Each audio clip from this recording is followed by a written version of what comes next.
directions. And the problem becomes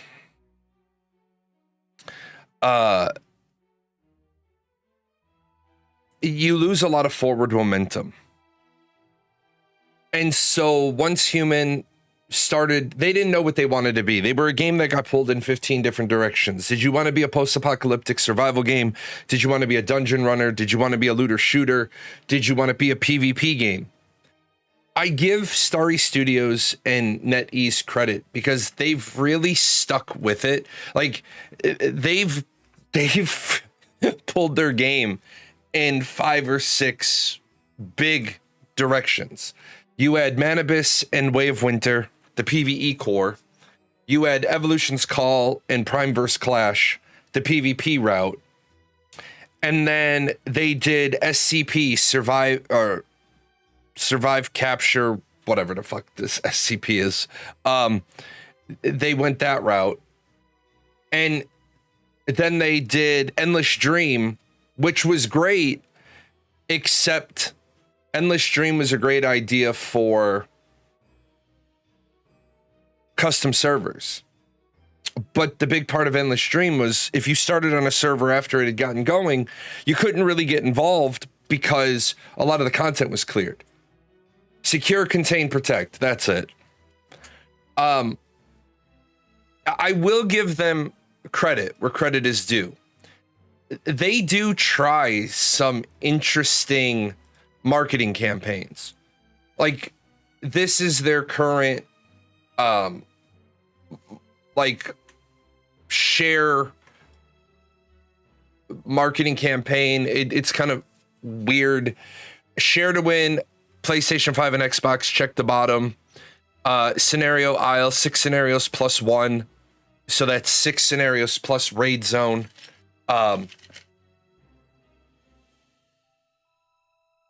This is where it got a little confusing. As a former marketing guy, I like the idea of novel marketing ideas. You shouldn't have had any of these pre-filled in. You didn't really tell the viewers to this page what they were doing. So I showed this to a couple of people, and right off the bat, they said, I thought you said the game was free to play. I said it is. They said, well, then why is there a $9.99 price tag for each scenario? And when I looked at it, I was like, oh shit. Yeah. A reader could definitely see it that way. This is just meant to be like a marketing ploy. Like you put a value to each of these things. So we're just going to go 9999, 9999. Then when we come down, this is where I thought the kind of like the cute novelty was. Like you rated everything at $20,000. Your free-to-play discount is 100%. Promotion, free-to-play, cosmetic purchase only, no pay to win. Like, this is what's killing me about NetEase and their new content creator goal. They are doing really good things with monetization, and NetEase was notorious for being, I hate this phrase, but the predatory marketing. They're doing amazing work, and they're doing these like share things. But this box up here needed, this is a fan made and does not represent the official views of Once Human. The creator assumes full responsibility for this content. Like this was a great, yeah, it's kind of funny, but because it falls a little flat, because you didn't really explain what this is, a couple of people got turned off. They said, oh, I thought the expansions were all free. So I'm not dogging on them too hard, but NetEase is a company that has moved itself to cosmetic only purchases. Where Winds Meet, doing incredibly well. Marvel Rivals, doing incredibly well. Once Human is doing incredibly well. There's a lot of people that are saying, oh, Once Human isn't doing well. And that's fine. That's a fair assessment. But whereas in like 24 hours, there's been Probably 1.5 million because we rolled over server reset about an hour and a half ago. So there's been at least about 1.5 million people playing the game. I think that is a solid, appreciate the follow. I think that is a solid showing for your in-game tracker. This is something I wish every game would do. I wish every game would kind of show you what the participation level is right around new expansions. I think this is really, really good. Now, the rewards are shitty, and that's fine. This one is really, like, if you care about the car skin, great. One secret crate. Oh, okay, what if I can jerk me off on this reward?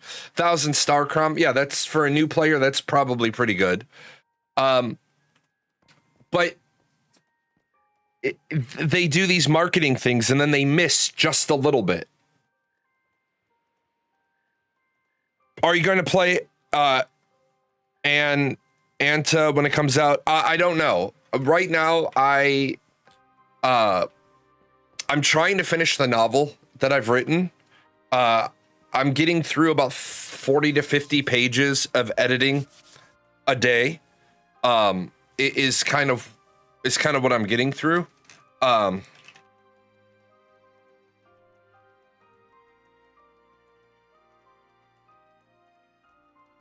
New grand strategy game, Afterworld, your Empire from the Ashes. I might play Afterworld because it is definitely my jam.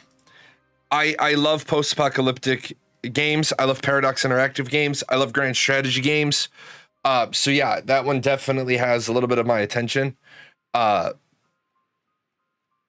Absolutely. I'm trying to figure out why my preview monitor looks terrible.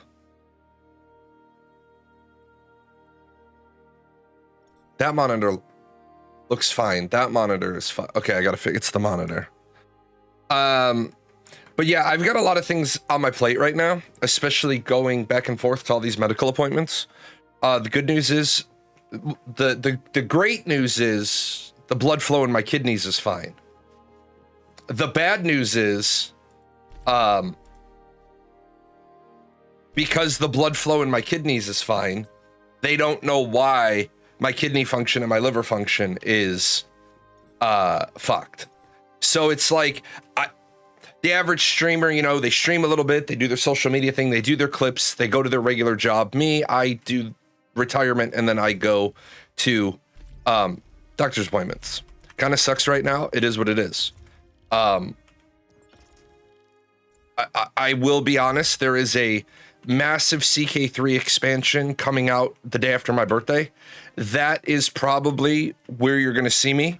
If you're on Discord and I'm your friend, you're going to see on September 30th, probably right around 11 Pacific or 1 Pacific, whenever they release the patch or release the DLC. It's going to say Jalan playing CK3, and then it's going to be like marathoned, because I will probably marathon several playthroughs in a row after, of course, I bitch and complain and stomp my feet that all of my mods don't work. Because CK3 is best with good mods. Once Human, though, they've done amazing things with this game.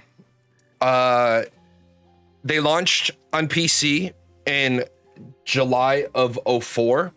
Mobile came out about a year later, and now console has come out after that.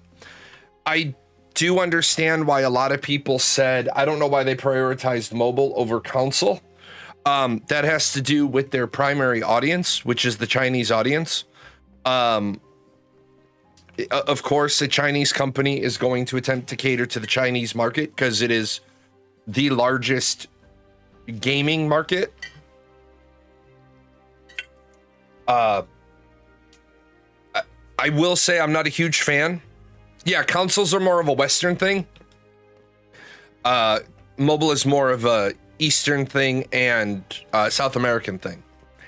I think the game is coming up to be very, very good.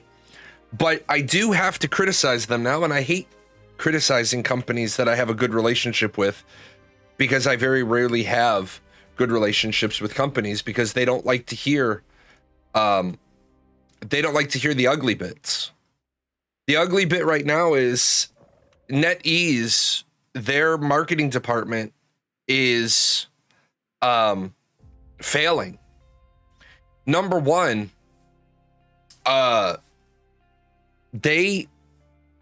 months ago, they took us off of Gamersite, which was working, and they put us on this new Easecraft content creator platform. Well, yesterday was their console release, and I was going to stream yesterday, stream out of cycle. And I tried to sign up for the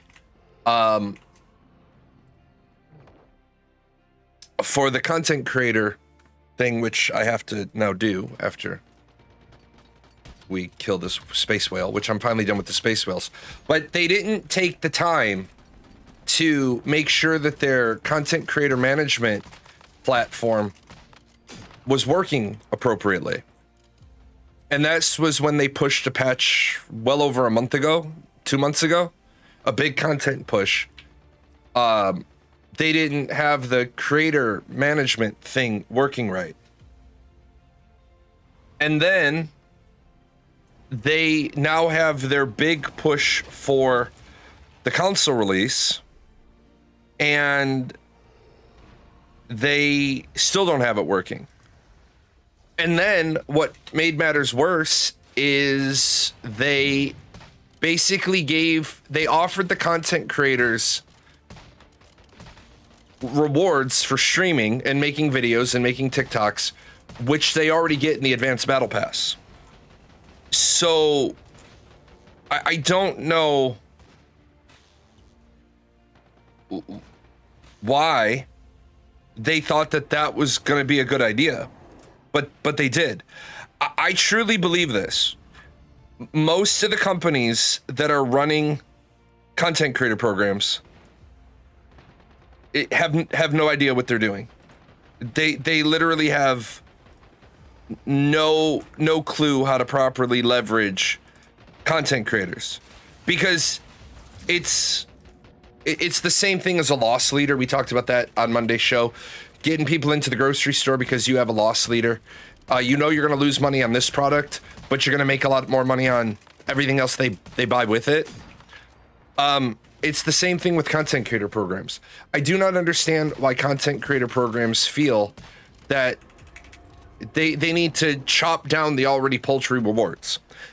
NetEase used to pay me to stream their game. I have a disproportionate number of signups related to my size. If you figure you get 1% of the viewership to sign up, well then right now my channel would have less than one sign up. Yeah, nice deal. No money and get shit you already have. And that's why first of all, you can't have 1,000 people in your creator program. It's like all these, I get so much fucking affiliate mail because I'm a Twitch partner. And a lot of the times I'm in the top 1 to 2% of streamers on Twitch, and it's not because I'm good, it's because there's so many people streaming to 0 people. Remember, 10 viewers on Twitch means you've made it. You're not making it financially, it means you've crossed the threshold. Only 10. It's really bizarre. You get all these places that are like, we want to put you in our affiliate program. They only do that so that you buy the shit to showcase it and sell it. It's like I have that really nice full desk mat. I've had it for about 5 years. Company sent it to me. I said, I will put your stuff up and give me an affiliate code, whatever. I'm probably not going to sell a lot of them because it's not my target audience, but I'll do it for you. If they had said to me, yeah, but you have to buy the desk mat, I would have said, no, thanks. Because then you're not running an affiliate program. You're targeting streamers in order to try to get them to buy your product. These companies are just doing terrible with properly leveraging their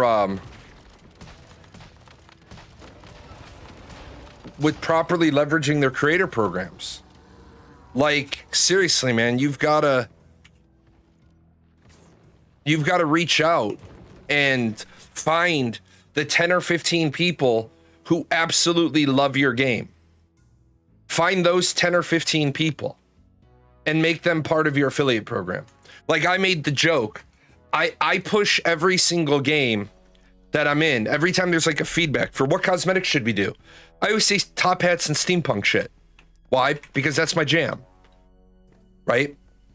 What you do is, and I'm not saying me, I'm saying if you have, let's say you have a creator that's got 1,500 viewers, average viewers, and that person loves your game and they're streaming your game, let's say 160 full-time hours a month.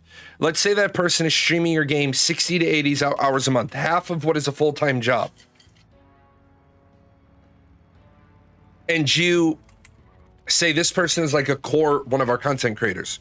Reach out to that person. You should know some stuff about them. I'm going to use myself for the example because I know myself. I got 1,500 people watching a game. The company reaches out and says, you know what? We see that you wear a top hat on your stream. We see that you have a steampunk overlay. How would you feel if we put together some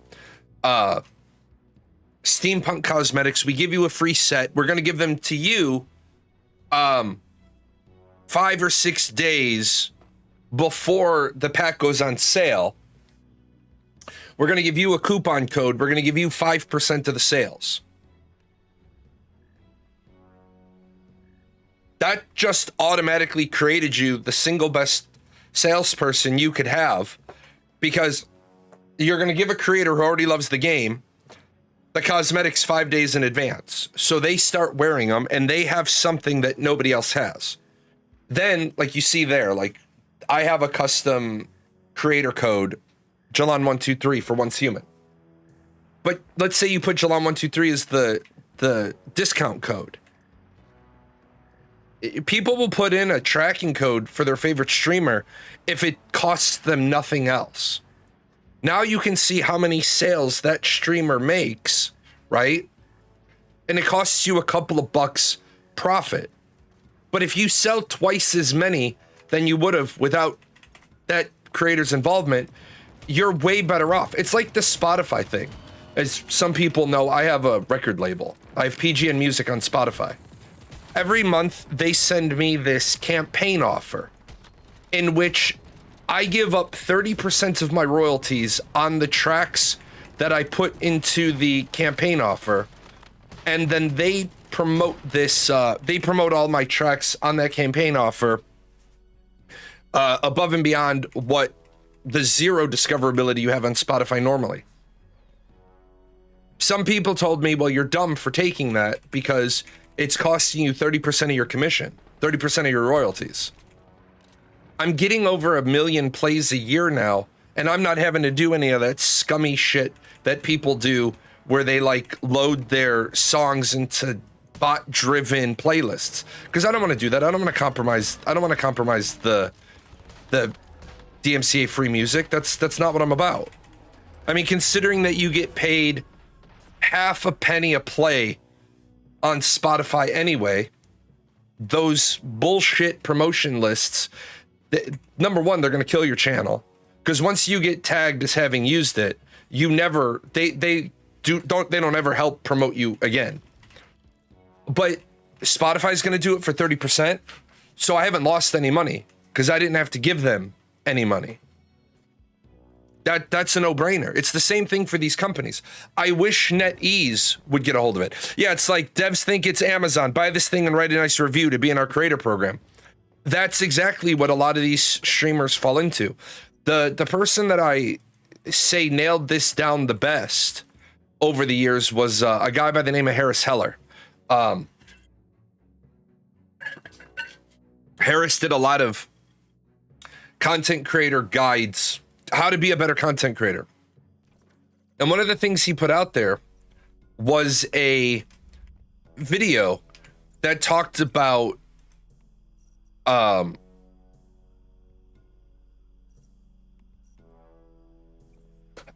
what's your value, what's the company's value, and understanding that companies are going to try to lowball your value, and you're going to you by nature are going to automatically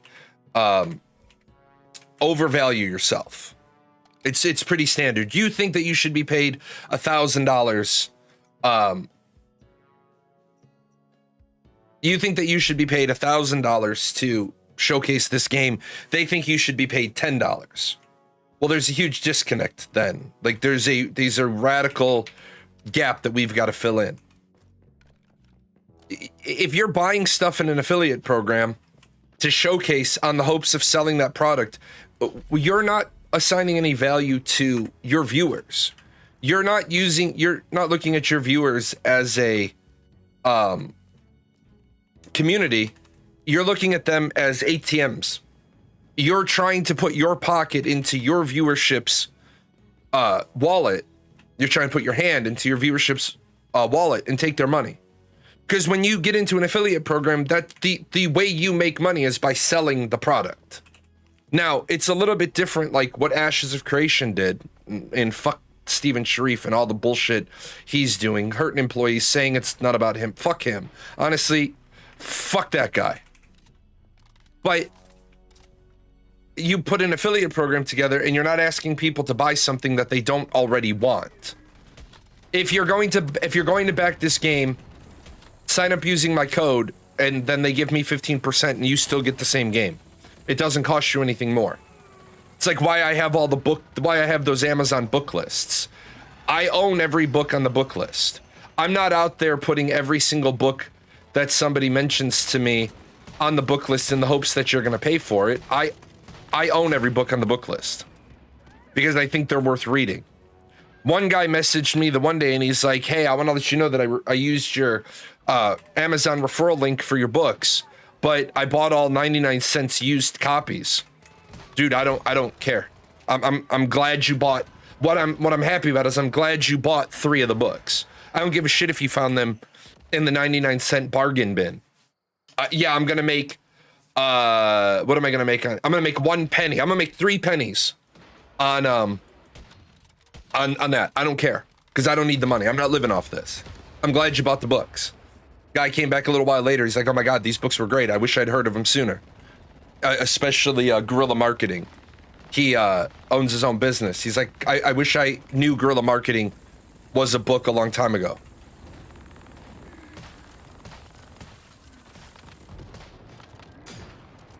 That's what I care about. I think the same thing with video game affiliate programs, and they're the same bullshit over and over. I remember ArcAge, Tryon Worlds partnered with the Matani because the Matani has a huge following of EVE Online players. That's the key part. So what they did is they created for the Matani a custom cloak with his logo on it. And then they ran this campaign. And it didn't suddenly get them a shit ton of new players. Why? Because there's very little overlap between a EVE Online player and an ArcAge player. There's very little overlap.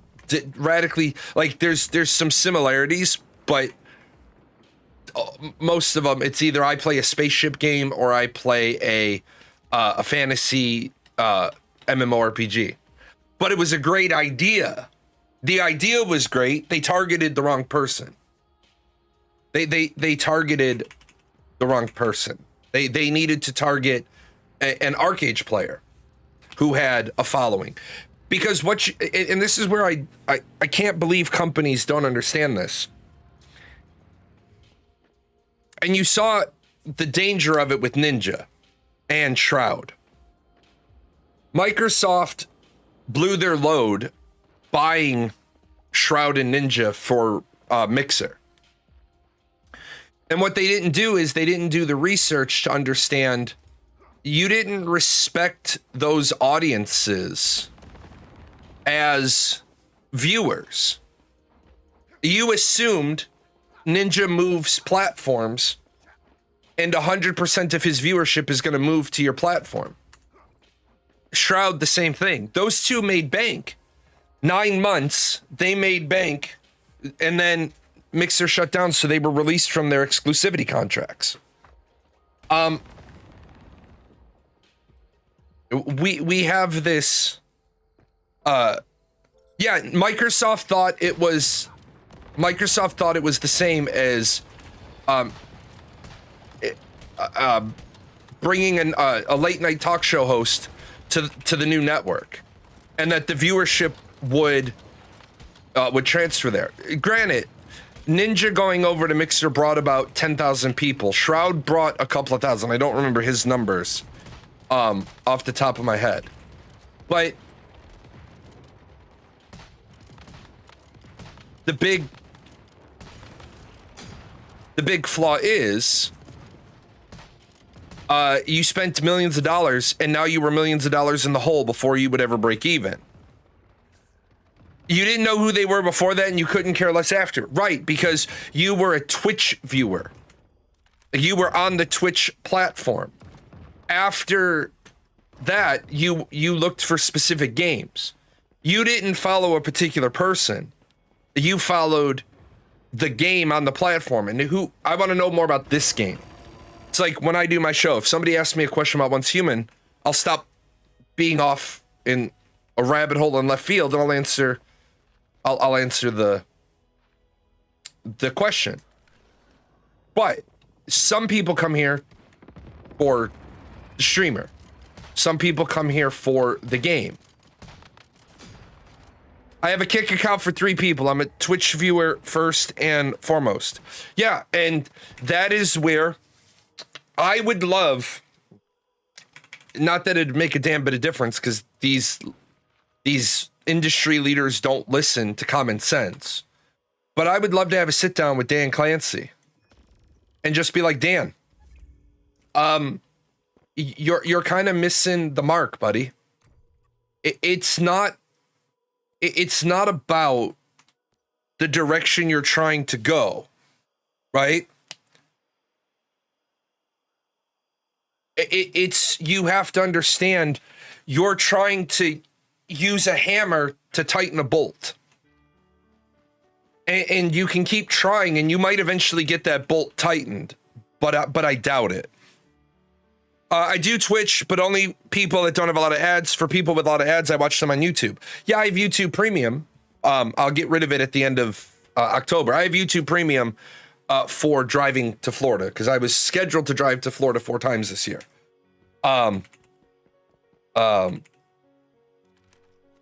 It turned out it was only going to be 3. So I got YouTube Premium so that while I'm driving, I don't have ads in between every song or every other song.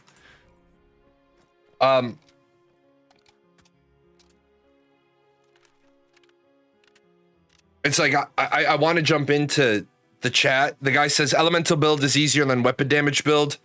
It uses way less Starcrom. That's not true. I so desperately want to jump in, but I don't want to distract myself from the show. But the guy's absolutely giving shit tier advice. Elemental builds in Once Human are actually more Starcrom heavy than every other build, because every other build I only have to max my weapon, and then I only need to have the armor pieces. Elemental builds, I have to have all my armor pieces at 6 stars because they scale off psi, and your psi intensity scales the more stars on the item. I stayed at the I'm one of the few people that you started following just for the creator. I started at the beginning of your Ashes run, and I stayed because I was like, this guy knows his shit before he speaks on it. Right, and that's why shows like Monday, remind me I'm never going to be a popular streamer, because I don't give a fuck if you're a doctor, and I don't give a fuck if you're an anesthesiologist. When you step up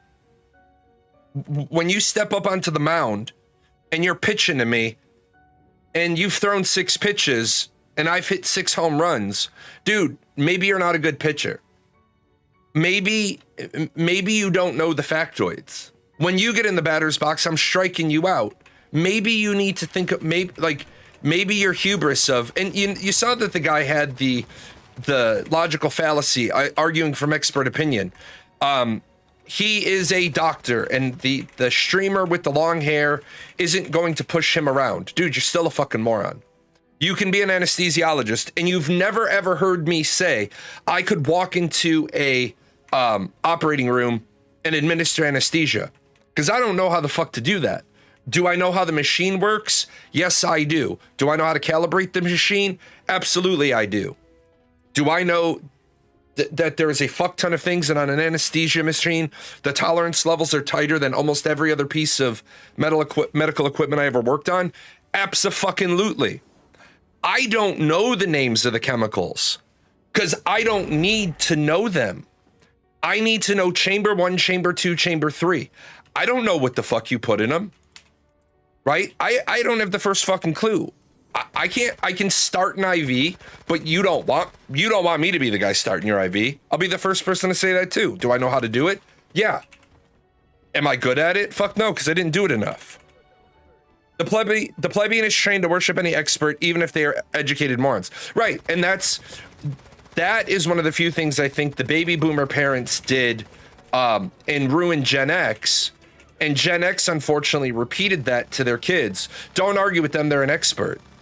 No, argue with them. If they're an expert, they should be able to easily answer all of your questions.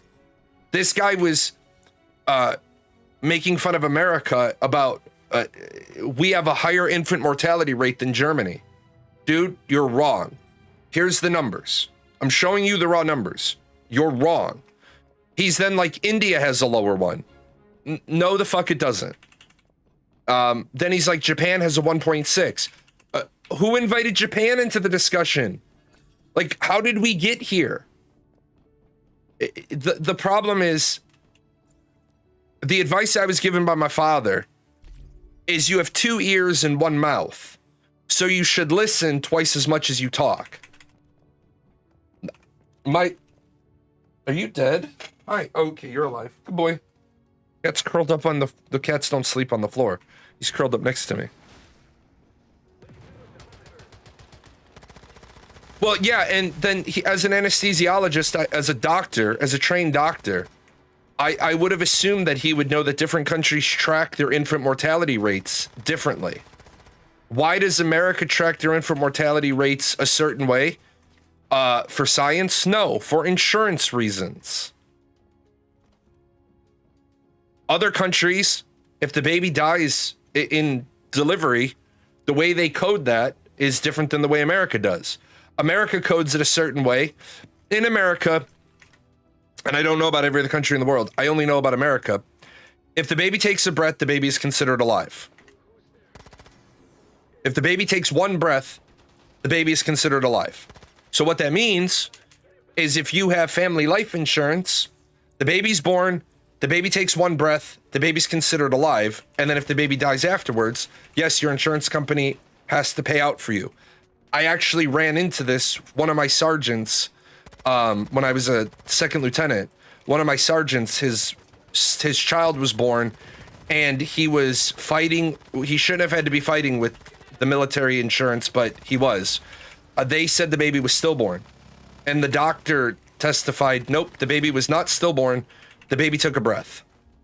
And they tried every other which way to get this doctor to say the baby didn't take a breath, which was bullshit, because if the baby takes a breath, the baby's alive, which means the insurance has to pay. Can we just all agree as human beings, this is not the discussion we should have to be having?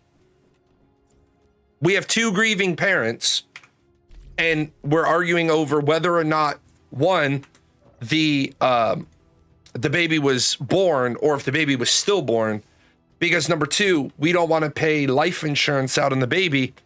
What do you think the parents need that $10,000 life insurance payout for? Do you think they need that $10,000 life insurance policy to go to fucking Disneyland? No. What do they need it for? They need it for 2 very important things. Number 1, they need it for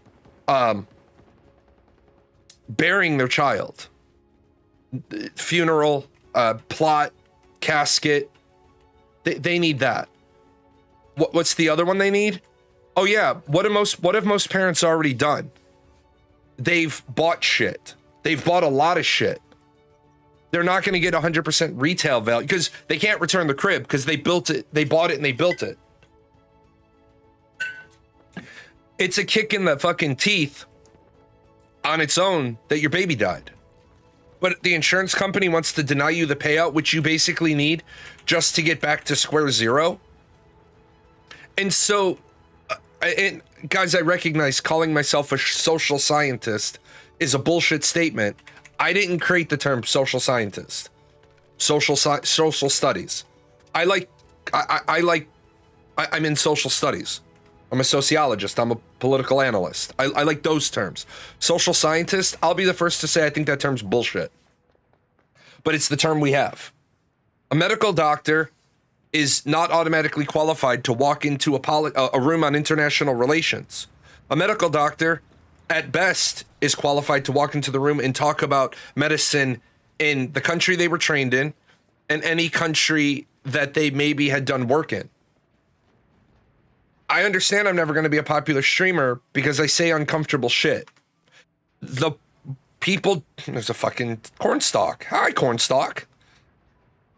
People want to, they want all the fucking problems to magically go away. They don't want to dig in and address those problems. I had a boss who, the way she introduced herself to me was, she said, I have one rule about how my officers serve under me. And that rule is, bad news, unlike wine, never gets better with time. And I could get down with that. Because you got to adjust, you got to talk about the ugly parts. You got to talk about the ugly things. This sucks, yeah? How do we make it better? By talking about it. I'd rather be popular for a few than popular for the masses. You know, I 100% subscribe to that, Darb, and I think you've been around long enough to hear me say it. I would love Asmongold level money because I would be out doing great things. I'm not knocking him for how he chooses to spend his money. He can spend his money any way he wants because it's his fucking money. But I wrote a blog article not long ago that I need less than $50,000 to save 9 lives. I would love to have the money. I'd love to have Asmongold's level of income. I know he makes a fuck ton because he pays a fuck ton in taxes. I would love to have that amount of money because I would love to say to this person whose spouse is basically raping them, hey, don't worry, I got you a place to live. I follow the Dolly Parton model. Yeah. By the way, a lot of people got offended at me yesterday for the joke I made. And if you understand, if you're a true Dolly Parton fan, Dolly Parton would have laughed at my fucking joke. Dolly Parton died yesterday and she's up in heaven and she's looking down at my joke and she says, that's a fucking good one.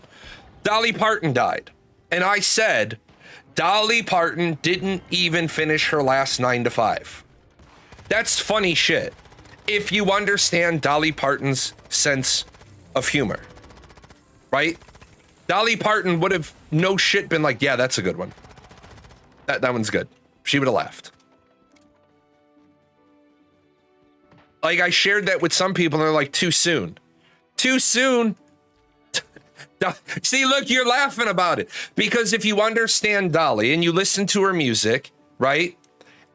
And she would have been like, yeah. Because Dolly Parton saw the humor in grief. Yeah, you clocking in today, right? Disney World paid homage to Dolly Parton yesterday on Guardians of the Galaxy after she passed. And I haven't confirmed this. I've heard it, but I haven't confirmed it. They played 9 to 5 on Guardians of the Galaxy after she passed. That's a nice thing to do. Because sometimes you have to realize you don't know people's connection to their grief. Like, if you remember it on 9/11, Queen Elizabeth broke with royal tradition. She had the band the at the changing of the guard, instead of playing God Save the Queen, she had them play the Star Spangled Banner. So there were a lot of Americans in London on 9/11, because there's a lot of Americans in London on any given day. That's understanding that's understanding the room. That's reading the room right. The Queen's like, let's see if we can give the Americans some comfort, the ones that are here. Yeah, what an absolute hateful bitch. She invested millions of dollars into literacy programs. Like, why is Dolly Parton investing millions of dollars of her money into literacy programs, and then we have governments in Florida banning books? That's why sometimes you need to just play a video game, which is why I think video game creators are missing a fucking amazing opportunity. And by the way, not just video game creators, but fucking Microsoft, your shit is already on 92 or more % of computers. Microsoft personally fucked me out of $2,000. Well, Origin had a little bit of a hand in it, but you pushed an incomplete fucking AI generated patch. Why the fuck is Microsoft using AI to build Windows? Don't they make enough fucking money? Right? Don't they make enough money that they can keep a full-time team of developers? Like, why the fuck is Windows such garbage? Windows is a walking example of the problem with monopolies. Microsoft is a monopoly on the computing industry. Good morning.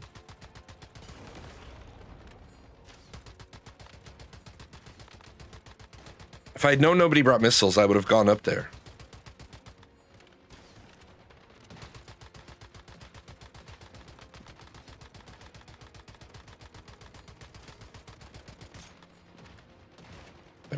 Do I even have any tactical items? I have a couple.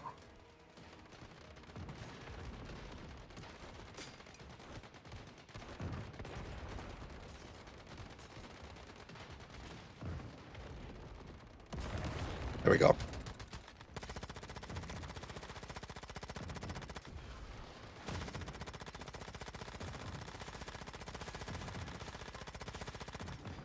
There's states where if 3 times 1 or 3 charter schools bans the book, it's banned in the entire state. Yeah, I don't get the idea of book banning. I really don't. If you ban a book, I'm gonna want to read it.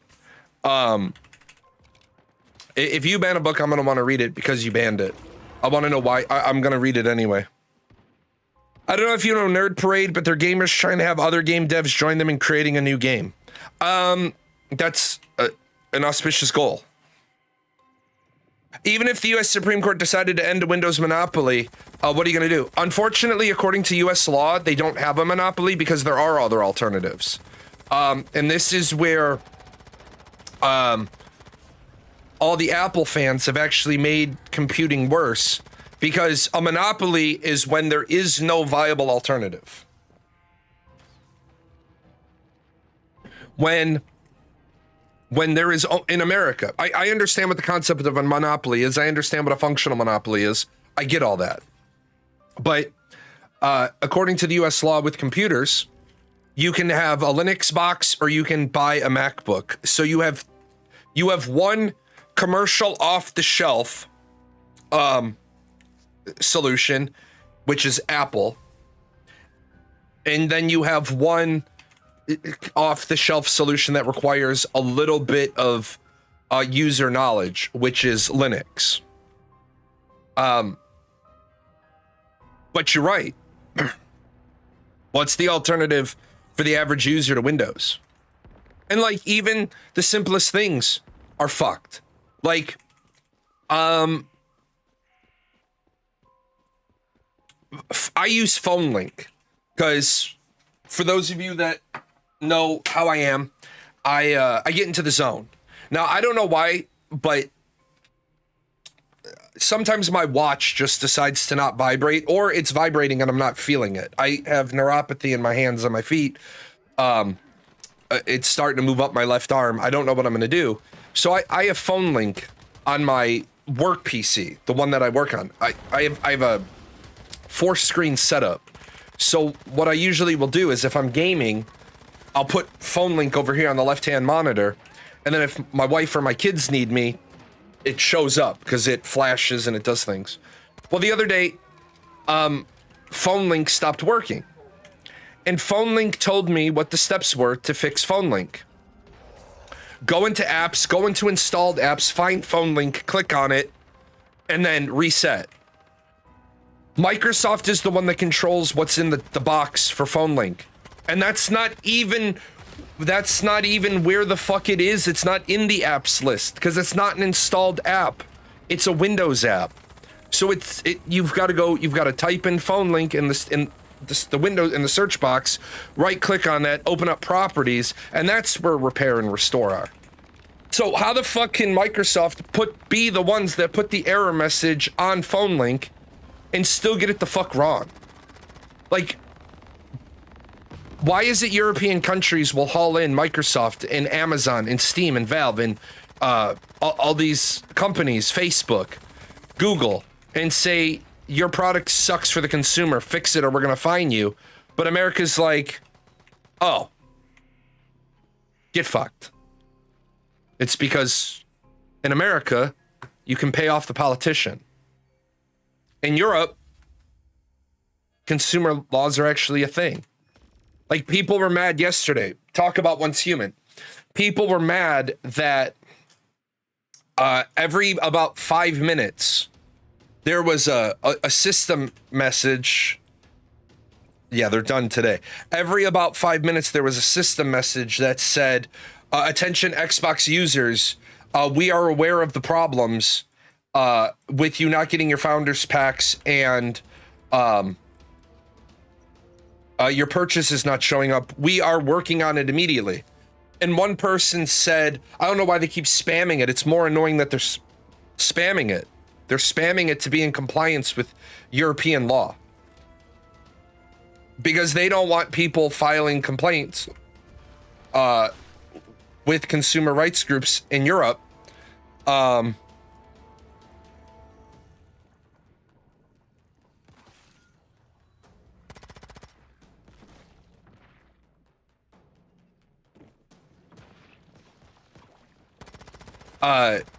That I bought this, I couldn't get it. Well, European rights laws are, I have a right to a refund. If the company says, no, we made all the announcements as necessary to let you know there was going to be a disruption in you getting your product, then they're covered.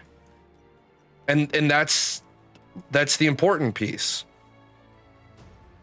Plus, people jump into the game continuously, so you have to let them know. Yeah, you do. Yeah, absolutely. Some tone-deaf motherfucker told Rowling that it should have been her instead of Parton when Rowling posted an X saying Imagination Library was the best contribution to children's literacy ever made by a celebrity. Can we be honest for a second? And I know a lot of people think that J.K. Rowling is a hurtful individual towards the transgender community. But, and I'm not saying that she hasn't done things that have been hurtful to the transgender community. However, those that live in glass houses shouldn't throw stones, and the members of the transgender community that have been more hurtful to the transgender community should probably understand you need to clean your own house first. You clean your own house first, and then you worry about other people tracking mud into it. We've reached a level that's out of control, and I know this isn't a politics show, but we've reached a level that's completely the fuck out of control.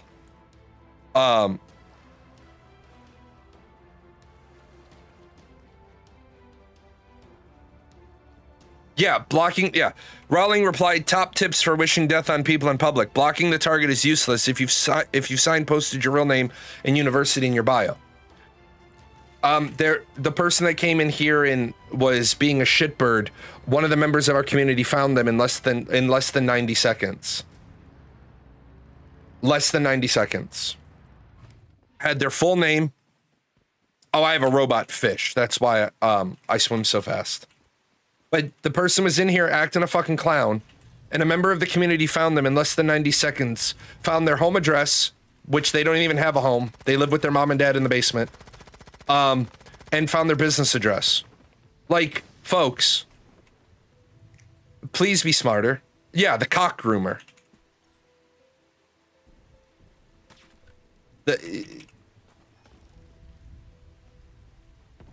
I do not understand. I do not understand the insanity that is people in the gaming world, but I also don't understand people outside the gaming world trying to jump in and have an opinion. There was a person that a female commentator went on a huge diatribe about you shouldn't be teabagging people in video games because it's sexual assault. Okay.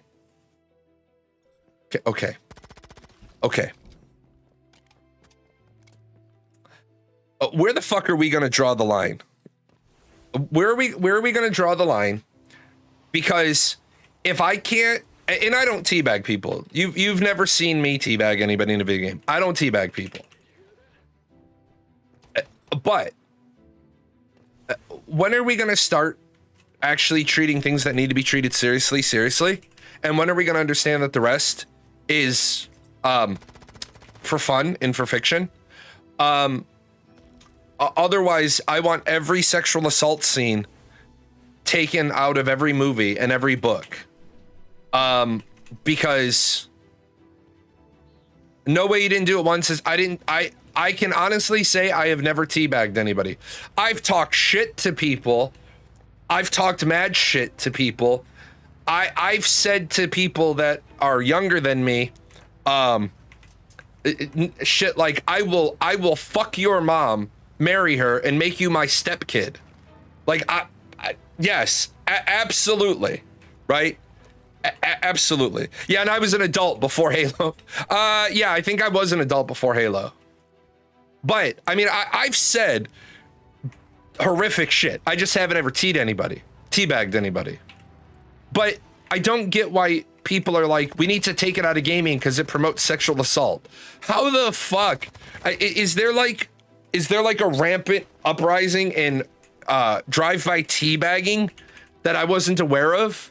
Like, has Tim Curry passed away? No fucking way. Are you serious? Oh, man.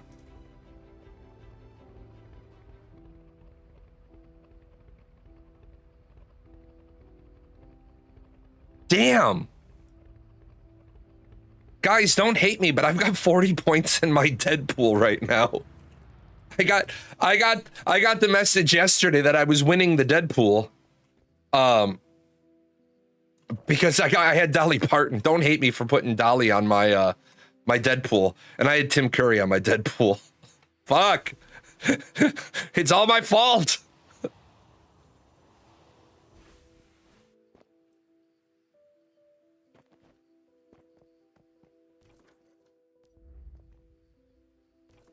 Well, it even though it's correlation, not causation, you know that celebrity deaths come in threes.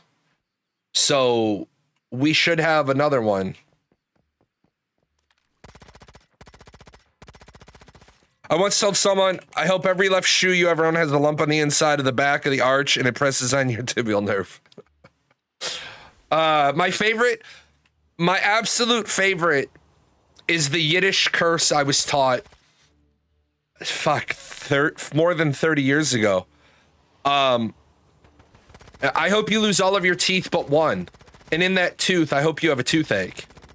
That's a vicious curse. That's some Yiddish shit. The Yiddish know how to curse you.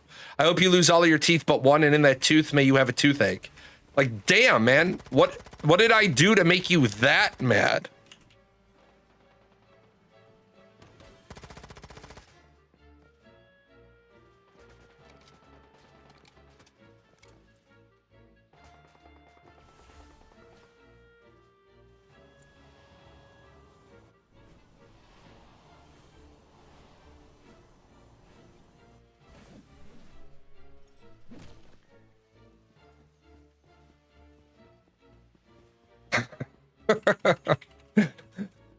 My friend Violet Goth, I call her Socks.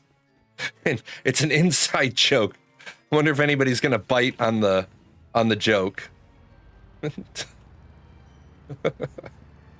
See, that's why I play video games. Because you see someone that you haven't seen. I was gonna reach out to Violet and buy her a hard drive.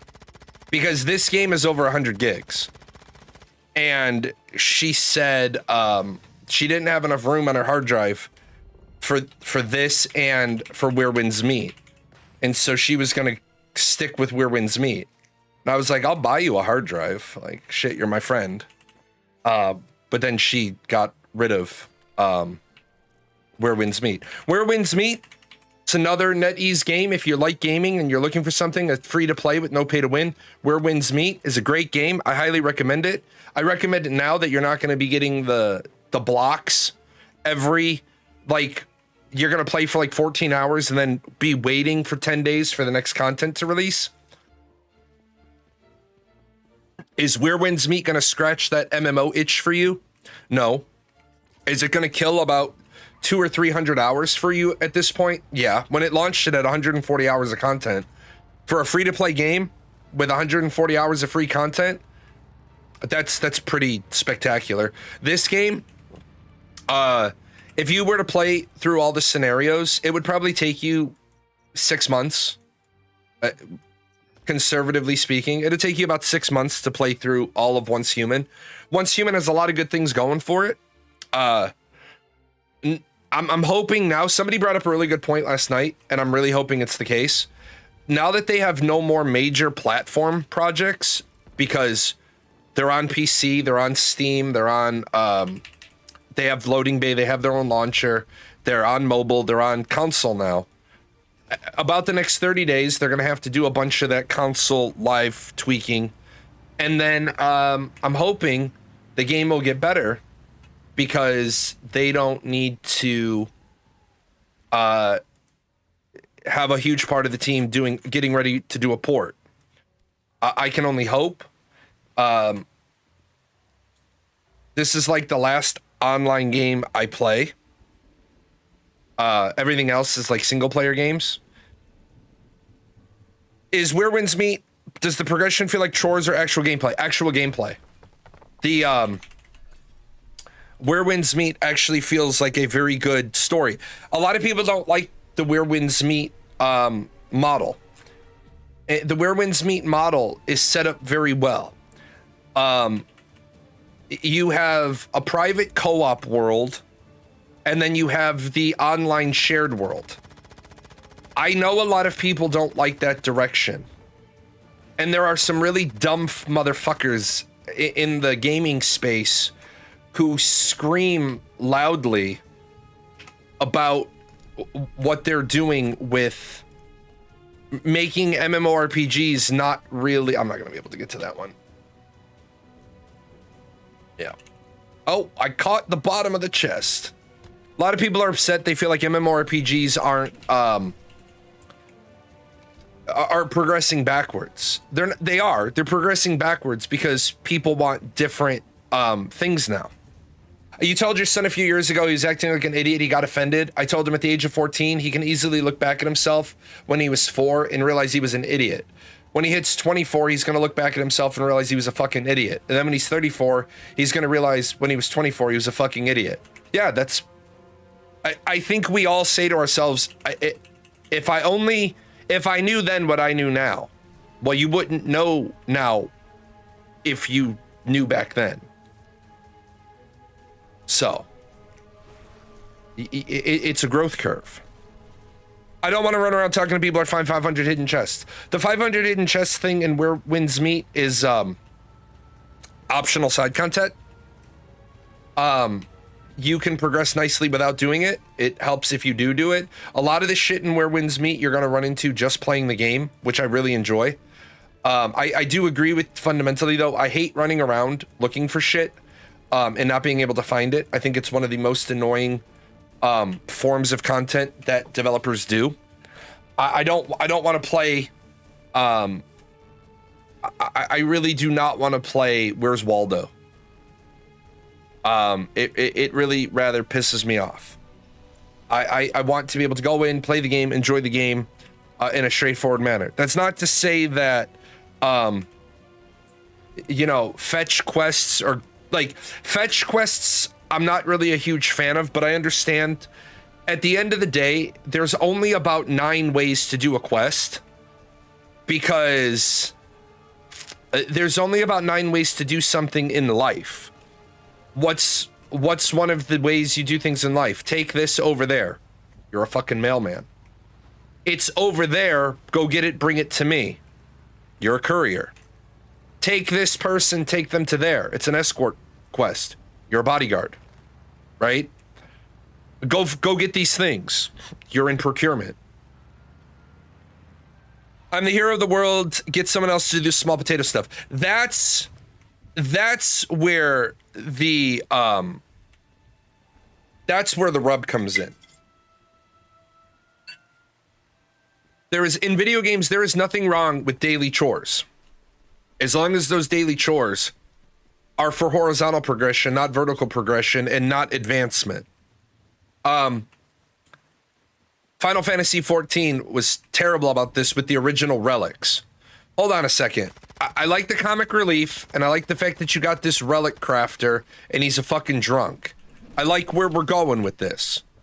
But you have me running around the world doing this guy's, like, laundry in order to free his time up to make me a sword. Congratulations on not needing surgery. That's a good thing. Stop breaking bones, though. That's a better thing. I think one of the big... I think Hitman 47, the movie, is a movie that tabletop storytellers need to watch, and then video game developers need to watch. And what I mean by that is you constantly have, like, my players in my tabletop campaigns know, don't fuck with the little guy, because every NPC you engage with has a backstory. Why is a level 11 paladin a shopkeeper? Because he fucking retired. That's fucking why. Because he took an arrow to the knee, and he doesn't want to be out there on campaign anymore.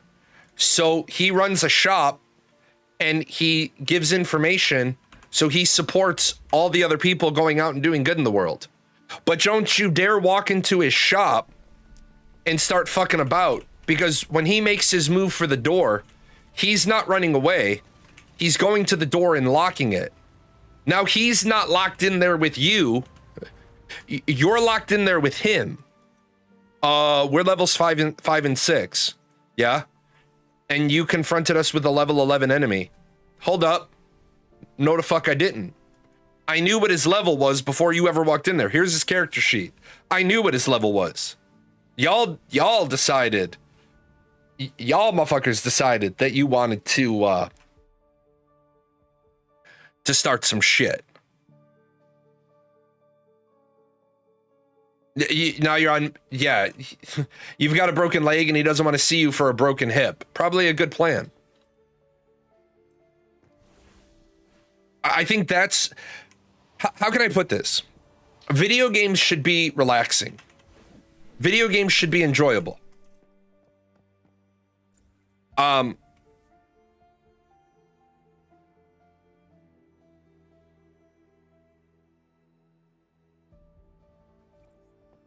But we've turned enjoyable to easy.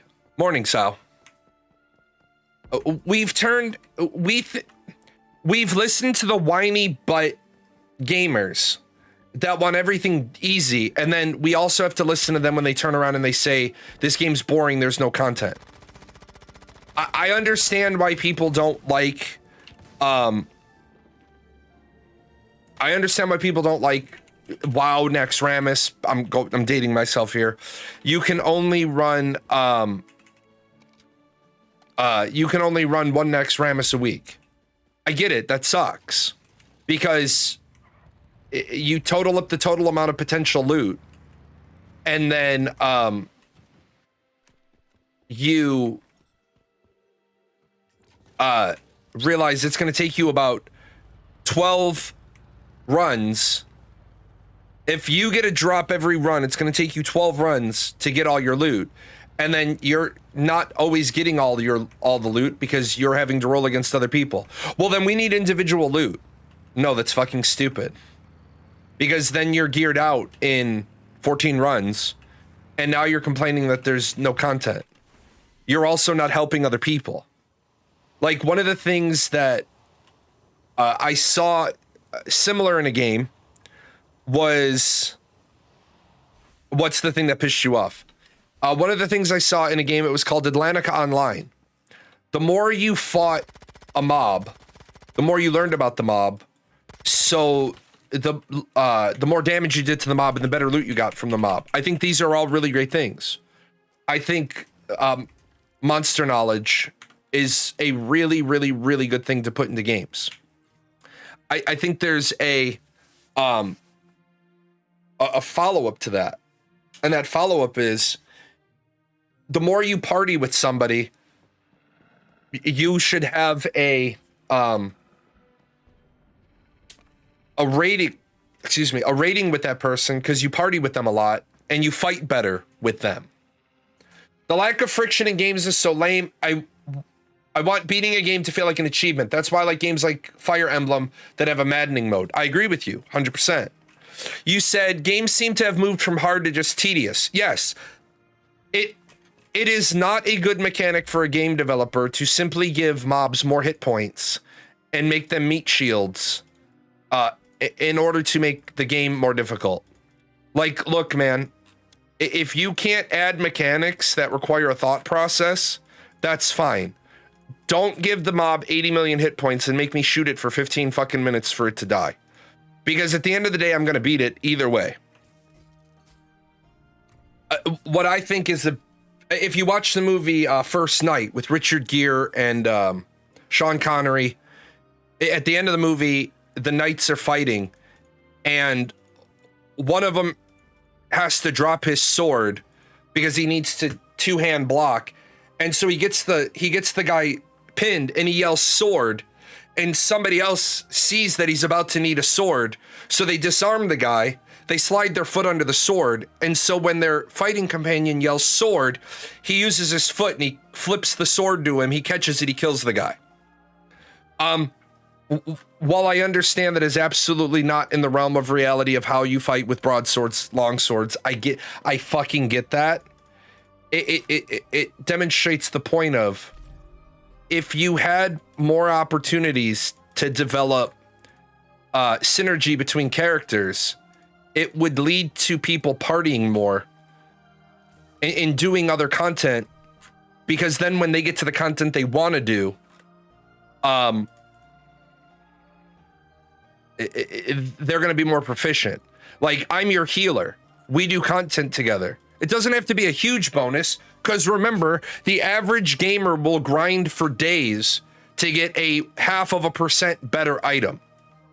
The average gamer will spend millions of currency trying to push an upgrade by one level, because then they're like, yeah, I'm the guy with the +9 longsword.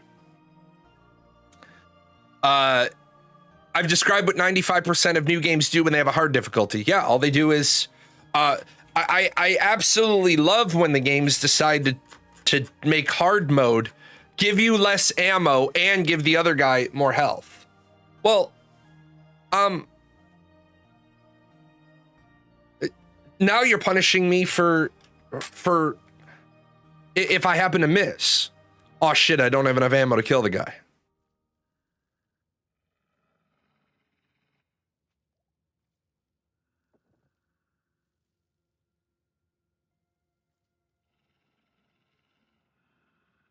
I will be right back.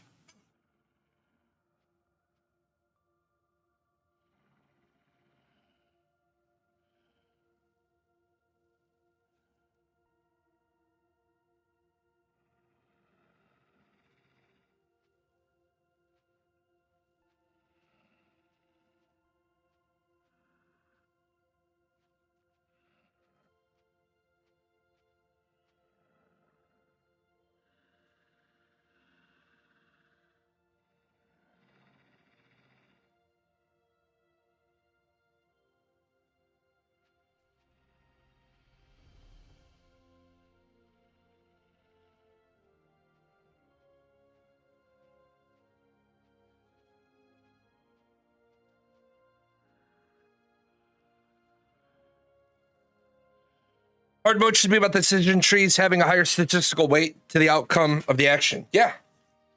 I don't mind losing in fighting games or having a bad teammates, but losing because of bad teammates in Honor of Kings used to make me rage hard. I don't know why that is. I think the problem is when you lose. Some games have figured out that when you lose, you still have to make forward progress. I saw this in Where Winds Meet, and this was a really good mechanic. In the arena, because you needed to unlock shit in the arena, if you won your match, you got points. You could unlock stuff in the arena, which made you better in the arena. If you lost your match, you got less points, which meant you win one match, you win 3 matches, you can unlock a new skill. Well, if I lose 3 matches and I can't lock on anything, I will never beat that person now. So what they did was they set it up where if you won, you upgraded in rank, so you couldn't fight the people in the rank below you. And as you stayed in the rank below you, you will eventually accumulate enough points that you will start winning, unless you're just absolutely god awful at PvP, right? And then you're never gonna advance. Like it doesn't matter how much extra shit we give you. If you're just bad, you're not gonna be able to make progress. And truthfully, and I'm not trying to sound like a douchebag to people, but if you're PvPing and you're never getting any better, maybe the time is upon you to recognize you're not good at this. Maybe this isn't your wheelhouse. Getting bitch slapped will help you understand how to be bitch slapped. It doesn't necessarily mean you're going to get better. Yeah, if you're capable of learning. I wish it was being taught in game development programs, the fundamental worsening of WoW from vanilla to what it is now. Here's the unfortunate side effect. And you're not going to like this, but I hope you're willing to accept it. Your perspective that WoW got worse from vanilla to what it is now is only accurate if you say WoW peaked at Wrath of the Lich King and then has fallen off since. But you can't say vanilla WoW was better than Wrath of the Lich King, because 12.4 million subscriptions tell you you're wrong. And I know sometimes people, gamers especially, don't like to hear this. I don't care if you like something. You liking something is what you like. I'm a business person, right? I'm a marketing guy. Before I joined the military, I was a marketing guy. So we take 12,200,000 subs by $15 a month. Wrath of the Lich King was bringing in approximately, minus bulk sub discount, $183 million a month. Vanilla WoW was bringing in approximately $9 million a month. Unfortunately, what people don't like is that objectively, Wrath of the Lich King is better than vanilla WoW. Now, I understand there's a lot of variables we have to say, we have to discuss. Part of it is that the game matured. Part of it is that it got more exposure. Part of it is that gaming became more popular. Part of it was that more people could afford a home PC. There's lots of reasons why they got, but you can make the argument that what WoW has now is worse than Wrath of the Lich King. But we also have to dig into that. Blizzard has never had less than 4.1 million subscribers to WoW. Blizzard, 3 consecutive expansion packs in a row, broke their previous record for pre-sales. You might only have 4.1 million subscribers this month, but if you sell 5.7 million copies in advance of the next expansion, you know you're getting those people back for at least 1 or 2 months. I think we're on the The notion, though, is that games weren't better in the past. Games were still pretty shit in the past. The difference is, the really big linchpin is that we didn't have any other options in the past. I did it once on the show. We spent about the better part of an hour looking up MMORPGs available in the Western world. And WoW was either the 20th or the 21st MMO available to the Western world. Now there's over 100 MMOs. If you don't like something, you have a lot of other options to go and try, to go and play. Back in the day of WoW, WoW was really one of the gold standards. For ease of gameplay, for mainstreamness, for player acquisition funnel, for giving people something to do that they could do solo. I get it. A lot of people complain about MMOs, that MMORPGs shouldn't have solo content.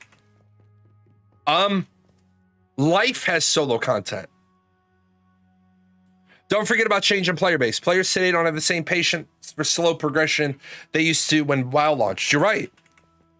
You're absolutely right. 100% right. Where I think where people lose the narrative is that, like this morning, I'm doing something with essentially a raid of people. We're having a conversation. My guildmate, my wife, is off soloing. She's not part of this conversation.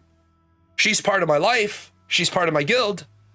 But not every minute of every day is not every single minute of every single day involves me partying with my spouse, with my pocket healer. I think that's where a lot of people who make these arguments miss some really important parts of the argument.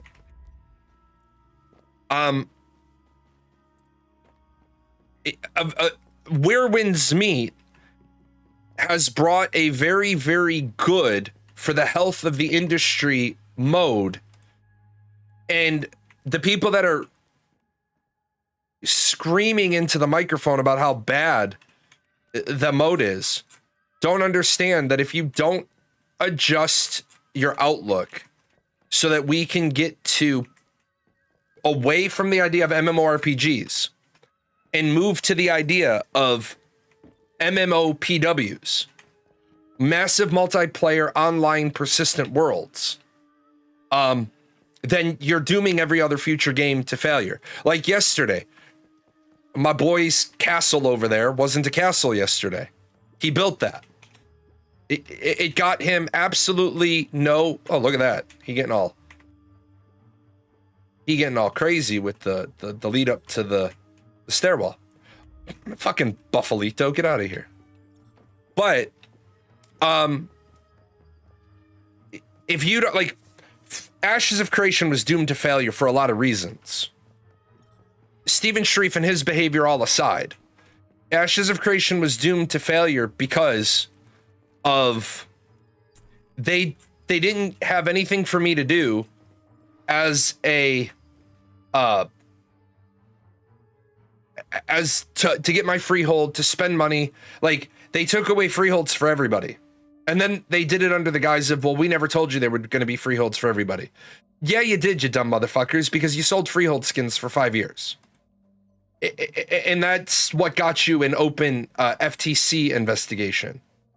Like, the FTC is just waiting for Ashes of Creation. Like, they can't do anything until Ashes launches. But the moment they do, they've already got an open case number.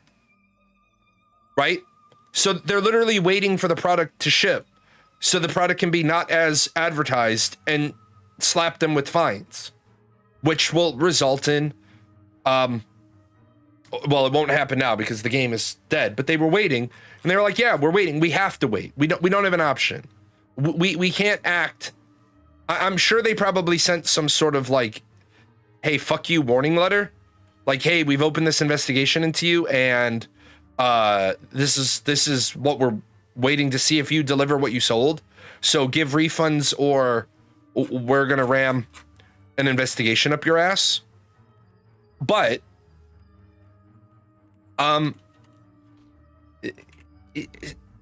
every video game should have player housing now. The reason why every video game should have player housing now is player housing cosmetics, furniture, skins is now a cheap, easy, low threat thing to sell. I didn't redeem any of the free battle pass stuff from last season, so I got all these loot boxes, opened 100 loot boxes, and got like one weapon skin. I don't remember. There weren't a lot of weapons. There were 3 weapon skins in last season's, I think. I don't even think I have any. This is awesome. This should have either been Rebecca, or this should have been another voodoo doll. That's an amazing this is a fucking absolutely amazing deviation skin. I guess the only thing I don't have, I actually want that shirt. I'm gonna have to keep opening them. I want that. I've already got everything in the bottom section. I've got 8 out of 13, so I need some more of the cats. What is that? That is Rain Man. That is a Rain Man skin. But yeah, this month, all those crates, there's only one weapon skin. That's ugly as shit, by the way. That's ugly as shit.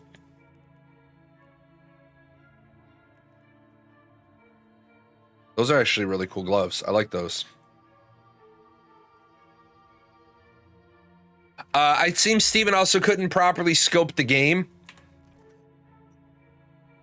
I think WoW is similar, but they have the manpower to cater to people who like to raid PvP housing. It does result in some aspects getting neglected. I think WoW PvP has largely been neglected, but that might be anecdotal. WoW PvP has become neglected because here's the problem. Yeah, I love the tar pudding skin as well. Here's the problem with WoW PvP.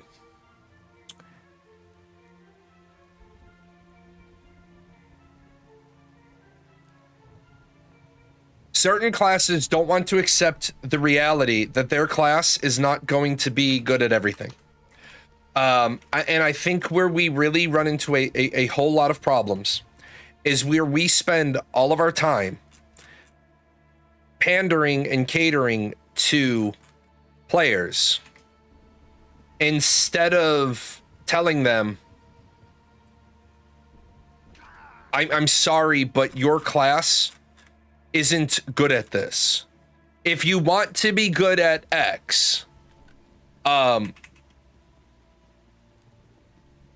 if you want to be good at X, you have to be this.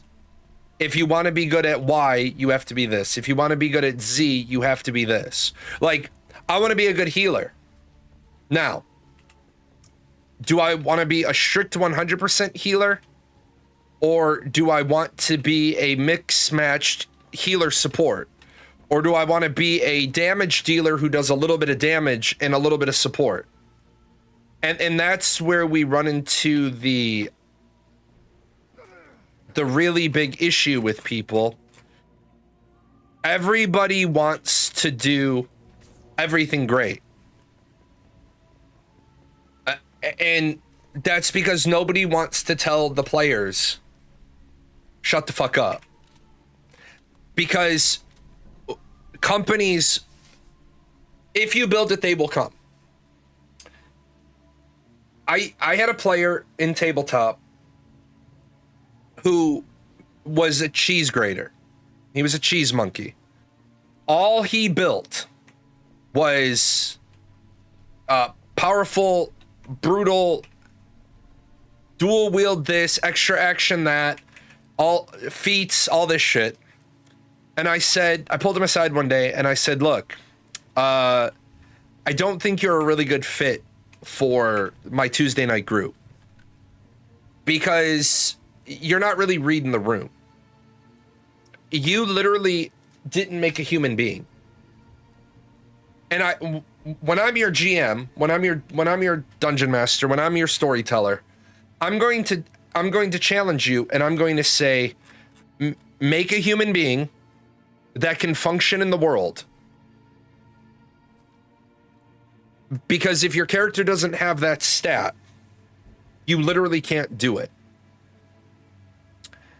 And most of my players figure out, like, because I ran an experiment, 28 years ago. I'm a big fan of White Wolf. I like White Wolf. I like Rifts. I'm not a huge D&D guy. I like D&D. I don't storytell D&D. I play D&D. But I storytell White Wolf. I storytell Rifts. Long time ago in a land far away, I gave everybody the White Wolf character sheet. I brought a fuck ton of them. We used to game in a Denny's. And what I did is I had one person at a time leave the table, go outside in the parking lot, and everybody else made their character sheet. I think I sent them with their character sheet to make one for themselves. And then them, not the character they want to play, them as a person. Well, like one person got offended because they had 0 dots in academics. And they said, well, you're making me sound like I'm stupid. And the rest of the table said, this is an accurate reflection of you. You're not stupid. You just don't even have a GED. And in the White Wolf system, no GED, no high school diploma means no dot in academics. Well, then people were like, well, why does Jay have 4 dots in academics? I remember my good friend looked at, because he's got a fucking master's degree, you dumb truck.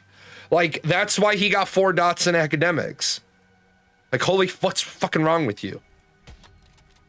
I think MMORPGs don't have anything to them anymore but combat. So people don't make characters anymore.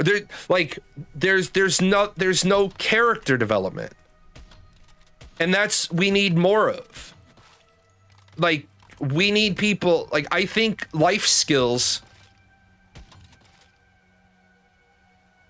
need to be more than just life skills.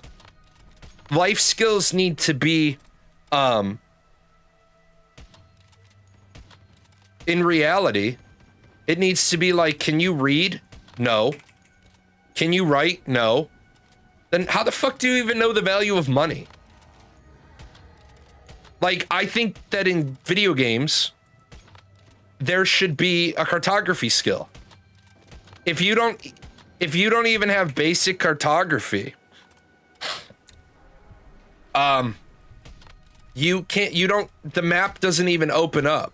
The map literally should open up. If you don't even have basic cartography, the map should open up and it should literally be in crayon, like some doodles and shit. Like, I think I live here. Look for the big rock. And people are like, well, that would make the game no fun. Well, it would make the game hella fun if exploration was actually a key critical part of the game. Like, you ever been in an MMO where, yeah, this is what happens when you hit a skip dialogue button. Abso-fucking-lutely. That's what happens when you have a skip dialogue button. It's like the fucking people who played Final Fantasy XIV and they bought the main story quest skip, and then they get up to later in the game and they're asking you shit like, I don't understand, what's Alisaie's and Alphino's relationship to the Scions of the Seventh Dawn? Like, are you fucking serious right now? I understand a main story quest skip if you played the game on another server and you're just rolling another character.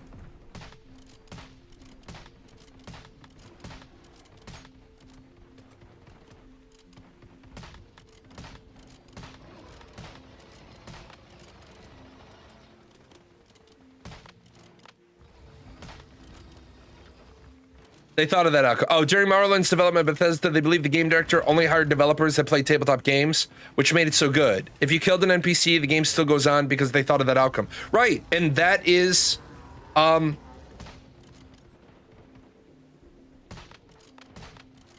know, that is how it should be.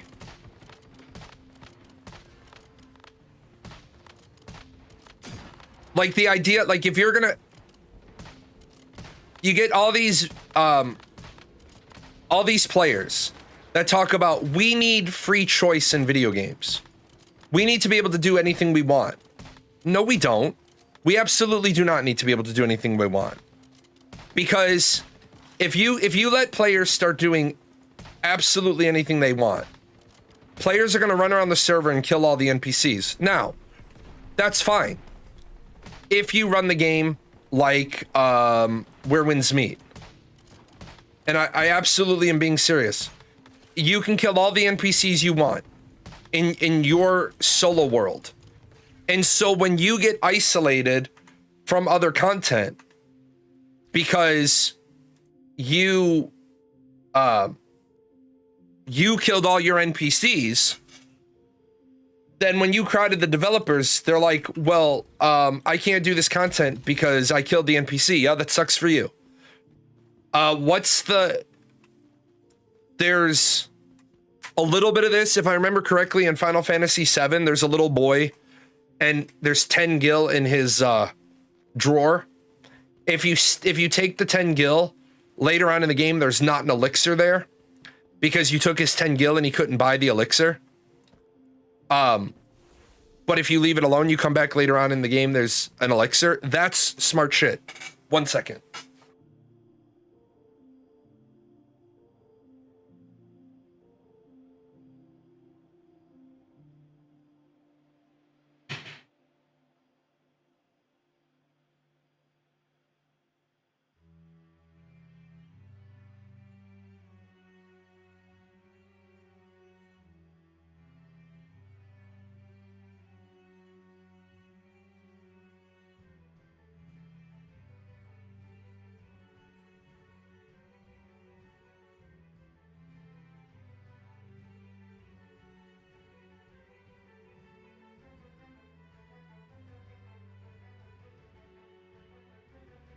Oh, I love my doctor. My doctor's like, hey, you need to drink about like 250 ounces of water every day this week to flush your kidneys. Be like, thanks, doc. What the fuck?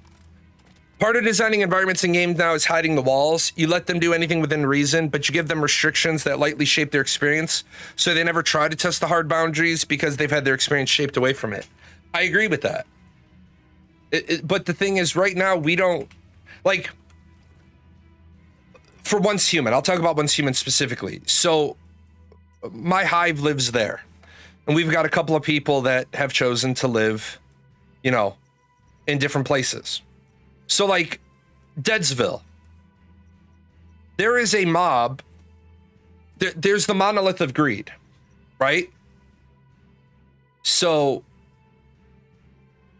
in my mind, what we should happen is that the Monolith of Greed, and you have 5 of these monoliths, and you have 5 towns. So you can rotate this around so the paths are different. But this week, what we've done is we've tied the Monolith of Greed to Deadsville. Every week on Sunday, hey.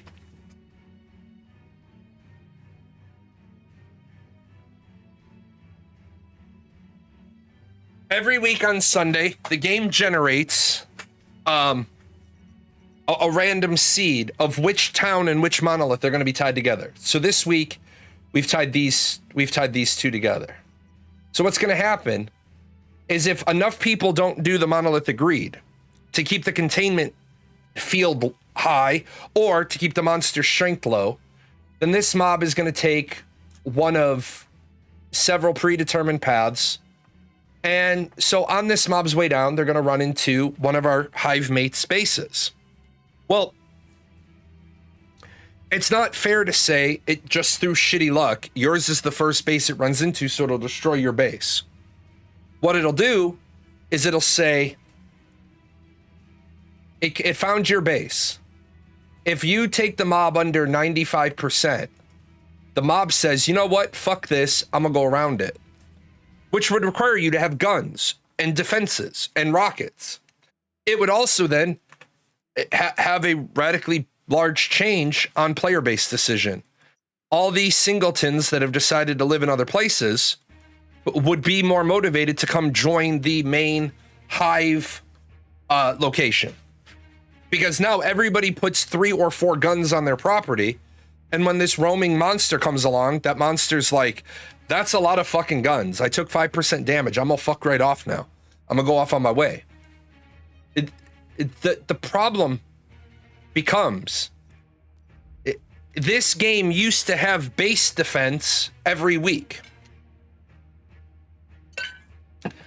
And they got rid of it because, number one, the reward wasn't good enough. And number two, people didn't like damaging their base. Well, could you get the fuck down? Get down.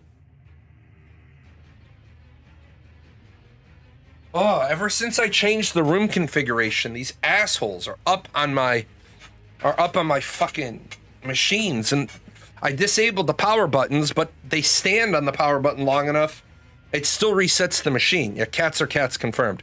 Is this a private server? No, this is Manibus Y04. This is, I've been on this server for a year and a half. We have alts on other servers. You just did a purification and got 2K Star Chrome. Okay, so you're absolutely right. Let me pop back because I don't give a shit. I'll bang one out. Hi, you're being bad. You understand that? You're being baka. Okay, so here's the base, and I'll build the Stardust filter.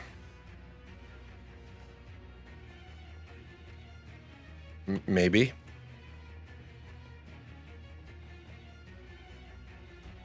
Okay. So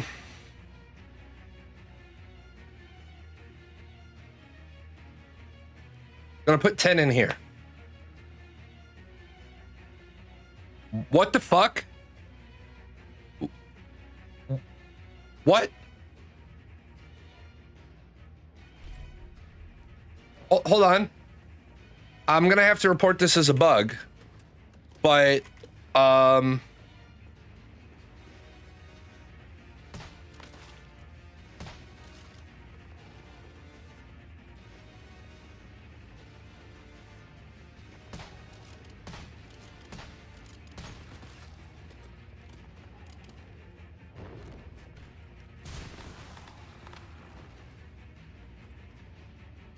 hold on. If they, it says that I'm gonna get Starcrom and not Astresium. And I'm maxed on Starcrom for the month, so in the past it said I would get Astresium.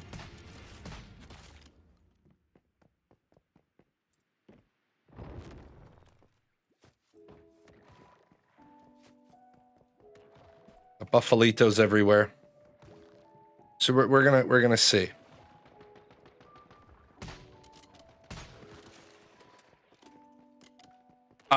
It's not premium currency because you can't buy it with Cash App. It's the other currency, but I don't want to call it premium currency because that's Christian.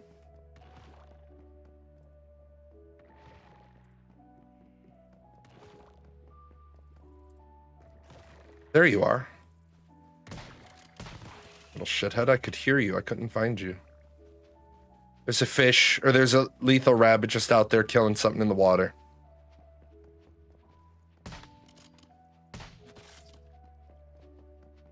I forgot how big my base is, because normally we just build squares in the middle, but I've like put in a restaurant and shit. I'm actually interested if it's going to give me Starcrom above my monthly cap. We're gonna find out.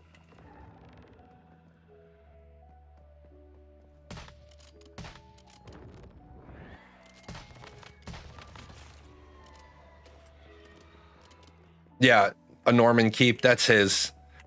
I build more sci-fi. Which is why we need a post-apocalyptic assets pack. We need like burned out cars and chain link fences. Like, this is a post-apocalyptic world. Welcome to our bistro. Steak here is $99.99. How do we not have that? Because they didn't put it in. Like, again, the player base wants furry shit. I'm not against you if you're a furry, but you have some furry shit. Can we get now back to the regularly scheduled genre? People always want like cat boys and cat girls. Like, what the fuck? Like, it's a post-apocalyptic world.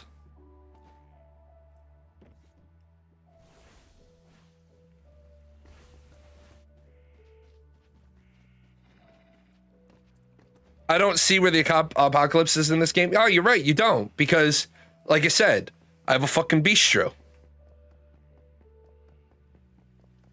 What I designed was, this is a Rosetta facility that the Mayflies took over. But yeah, man, it's post-apocalyptic, but we got nice gardens outside, right?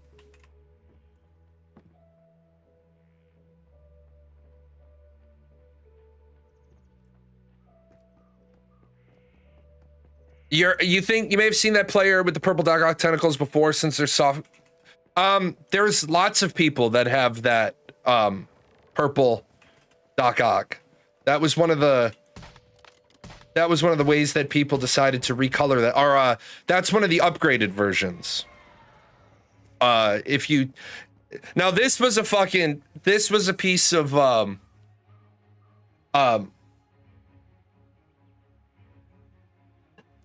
this was a piece of marketing and sales technique that I hated.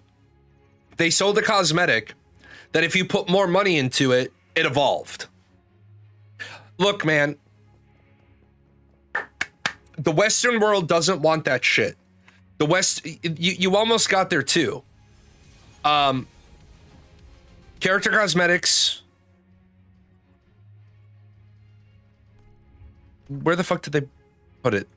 They had direct purchase labeled here once. Oh yeah, direct purchase. Just sell us the shit that we want to buy. As if Google designed this post-apocalyptic in their vision. Yeah, right? Okay, so let me see if I get Starcrom outright, and I'm going to abuse the shit out of it, or if it's a Shresium. 60? 60? Yeah, it... Don't even get any... You don't even get a Shresium now. You don't even get the crates. That's... So you have this whole mechanic. You built your game around having a mechanic. But this mechanic does nothing for me, because just by playing the game, I maxed out my Starcrom. If you're... My belief, if they put me in charge of this game, my change to the game would be this. Every week, you have to purify your base, and you can choose the time and the date and the place of when your base is going to get attacked. If you don't purify your base once a week, then the attack will happen at random, and your base better have enough defenses, guns, turrets, to defend itself. When I mentioned this to people, they said I would immediately quit if they introduced that mechanic. And I was like, why would you immediately quit? Because I don't feel like losing anything. Then why the fuck are you playing a game that started as a post-apocalyptic survival game? That's the gameplay loop. 7 Days to Die, same thing. 7 Days to Die, when you died, you used to lose everything you were carrying. And then you had to haul your ass back to pick up your loot. Then they made it so that you can set it so you only lose the things that are on your tool belt. Then they made it so that you can lose nothing. You can elect to lose nothing. Why? What is so wrong about losing stuff? Dark Souls, you lose souls upon death, have to retrieve them before dying again. Yeah. Your base has yet to be attacked by anything, because your base doesn't get attacked. because you don't ever have to do the purification setup, and bases don't take random damage. There are no roving hordes like there are in 7 Days to Die. Like, I'll tell you, 7 Days to Die, the reason why it's such a good game is because the developers listen to the players, and when the players want bad things, the developers literally say, that's not a good idea. Here's why we think it's not a good idea. How do you have no energy? Oh, because you guys ate all the food. Hi. I'm not letting you into your girlfriend. You're domestically abusive. You are. No, you are. You guys can't see it. My void. This is my void. This is one of my 2 voids. Oh, I know. You're being shown on the stream. You don't like it. I'm exploiting kitty labor. He wants to go in to see his girlfriend. But on Wednesdays, my wife's not home. She has stuff that she takes care of on Wednesdays when I'm streaming. And if we let this little fuckhead out and about, then he becomes a giant jerk face and torments the my emotional support cat. He is a giant jerk face about it. Didn't 7 Days to Die kind of ruin the game with all the 1.0 changes? I was going to play the 1.0 release, then heard all the complaints about the changes. I think a lot of the people's complaints about the 1.0 changes were that they changed the game. Unfortunately, players get set in their ways about something and they don't like change. As a person who has played 7 Days to Die since basically it came out, I think the game moved in the right direction. I think some things they had done was better, but do I think it was better because it was better, or do I think it was better because it's what I learned and then they changed it? And that's what I always challenge myself with.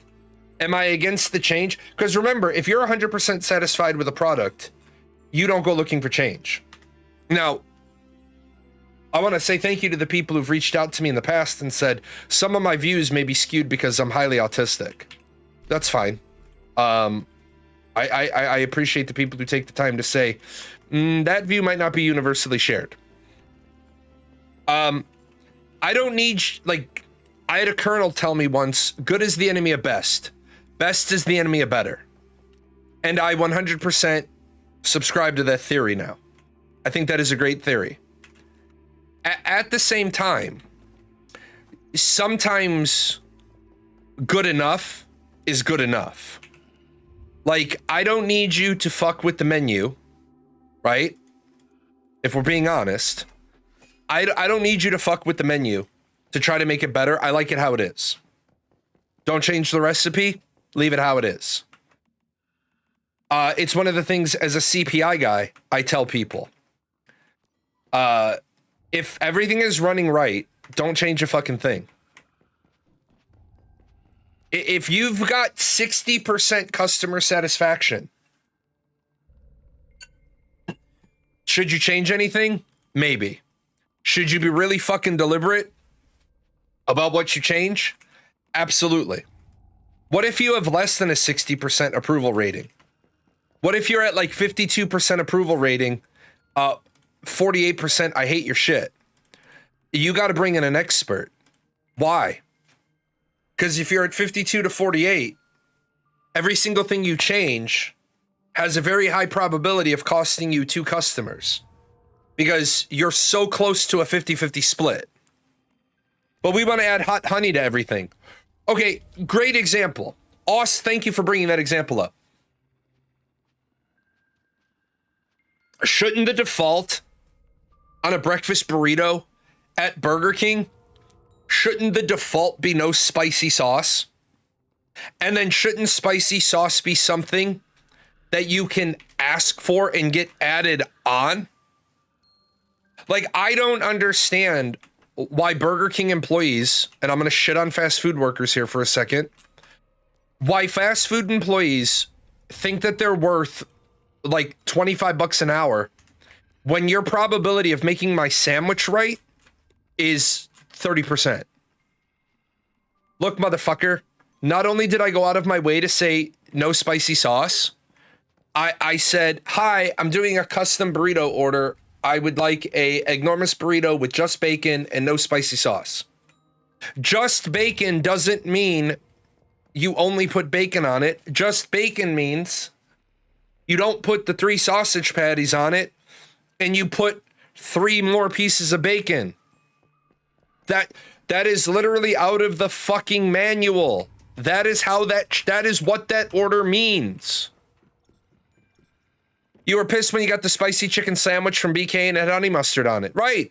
When the fucking when did honey mustard get added to this particular recipe?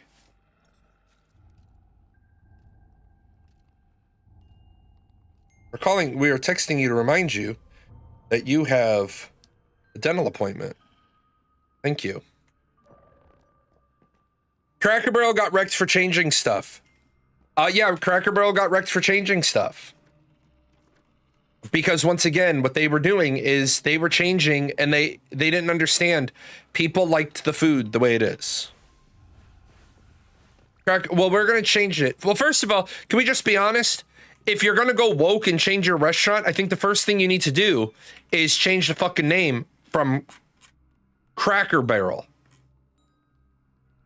If we're gonna get into the fucking shit of the discussion, right?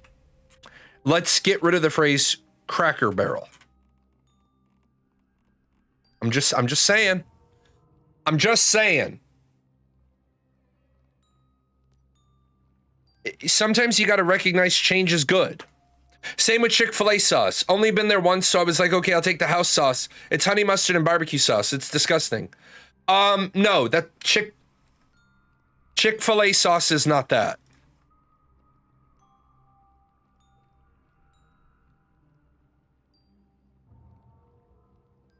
Oh yeah, it is. It's signature honey mustard. I'm sorry. You are correct. I apologize. What my family gets from Chick-fil-A isn't Chick-fil-A sauce. I apologize. My family buys Chick-fil-A ranch. They like the Chick-fil-A. You are correct. Chick-fil-A sauce is honey mustard and barbecue sauce. Yes, absolutely. Absolutely. I was thinking what got into my brain was what's the place they have fucking smashed burgers and shoestring? Freddy's. Freddy's has fry sauce, which is mayo chop. My brain. Ate at Raising Cane's. All they sell is tenders and their sauce. Their sauce sucks. When the Raising Cane's opened around here, I went to it and they got really pissed at my review. And the manager called me to give me a refund if I took my review down. Because I was one of the first people that ate there and my review was pretty scathing. I said I ordered Raising Cane's, three chicken fingers, fries, and 2 pieces of dry bread came with it. The dry bread was the best part of the meal. Holy fuck. Holy fuck, were people thumbsing that shit up. If you like Raising Cane's, you like Raising Cane's. In my opinion, yeah, the toast was good. Raising Cane's is shit to me. But then again, most fast food is shit to me now because if you're not aware of this, why does all the fast food taste the same except McDonald's? Why? Because they're all using the same fucking Cisco products. They're all just restaurants the same way. They're just cooking.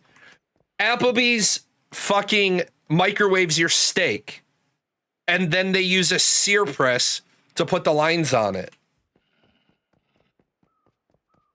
I love you all as my viewers because I don't have a lot of you.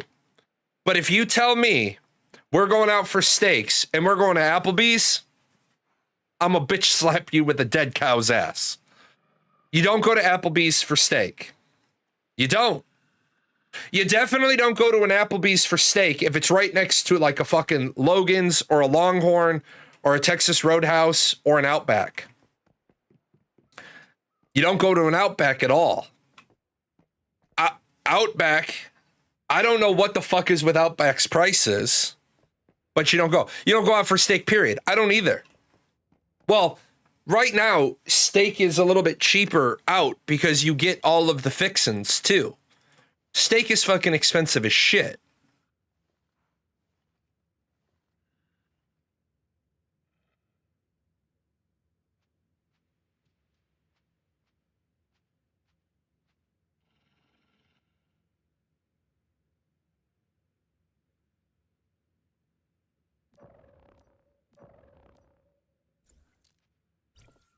Twitch drops.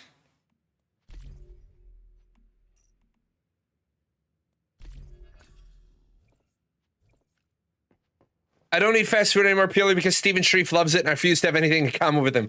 Damn. That's like a... I got bad news for you. Steven Shreve also breathes oxygen. Don't know what you're going to do. That fatty, super seasoned Outback prime rib is so good, though. Yeah. I want to take the Outback owner out back. Yeah, me too, man. I also want to take the Longhorn owner out back, and I want to push his face into a fucking bin of that rub they put on everything because I hate the Longhorn, or yeah, the Longhorn. I hate the rub they use. It's fucking terrible.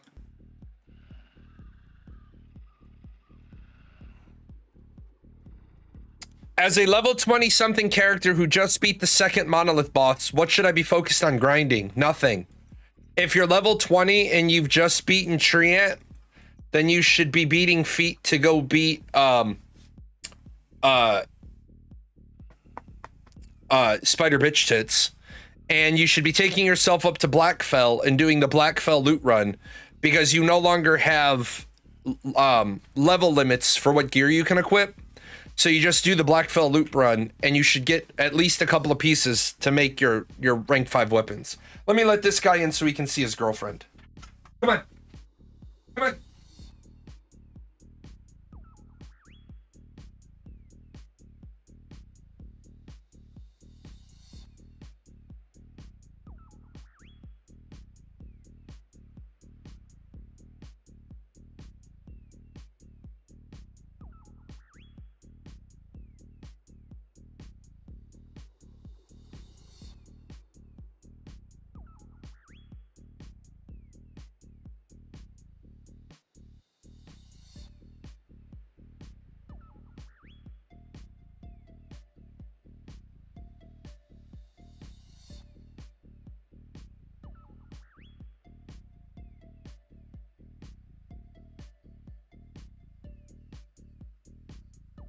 All right, now maybe I can focus on some stuff and not have a cat sitting next to me crying the whole time. Yeah, Blackfell. If you do this loot loop, you come out here to this little cafe, this hotel, City Hall, and then this house right here. No, this house right here. It's the densest collection of lootable chests. You should get the pieces you need to make level 5 gear. This is another thing that I will say that they did with Once Human that was a step in the wrong direction, which a lot of people got fed up with. You should not require me to have a specific item in order to make gear. I should be able to make everything I need to make gear. If you want to give me items as drops to speed up my process, that's okay. But this idea that I'm now stuck on my progression because I'm not fortunate enough to get the drop. That's bullshit. That doesn't feel good. That doesn't play well for anybody. I have to sit here and I have to loot garbage cans forever and ever in order to make my gear. Now you can run the monoliths and the silos.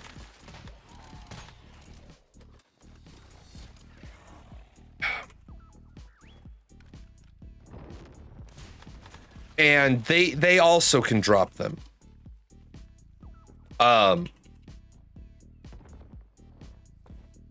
So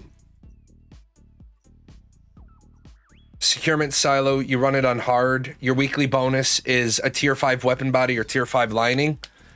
So you can go that and then you can open them. It was so much easier to make a motorcycle in this versus 7 Days to Die. I opened the garage and I was like, that's all I need to make one. I accidentally made 2. Yeah, that's another big problem. They don't have a very good handle on the game. They didn't do a really good job on the economy. Like the other day, people were flipping out. I made $5 million or 5 million L. 5 million L selling a toilet recipe. And people were like, why did anybody buy it? Because it's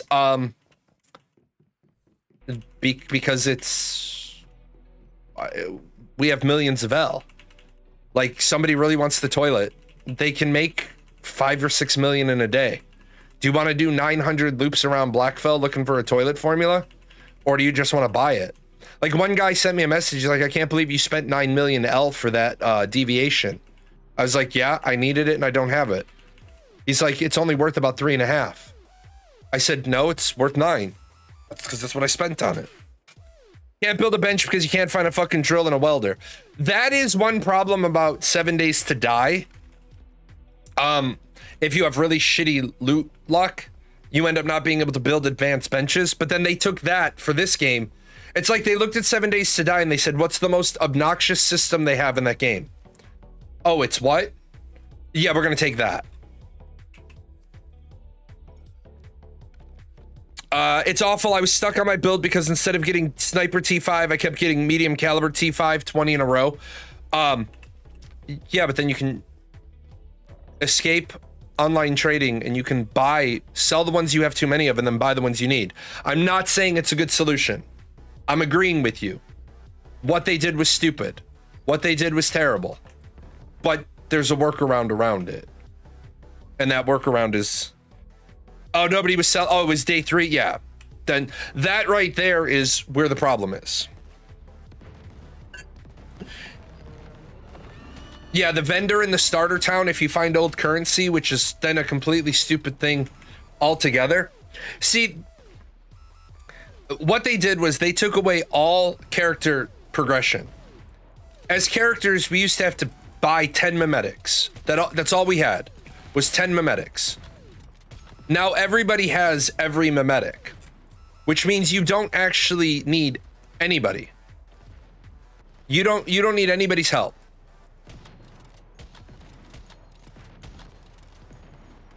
Well, the problem with that line of thinking is now you've made a single player game that other people inhabit.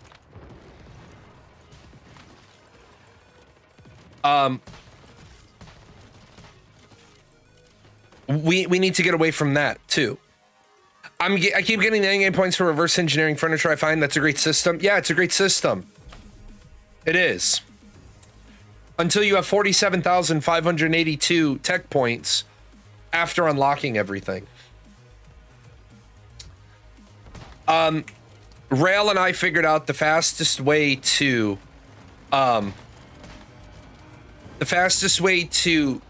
play if you've got a hive mate is when we go to the next server, because of my health and my inability to guarantee I can get to the computer every day. When we play on the next server, Rail is getting all of the skill points. We're going to feed everything to him. Every bench we find, he's going to take till he unlocks everything. He'll then keep all the things he knows that he's unlocked for me. Because it makes no sense to have 2 people halfway developed. If we can have one per... Oh, look at this. Look at all these. Look at all these people. We're all... Look at this. We're all... We're all rocking the fucking new cosmetic.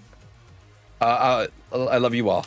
It's monthly. Our characters wipe. No, your characters no longer wipe monthly unless you want your character to wipe monthly. If you want your character to wipe monthly, then it's about every 6 weeks you can move to a new scenario.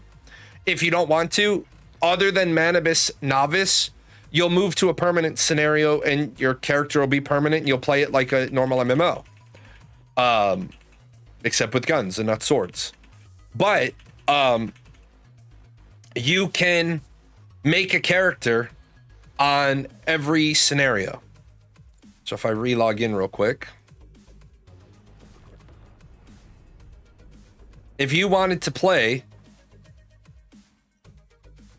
you could be on Manibus, Endless Stream, Way of Winter. You could be on all of them. The only one that's a difference is you see Raid Zone up there.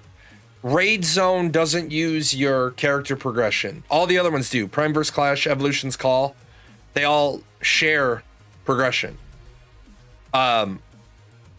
Which is why the PvP in the game is so fucking broken. But that's why I say Once Human's biggest flaw is they don't know what type of game they're building, so they're trying to make one game that does everything, so they're really like a shitty buffet. I don't even see the point of Manibus Novice. I started on regular Manibus, then tried Novice, and it didn't seem any easier.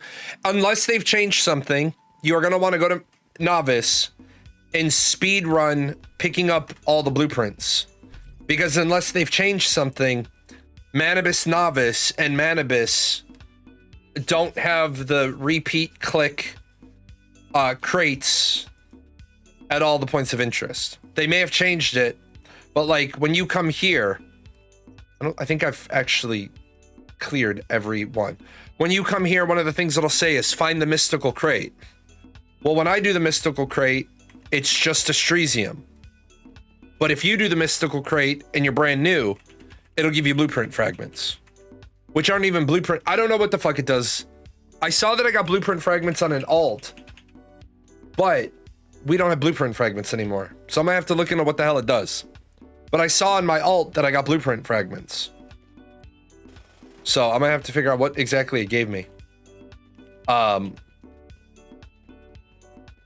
That's a question I'm gonna have to figure out. Because it literally did give me blueprint fragments the other day, and I'm like, what the fuck? We don't have blueprint fragments anymore. So yeah, there's an interesting one.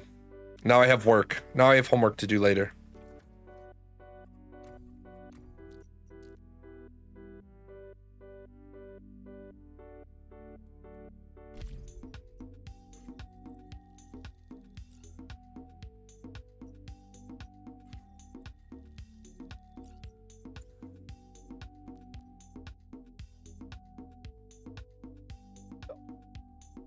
But no, I think if more video games would follow some best practices, we might actually start to see an improvement in gaming. But it's like I say, the problem with gaming is gamers. Is the game completionist friendly? No. If you're a completionist and you want to be able to accumulate every or you want to be able to acquire every cosmetic, the game is not, because the game is free to play, but it is very much a cash shop that has a lot of stuff in it because they've got to make money somehow. I know a lot of people don't like that. They're mad that there's no alternative way to acquire the cash shop cosmetics. Unfortunately, I lose a lot of people in the narrative when I say if the game is free to play, they have to have something to sell. Because if they have nothing to sell, they don't make any money.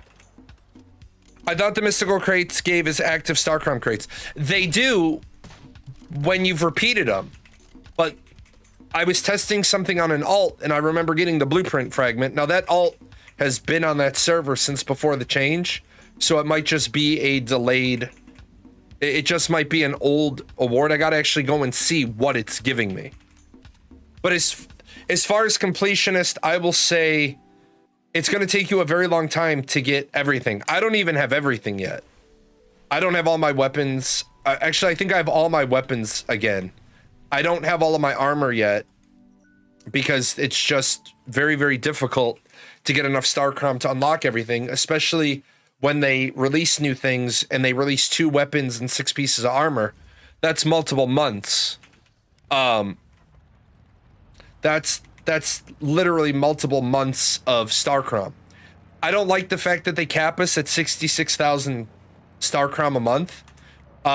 It literally creates the, well, I might as well not play until next month. They did the same thing with the, whatever the fuck the,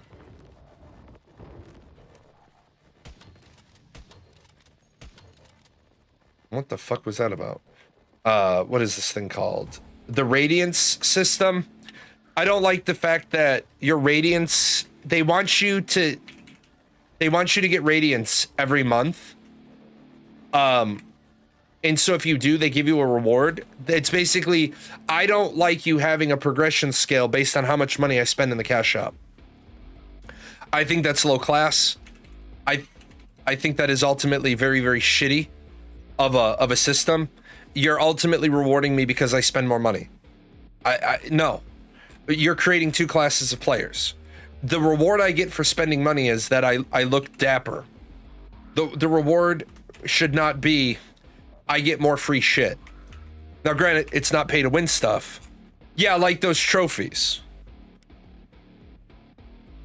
The trophies like that too. You've looked at the cash shop and the battle pass a couple of times. There's so many currencies you get from those loot boxes. I can't find where to spend them. This game absolutely has AMS, which is Asian menu system. I do not like that there are about 9 currencies in the game. It is a pain in the ass. You're absolutely right. Players struggle to figure out where they should be spending their currency. That doesn't make for a good game. Asian menu syndrome. But I demand the status I paid to be recognized. Yeah. As I said, if I was running a game company and I was using a cosmetic cash shop, I would have everything. I would have the 2 halves of the year. January and June are A. Or I'm sorry, January and July are A. So in January, we put on an A cosmetic, right? The cosmetic costs whatever, $14.99. Put it on tier with a month's sub. In July, that cosmetic would then drop in price. And then the following January, that cosmetic would drop in price again. I don't believe in using FOMO. I think FOMO is fucking terrible. I think FOMO... Why the fuck am I trying to do this with like 1 minute left? FOMO is fucking terrible. It is a way to just exploit gamers to open their wallets faster. Once you put something up for sale, it should be up for sale until you decide to put it into the battle pass. Then you put it into the bargain bin. I don't know why companies... I mean, as a marketeer, I understand why companies use fear of missing out and sunk cost. They use them because they work, but they work for a different demographic, and they're not understanding. If you treat gamers fairly, you can get gamers to open their wallet by not using manipulation tactics on them. We don't have to have manipulation tactics to get people to open their wallet. We need to stop that. That's some next level bullshit. And until gamers stand up and say, hey, wait a minute, this shit is wrong, the game companies have no reason to change. As far as where you spend the different things, Starcrom is for blueprints. Christian is the cash shop. Energy links is your currency. Masuko marks are in the challenge shop. Cosmetic tokens are in the cosmetic shop. Colorful Badges have their own menu. Star Wish tokens have their own menu. And Light Forge relics have their own menu. It is too much. So, surprise egg. Egg. So, let's see. Redemption shop. Mod shop, mod dust. Cosmetic tokens. Challenge shop.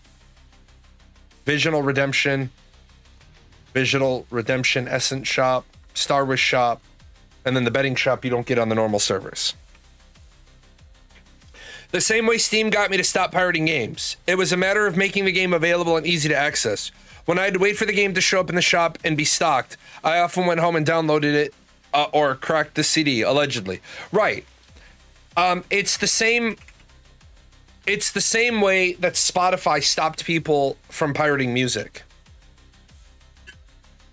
I give you a monthly sub, I get access to pretty much all of the fucking music known to man. That's a good idea. That's great. That's amazing. The problem is the more you raise your price, it becomes more likely that I'm going to go back to pirating movies.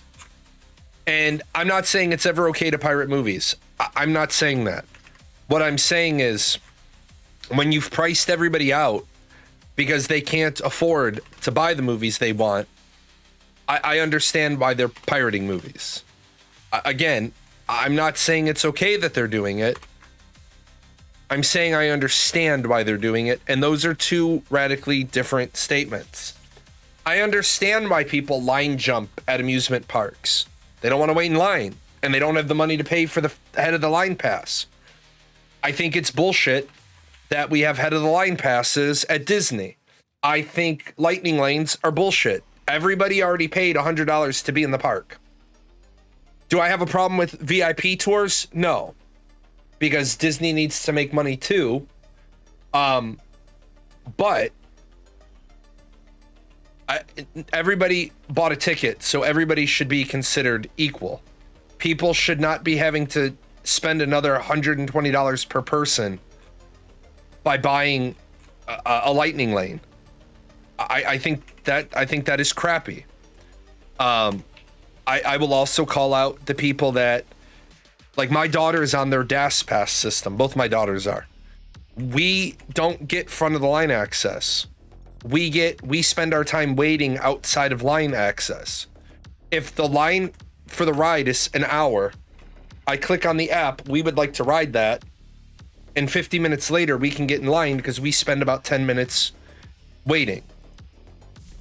What I hate is people who have disabled autistic children, Down syndrome children, cognitively impaired children, who what they do is they get the DAS pass, and then they also buy lightning lanes. Well, if the DAS pass is so that your child has time to rest and recover, how the hell is your kid resting and recovering if you have them going line to line to line between lightning lane and DAS pass and waiting in line? Like, then your kid doesn't need the DAS system. Like, my kids can't function. Standing in an hour-long line with both of my children is probably not going to happen because about 40 minutes in, they're going to be crawling out of their skin because cognitively, one of them thinks that 2 hours has passed, and cognitively, the other one thinks every single person has stared at her, among another litany of problems. So we virtually queue for our DAS. We sit at a table. They put their headphones on. They watch their phones. We get, something to eat, something to drink. We do focus exercises to make sure that they're ready. We get up, we go to the line. Everybody's trying to exploit everything. If you create a system that protects vulnerable individuals, everybody in the fucking world will exploit it. Everybody in the world will exploit it because people don't have any integrity anymore. People don't have any honor. People don't have any decency. Video games is where I hoped that shit would stop, and it's just as bad, if not worse. Like, somebody asked me, am I doing giveaways for new players? I said, I'll give shit away to new players if they come through my stream and they join my server and they need a hand up. But I'm not giving shit away to people, especially when they say I'm a new player. Well, really? Because I can look at you and see you're not a new fucking player. Like if Nan Yen told me I'm a new player, I'd be like, the fuck you are. You've done 3 seasons.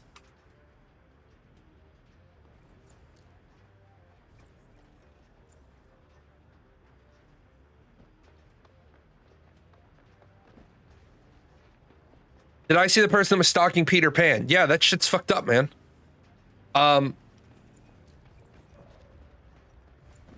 Yeah, I'm a new player. 10 seasons.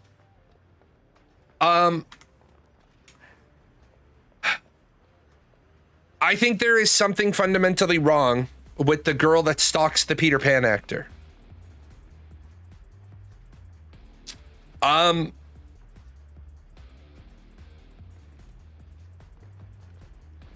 Unfortunately, I'm not exactly sure what the answer to that person is.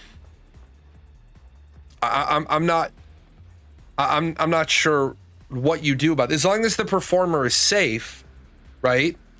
As long as the performer isn't in danger, I don't know what to do. Imagine if it was a dude stalking Cinderella. Yeah, I think we've got some crazy, right? I think society is full of crazy. I think parasocial relationships, especially with the increase of OnlyFans girls, I think we have a really big problem with society. I also think that a huge problem in our society comes from our leadership saying dumb as fuck things. Alexandra Ocasio-Cortez saying no doesn't mean no.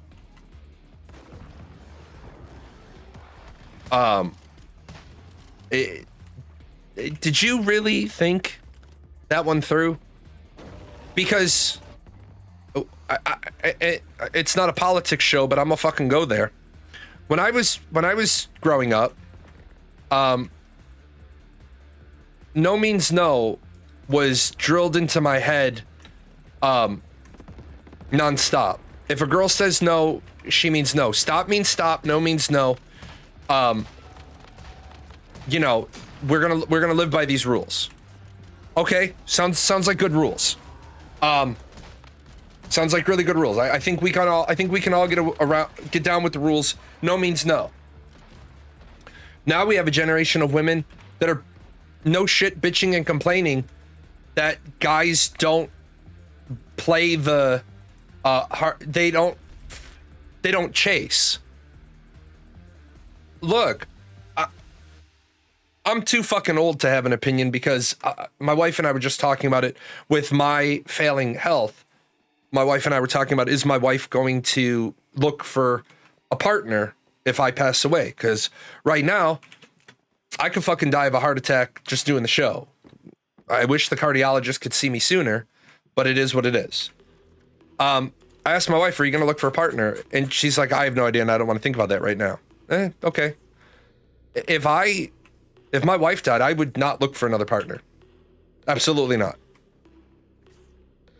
No. But it has nothing to do with, like, if I did go looking for a partner and I asked a woman out, be like, hey, you want to go get drinks on Friday? No? Okay. Then we're done. That's it. There's no me asking you a second time. Because I was taught no means no. I asked you, you said no. We've got this fucked up reality. And I'm not blaming all women for it, but I am saying that if women aren't speaking out on it, they're partially to blame for it. Women selling their bathwater. I don't happen to have a giant gate. No. I don't have a giant gate.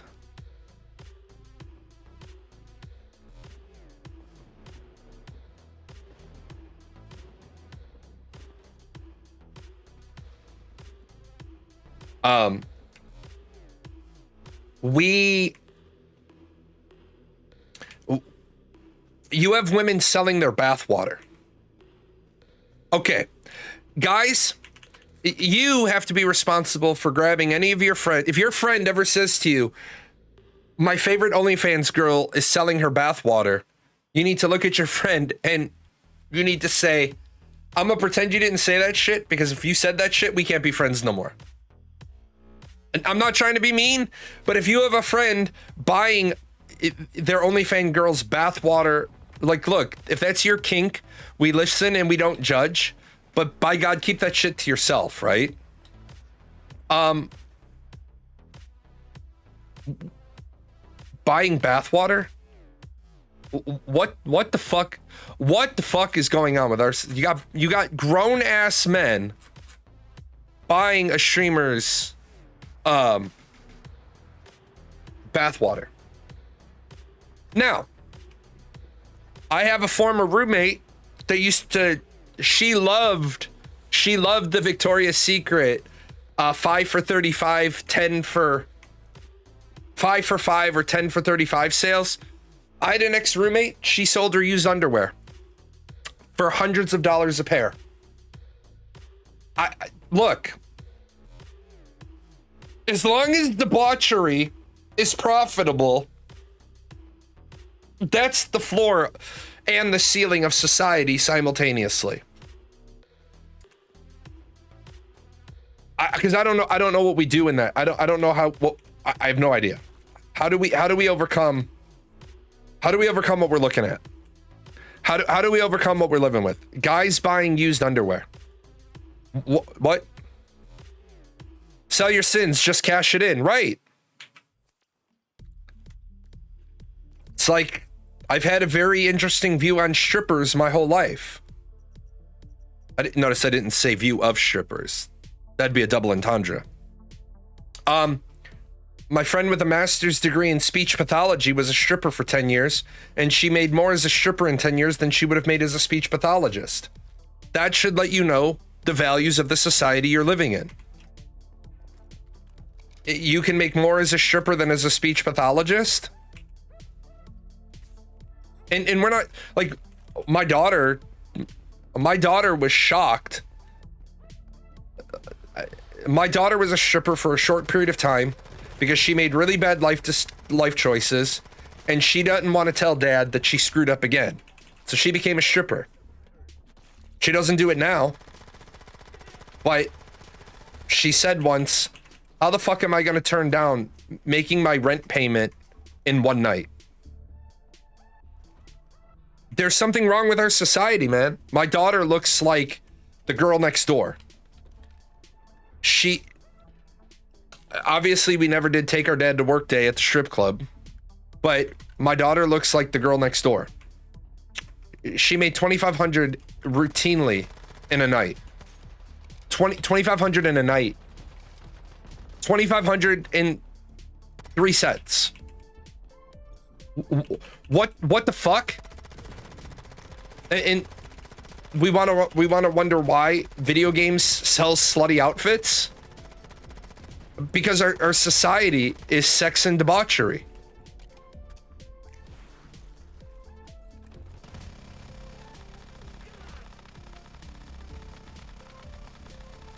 We've got problems.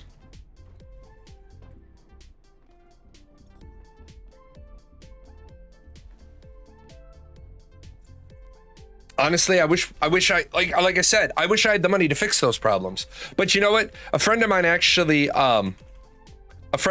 challenged me on an idea, and I had to say, you know what? Fuck. I don't have a good answer to that. A friend of mine asked me, hey, you have a lot of experience running bars and running establishments, and you have a lot of friends that were strippers. You could probably get a lot of consulting, like a lot of free consultation for how to make one profitable. I said, yeah, probably. What's the point? He said, wouldn't it be better if you got money? If instead of giving people money, if you opened a strip club and let them earn money? I was like, no. And then I was like that one lady from the memes. No. Well, hold on. Like, what that shouldn't even be a fucking thought process. But it is. You had a friend tell you he'd rather look at a female's behind than a male's while playing. I told him I'd rather just make something that looks like me. You know, I'm gonna be a little radical here, and if I offend you, that's okay. It's just a thought exercise. I think there might be something, a little closet something or other. If you want to make a female avatar because you're staring at its ass, because I don't stare at my character's ass. There's a big white dot in the middle of the screen. I look at that. Like, I don't see my character's ass. I think there is definitely something wrong with guys who say, I'm staring at the ass of the character while it's running around. I'm like, I don't look at my character's ass. I look at everything else going on. Are you spending a lot of time? Like, maybe the reason why you're the bottom of the DPS ladder is because you're looking at your character's ass instead of looking at the game. I've always felt like people who use that, I'd rather look at a female butt, people are deep fear they will see a male's ass and be turned on. You know, I don't want to go there, but I'm going to go there because if you need to remove the temptation of something, you are attracted by that thing. I think you are 100% absolutely correct. If you need to remove the temptation of something, unless it's one of those fringe things that are morally reprehensible to begin with, those things shouldn't happen or exist, period. Right? Like the mom who tells her daughter, you can't wear a skimpy bikini around your dad. Excuse me, what? Let me break this down to a couple of silos. First of all, I don't look at my teenagers, I don't leer at my teenagers, because I have all girls, when they're in their bathing suits. I'm not leering. Cursory glance. Is it acceptable? After that, I'm looking at the sign language box, right? Cursory glance. Nope, that bathing suit's unacceptable. Why? Because I did a cursory glance and that bathing suit is motherfucking unacceptable. It's real simple. As a dad, if you're a dad and you have daughters and they're not teenagers yet, let me help you out with something. Ready? If they put on their bikini and there is less cheek meat covered than there is cheek meat exposed, that bathing suit is too skimpy. Once she's 18, wear whatever the fuck you want, unless it's at your house, and then you have bag, you have say. It's your house, you have bag, you have say. Hey, look, while I'm at work, you want to have your friends over, you want to swim at the pool, in my pool, and you throw that possessive pronoun there. While I'm at work at my job, if you want to swim in my pool, wear whatever you want. But when I get home, the bathing suit bottoms better be the ones that I approved of. Dad, I'm 18. I don't give a shit if you're 35. Cover your cheek meat. My dad said if your daughter is wearing a bikini you'd love to see your wife in, then it's not the bikini your daughter should be wearing. Yes. Yes. Yes. 1,000,000% that. As I've told people many times, many times, I don't want my daughter in a bikini ever, because I'm a staunch conservative when it comes to my daughter. I want her in a 1950s bathing suit, which is basically a dress that comes down to her knees. She doesn't want to wear that, but I'm ultra conservative about my daughter. Now her friends, they come to the pool, as long as they're 18, top's optional, right? Let's move this party to New Orleans with some naked pools, right? But when the mom said to the daughter, "You can't wear that bikini around your dad," bitch, that statement is your psyche articulating predator vibes. That your brain is literally your subconscious is doing its job, and you're ignoring it.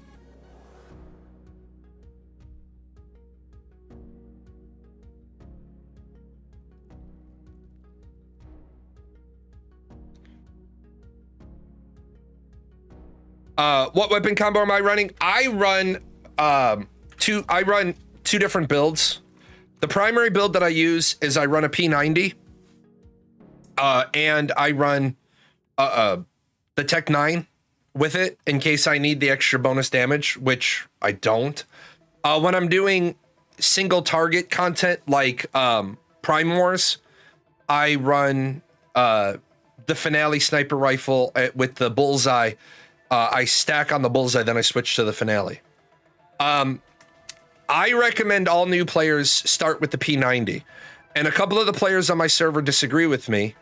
But the reason why I recommend going into the P90 is because you don't have to really do anything with it to make it useful. I'm actually running my single target P90, although I should be running my other build. It's just this content is so easy. I don't have to min-max it. But the reason why I like the P90 for new players is the P90 lets you do everything. There is no piece of content you can't do with the P90. The bounce bow is great. It's an amazing weapon, but it's not really effective against aerial targets. And right now, new players, we have the space whales, which the bow isn't going to be very useful for. The bow has also got some bosses that it's not exactly amazing for. It's not exactly amazing for the Forsaken Giant, which is where the majority of people are going to tell you to do your grinding to get pity.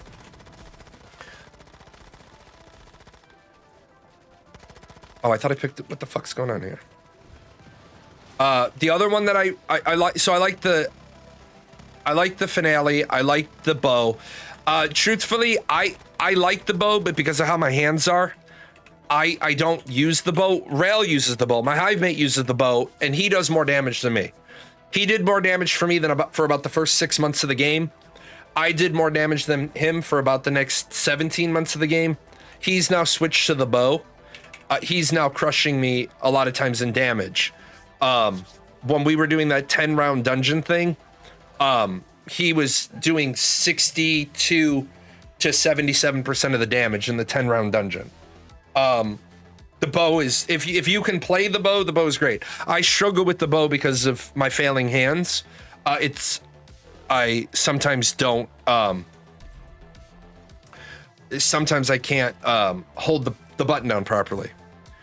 It's the good enough build for people who don't know all the mechanics yet. Yes, it's the good enough build. You can also switch quite easily. I run 3 Savior, 2 Lone Wolf, and then the Earthly Boots for the boss. You can just as easily switch the Earthly Boots for the Bloodstained Boots, which I'm gonna do because I kill more trash. Did I hear about the guy in the Walmart the other day? Dude, you live on the People of Walmart site. I've told you this. You need to give me a little bit more. There's a bunch of fucking shit going on at Walmart every day. Which guy at Walmart? Because there's People of Walmart stories every day. Is there crossplay? Yes, there is crossplay. And they have finally now got it all solidified and worked out. You can maintain your progression as you move from PC to mobile to console.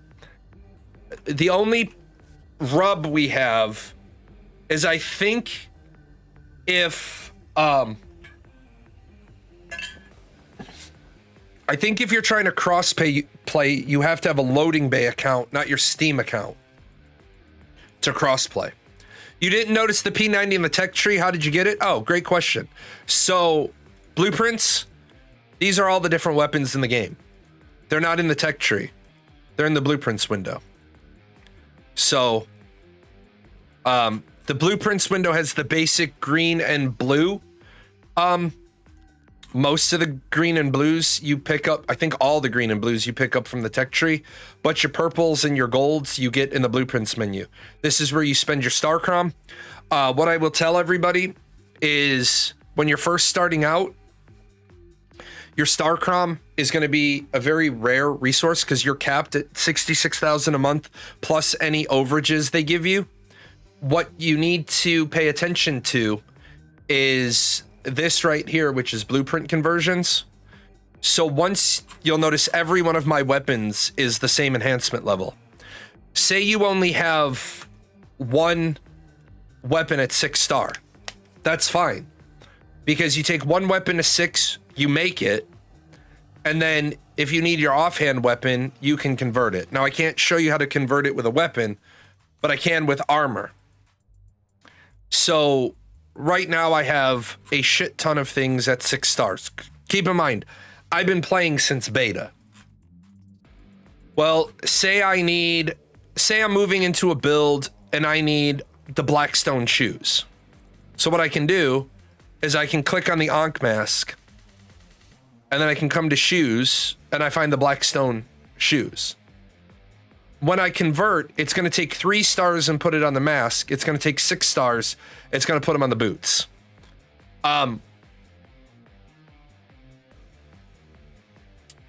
That is a way. You get one piece of armor up to 6. You make the piece. You swap the blueprint. You make the next one. You get X number of blueprint conversions a month. Until you guys have the ability to acquire enough to get 6 pieces of armor to 6 and then your weapons. Now, is there a reason you want to level them up? Yeah, your collection level. And I'm 863, so forgive me. It's gonna take me a minute. Can I go to 1? Yep. So every time you raise your collection level, you're gonna get stuff. This is what you want to collect. You want to raise your levels so that you can get your precision components. Now, I don't think I have any accessories not unlocked. I got mine unlocked a different way. So you're going to want to level your collection level a little bit. I will say one thing that disappoints me about Once Human is that there's all these accessories, but you'll notice tactical suppressor, 10 minus 12, 20. 10 minus 12, 20. They have 2 suppressors that do the same thing. There was a guy in Marion, a sexual predator in the little girl's clothes section jerking off. Yeah, I'm gonna jump on that one because if I offend any of these people, I don't give a fuck. I am the wrong channel to be on. If you're a pedophile, I am the wrong fucking channel to be on. If you're gonna try to spout that minor attracted person bullshit, that's not normal human behavior. I'm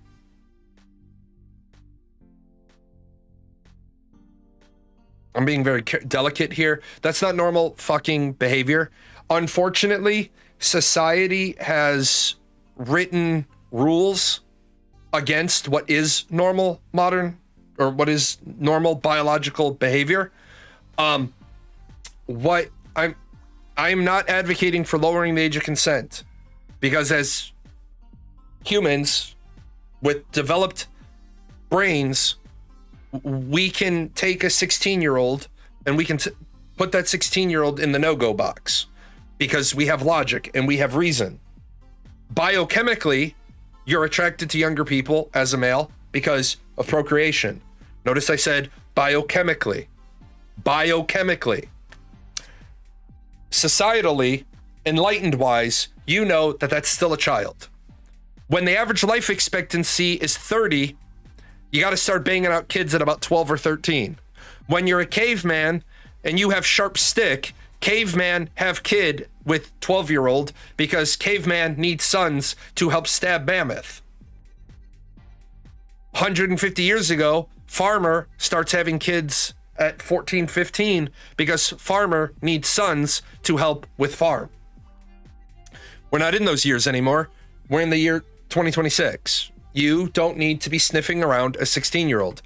Now, if you're 16, game fucking on. You're in the right sport. If you're 25, I make the joke and guys don't like it, and that's okay. They don't have to like it because they're the ones that need to realize they're part of the problem. You're a 25-year-old and you're justifying having a 16-year-old girlfriend. What are you doing with her? Sitting and helping her with her homework? Helping her go prom dress shopping? Like, there's a problem. You're 20, you're 25, she's 16. That shit's fucked. Now, as far as the Meta glasses, I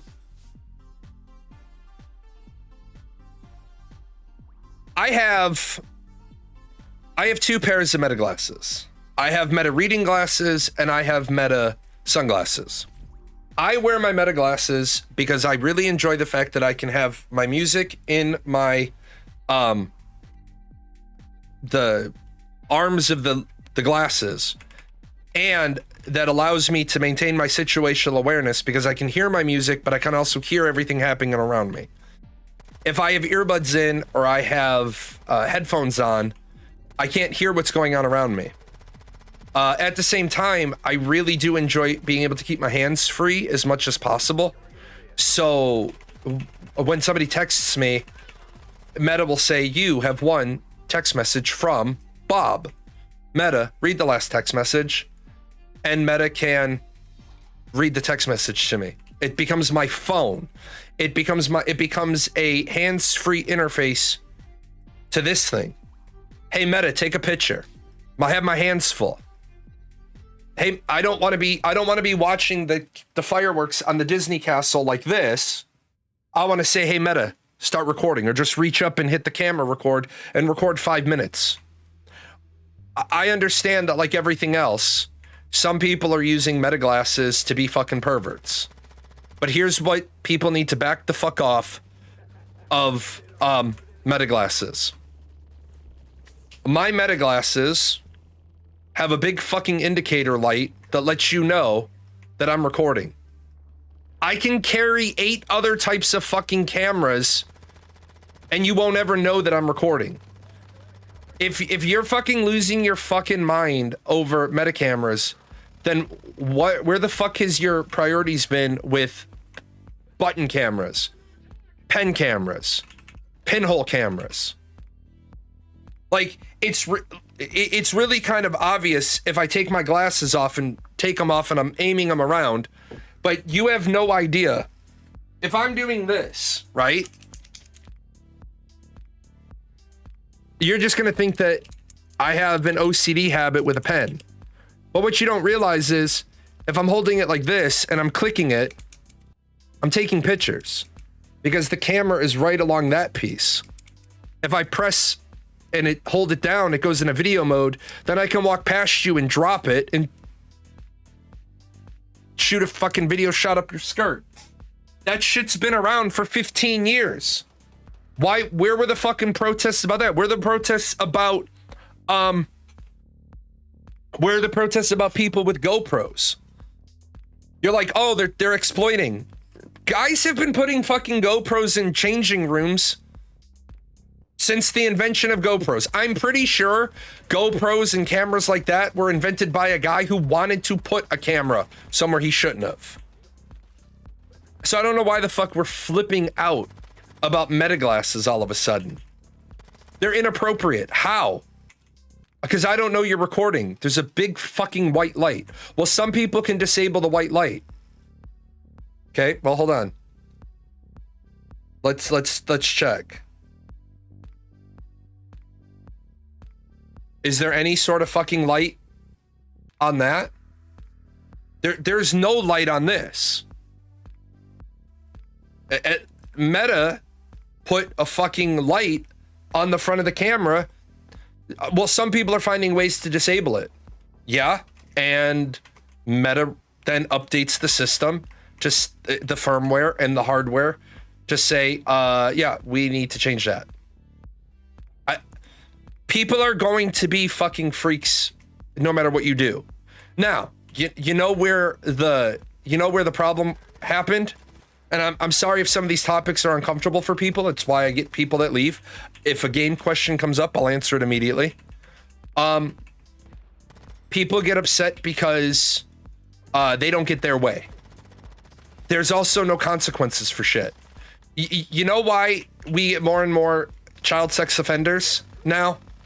Because there's not the town folk beating the fuck out of that guy. I guarantee you, back in the day, police used to turn a blind eye. Well, we have no idea we have no way to identify who beat the fuck out of you, Mr. Pedophile. But given the charges that you're with, that's going to be sort of the fucking response you get around here. It might be a good time for you to start thinking about maybe moving on down now the road. And people are like, well, that's not fair. You just can't beat the shit out of them. Are you defending them? Because that sounds an awful lot like you're defending them. I just want to be clear where we're at. Are you defending them?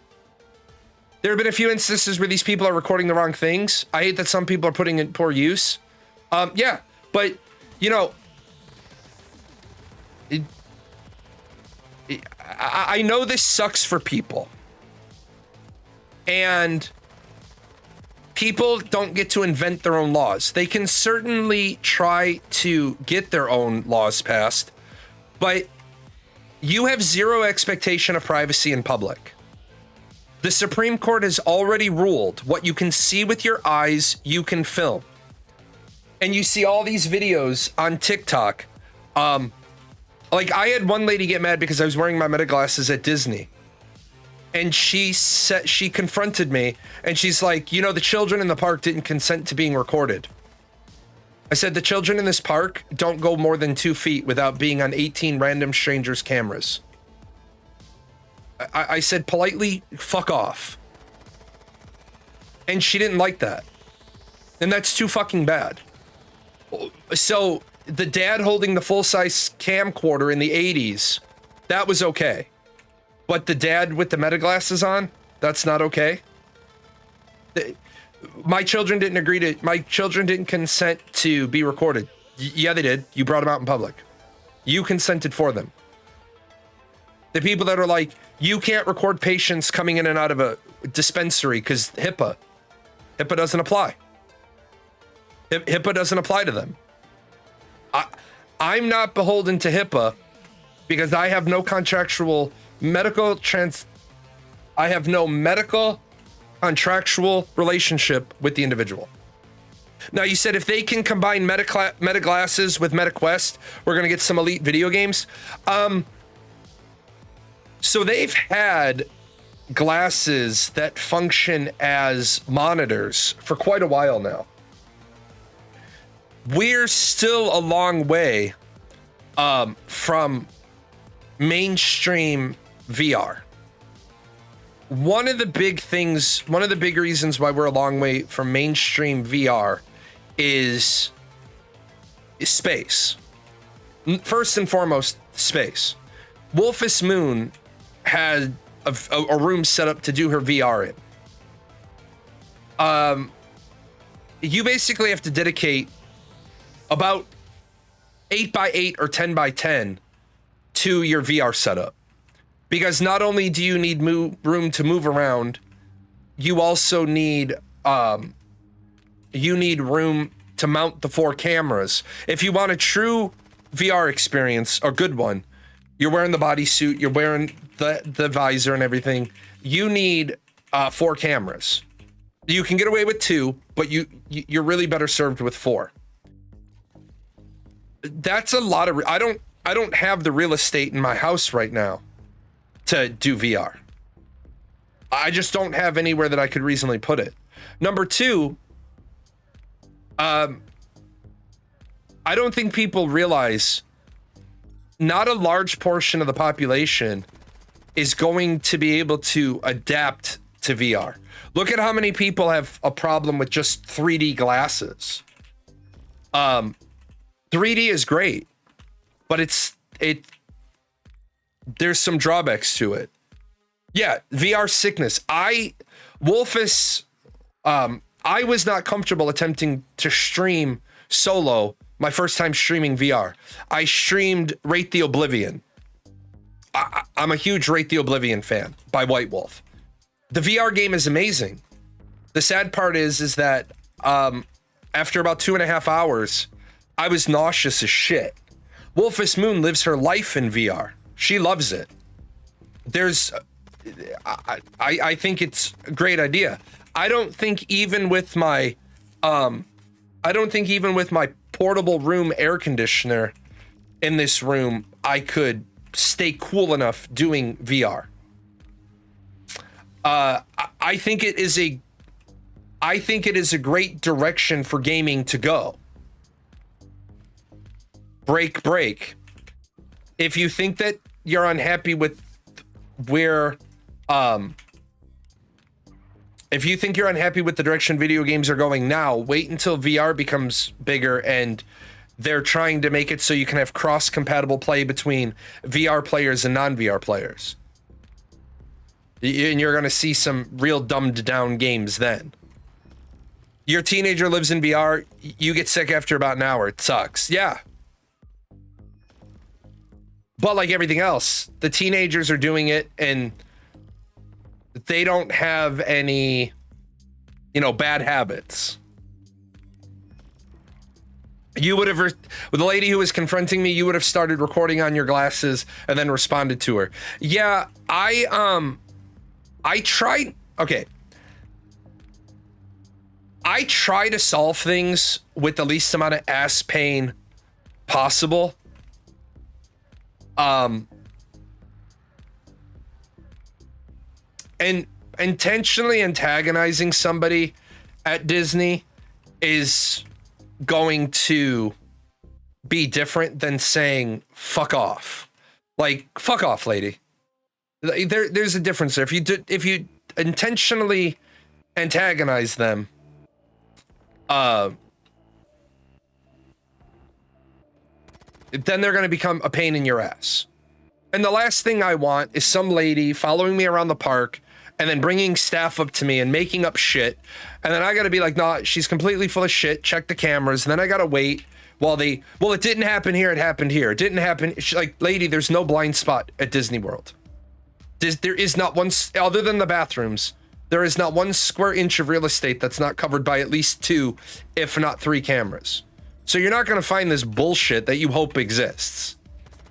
Plus the fact that Disney's going to tap my magic band, they're going to tap your magic band, and they're going to say, yes, sir, Mr. Jalan, why don't you go about your day? If there's any problems, we'll contact you. Because what's in your Disney file? How much money you've spent with them? I promise you this. Disney is not about to fuck around and lose customers that spend $50,000 in a year. They're going to be like, nope, sorry, lady. Unless you can tell us where he beat the fuck out of you with a Goofy doll, we're not doing anything to this customer. Yeah, if they can get the MetaQuest and the Meta Glasses, they can use AR instead of VR. You're absolutely right. But again, we've had the ability to have a video screen this close for the better part of a decade. I saw somebody say that it has to do with frame rate. I don't really feel like going down this rabbit hole, but I will really quickly. If anybody ever tells you that human beings only see at 60 frames per second and anything above 60 frames per second is wasted, tell them to come to my show, tell me that in advance that they want this lecture, and I'll prep it again. You see at a variable rate of frames. Human beings see at a variable rate of frames. Some fighter pilots see above 60. Some fighter pilots see above 100. Some fighter pilots see above 200. Some gamers see above 200. All of this bullshit where they say human beings only see at 60 frames per second, you have to read the rest of the research and understand that that is the average occurring human what the norm is. What is the middle of the standard deviation curve? And that's 60. But if 60 was the ultimate frame rate, why aren't all movies filmed in 60 frames per second? Because it would double the cost for something that is visually imperceivable. Your brain, right? Your brain sometimes is fixated on what's in front of you. But your brain is everything in your field of vision. Like there's that one NCIS episode where they say we didn't see the guy. And then they roll back their cameras and there's the guy in the window. Your eyes perceive everything because your eyes are just cameras. Your brain filters out the unnecessary. Horses, on the other hand, their brains can't filter out the unnecessary, which is why you put blinders on a horse. If the brain can't filter out the unnecessary, we're just not going to allow you to perceive the unnecessary. Fighter pilots have been tested, and a rare few of them see at over 200 frames per second. What does that look like? They show 200 frames in a second. On one of those 200 frames, there was an aircraft, and they ask the pilot 3 questions. What's its orientation? What's its heading? And identify it. If they get the orientation and the heading, they're given the thumbs up that they're perceiving at 200 frames per second. If they can identify the aircraft, then they see at over 200 frames per second. And then we get into the whole technological discussion about if you have a 60 hertz monitor, you shouldn't have your frames per second above 67. You want 10% over for just smoothing. But if you don't have a CRT monitor, stop your fucking arguing about smoothing, because the way a flat panel monitor and the way a CRT monitor presents information are radically different. Why do some really good shooter streamers still play on a CRT monitor? Because of how the data is presented to the monitor. Because of how the screen refreshes. For the average person, it doesn't impact you. For the average person, it doesn't matter. Some people I know have bought 4K monitors. How close to the monitor are you sitting? Within an arm's length? Why the fuck did you buy a 4K monitor? It's not helping you. It looks good. Get out the fucking manual. Look up the focal distance range, and it'll tell you how far away from the monitor you're supposed to be. People are getting bigger and bigger and bigger monitors. Oh, it looks great. It looks like shit. You just don't want to feel stupid about what you bought. Why is my TV hella high res and my monitor's 2K? Because I sit within 16 inches of my monitor and I sit halfway across the room on my TV. That's why. Give me a full dive headset like Sword Art Online.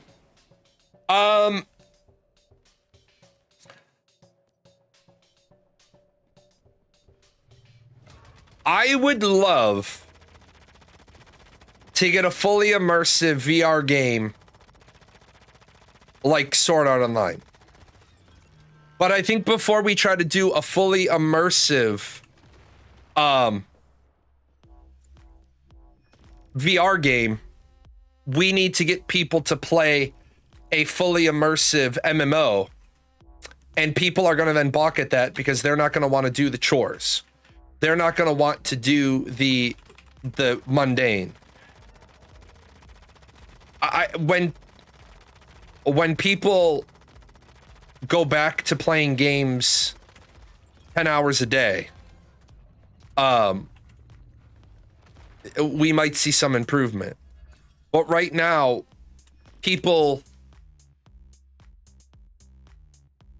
Jake Song, who left XL Games, he literally said, we need to make a game that people feel like they're making progression in, even if they only have 30 minutes a day to play. I'm sorry. If you only have 30 minutes a day to play, an MMORPG is not for you. Because that means you're going to be throttling all the other players. Because at the end of the day, if you're only playing, you know, if you're only playing 30 minutes a day, and I'm playing, let's just say, 3 hours a day, I get 5 times ahead of you every single day. I play what I do in a day, you do in a week. What about those stands that you can run and turn, and it's basically a treadmill you strap into? Those are great, but you still need an awful lot of floor real estate for them. Those are awesome. I'd like to see those. I'd like to see those develop more. I'm not trying to be funny. I would like to see those more readily available come to market. If we could get people walking on treadmills more, we would probably start dealing with the Western obesity crisis. So yeah, I'm all for that. I'm all for it. 100%. I just don't think that. I don't think that the average gamer is going to. Fuck it, I'll just say it. I think your average fat fuck gamer isn't going to get down with that, because they're going to be like, what do you mean I have to walk around? Like, not to be crude, not to be crass, but we have gamers that piss in bottles at their PCs because the bathroom being 12 feet away is too far. It's too far, 12 feet. Look, man, when your life has degraded into you peeing into a Gatorade bottle, like, I get it if you're like on the highway and you gotta go to the bathroom and you're in the middle of the fucking nowhere. That's why I use a catheter. I get it. I'm not saying there's never a time and never a place to piss into a bottle, but while you're sitting in your own home and you're 12 feet from a bathroom, yeah, I'm gonna tell you that you shouldn't be pissing into a bottle. Get your fat fuck lazy ass up and walk to the fucking toilet. Now, had a buddy who was pissed off. I got stuck in traffic and he was calling me every like 4 minutes. And I'm like, dude, I am trying my very best. He had a broken leg. I am trying my very best to get to you, but I am stuck in traffic. I had to go to this thing called my job today. I am trying my best. I understand you're bedbound. I understand that. And I'm not unsympathetic to the fact that you're bedbound. But I can't get there any sooner. And I got there. And he was upset. Because he had basically pissed all over himself. And I'm like, dude, I couldn't get here any faster. I'm sorry this happened to you, but them's the fucking breaks. Like, I'm not trying to be a jerk off to you. I feel terrible. You're now covered in piss. I was trying to get here to help you, get to the bathroom, or at the very least, dump your fucking bedpan, the jug. I said, but the other question I have for you, if you're gonna fucking scream at me, is how the fuck did you not get this emptied by anybody else? Like, there's a team of people rotating in through to help you. He's like, all the other people feel weird about dumping out my piss jug. It's like, then you have shitty friends. Like, put on fucking latex gloves, pick up the fucking jug, dump it, flush it, put it under the bathtub spigot, wash off the outside of it for him, rinse out the inside of it for him, take it back to him. I said to him, man, there's something fucking wrong, right? When I was a kid, so many dads had piss jugs in their garages. Okay. Why did dads have piss jugs in the garages? Because your dad wasn't out in the garage because he was getting shit done. Your dad was out in the garage hiding from Mama Bear. Your dad either A, had fought with Mama Bear and lost and didn't want to go in. He was out in the garage licking his wounds. Or B, he was dragging a chore out that should have taken 10 minutes so he could stay out of the house to not get a honeydew list. The moment he goes into the bathroom to take a leak, mama gonna put 3 more things on his honeydew list. That's how that shit works. Clearly never had kids and had to change diapers. I have a very wonderful child's mother. I did not have a large responsibility for changing diapers. The reason why I did not is because I will vomit changing diapers. I can change a wet diaper, no problem. A loaded diaper, my wife's response was, no, I don't make my husband change diapers. I don't expect my husband to change diapers because I don't need to clean up vomit as well. I would rather just change the diaper. Like, I'm perfectly capable of doing it, but I'm likely to vomit. Human waste is not something I'm good at taking care of. Not even my own. Not even my own. Not even a little bit.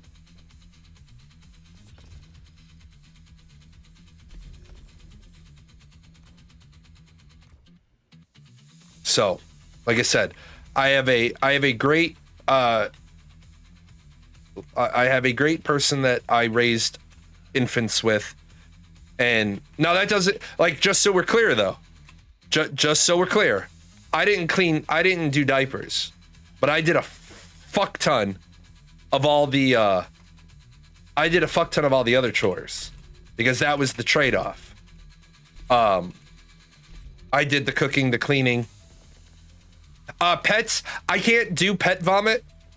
I can do a litter box because pet waste doesn't bother me, but I can't do cat vomit.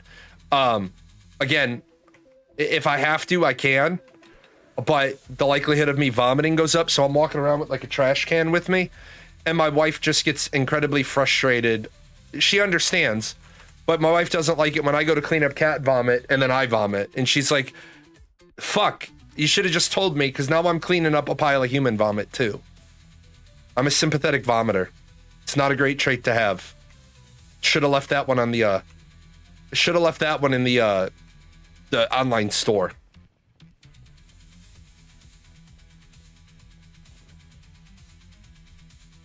I'm also really happy. I'm gonna take a quick break and then I'm gonna say I'm really happy about being done with this bullshit.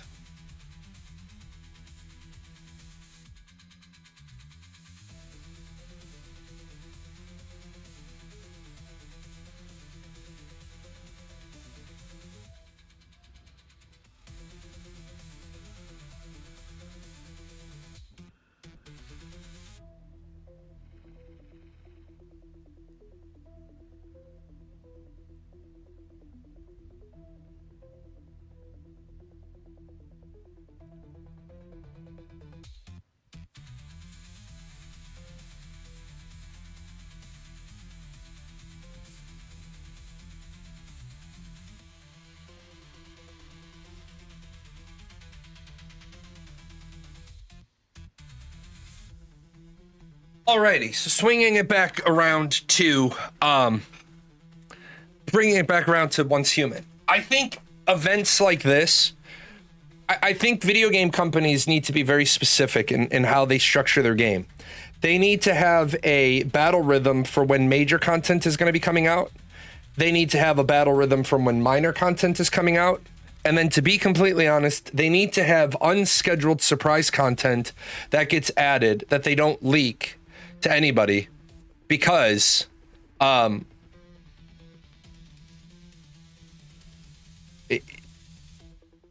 video games have become too damn competitive. They're not there for enjoyment anymore. They become second jobs, and that's no fun for anybody. This right here is absolutely one of the worst events I've ever endured. So what we have is I've collected 303,000 gravity crystals since May. 303,000. That's a fucked up number of anything to collect. Each one of those gravity crystals, and I'm over 1 million because I've bought 700,000 gravity crystals trying to rush this shit along. Each of those opens one of these cores, either abyssal, or I'm sorry, either epic, legendary, or mythic. Okay. Inside of those, you can get between 0 and the most I ever got was 8 of these Abyssal Essence.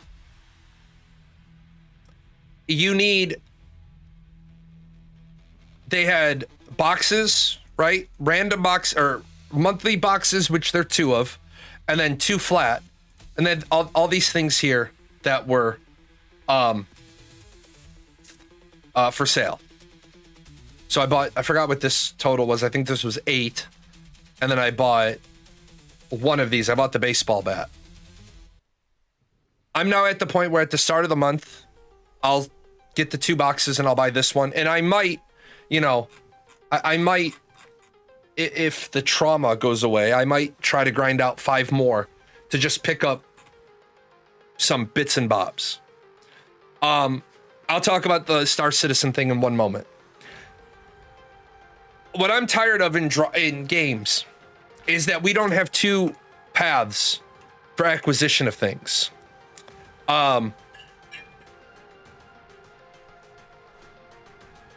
Somewhere there's a developer that designed that plan and said the drop rate on Essence from a box is going to be this %. So in order to get this many, you're going to have to accumulate this many total gravity crystals, and then that divided by the drop rate is going to be about the approximation of how many gravity crystals it takes to get 1 essence. Let's say that number is 4,200. It's going to take 4,200 gravity crystals per essence if you try to open boxes. Cool. Sell them direct conversion for 5,000 a piece. That way, a person who feels like they always have shitty RNG in games doesn't get frustrated because of their shitty RNG. They can go and they can say, all right, I'm not going to play the RNG. I'm not going to try to get 8 essence for 300 crystals, which I got. I'm just going to go ahead and I'm going to buy all mine because then I know exactly how much work I got to put in. I need this many essence, so I need this many crystals, and I'm just going to plug away being a hard worker. Cool. Sounds good to me. Sounds great. Sounds amazing. Let's do that. I like it. I love it. I want some more of it. Let's do it that way.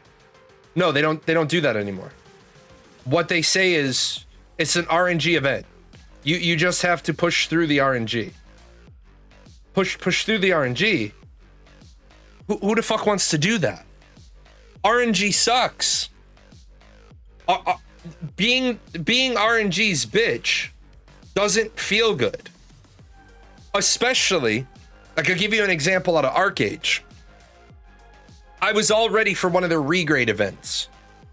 I had 50 pieces of armor I was going to attempt to regrade. I had all the materials I needed to do 50 regrade, 50 attempts. I got 0 divine pieces out of 50. Meanwhile, a guildmate divined every single piece. Their whole set. Like 11 for 11. I went 0 for 50. They went 11 for 11. That's the sort of shit that gets people to say, you know what? Fuck it, I quit, I'm out. That's where game developers aren't understanding MMORPGs versus TTRPGs. Some of the dice rolls I do as the DM are behind a screen so that I can lie.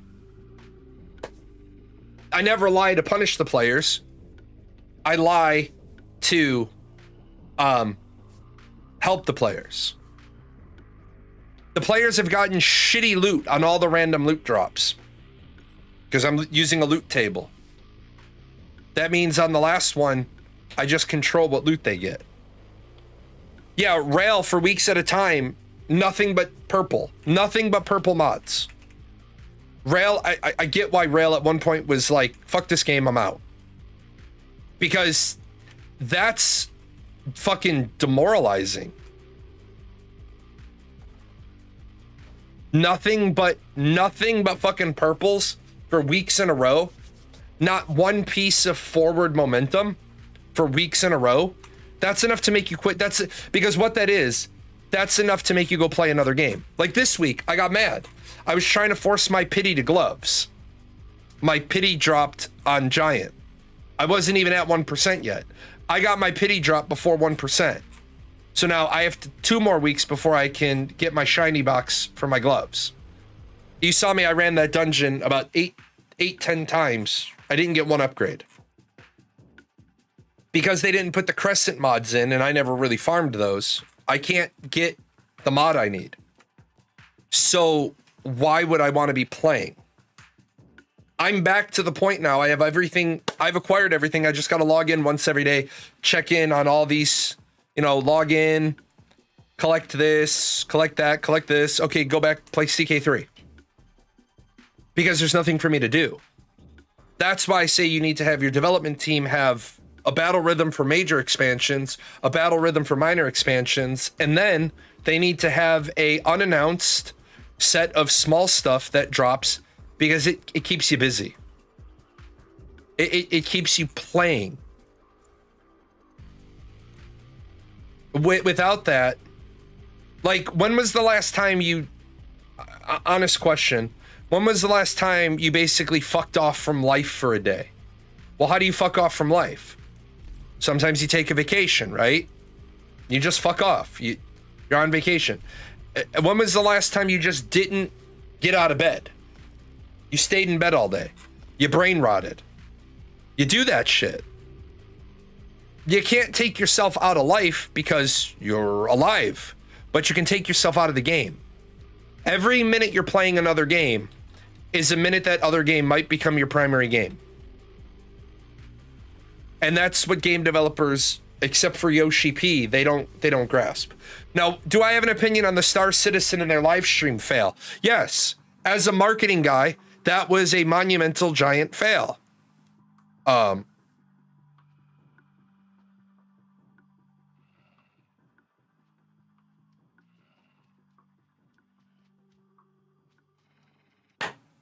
You never, ever, ever. Okay, so I'm going to switch out here to the classroom real quick. We're going to just do a month. And we're going to say today is the first of the month, right? And we're going to be doing a live stream on the 31st of the month. We know the live stream is in 31 days. If it's not built and ready to go today, I cut it out of the script. We are not going to show it. We are not going to showcase it. We're not going to talk about it. We're not going to mention it because we're doing a show and tell. The build has to be ready on the 1st of the month or the 31st. You don't schedule the fucking showcase until the thing is built. There's a reason why the command is ready, aim, fire. If your command is ready, fire, aim, then you're calling whatever you happen to hit the target. Ashes of Creation was the worst. Margaret Crone should never be in charge of marketing anything because either, number one, she was running the tempo and Steven let her run it, or two, she wasn't running the tempo. Steven was running it, but she was more than happy to tell everybody she was running the marketing department. As a marketeer, I don't talk about the product to anybody outside the company until the product is ready. Until it is done. That's when I start talking about it. Otherwise, I'm selling something that doesn't exist. Yeah, Tim Curry died. Guys, don't think less of me, but I've got 40 points in my Deadpool this year. That's going to be hard to beat. I can't on my stream say who else is on my Deadpool because it's a federal crime. So y'all should be able to figure out who else I have on my Deadpool for this year. Ashes used to delay stream because they were recording the video on stream day. Lied through their teeth about stream issues. Yeah. It's a stream issue. Yeah, you're full of shit. The fact that Star Citizen staff was like, close your eyes, don't look at it. Motherfucker, Star Citizen's been built with they've raised over $1 billion. If you gave me, if Elon Musk showed up at my door right now and said, Jay, I happen to stumble into your stream. I really like what you, I like the shit you talk about. I want to give you $1 billion, build a video game company and build an MMO. For $1 billion fucking dollars, I'd build 2. I would build 2 for $1 billion. Star Citizen, I think some of the worst gamers in the entire genre are Star Citizen fans. You're not allowed to fucking critique that shit because some of those motherfuckers have a car in pre-purchases. Remember when Wagner said they were recording the video for the stream 30 minutes before the stream? Yeah, and now we know why they couldn't just jump on the server and stream live. They had to fire up the vertical slices and curate the slice to make it look like the game was making progress.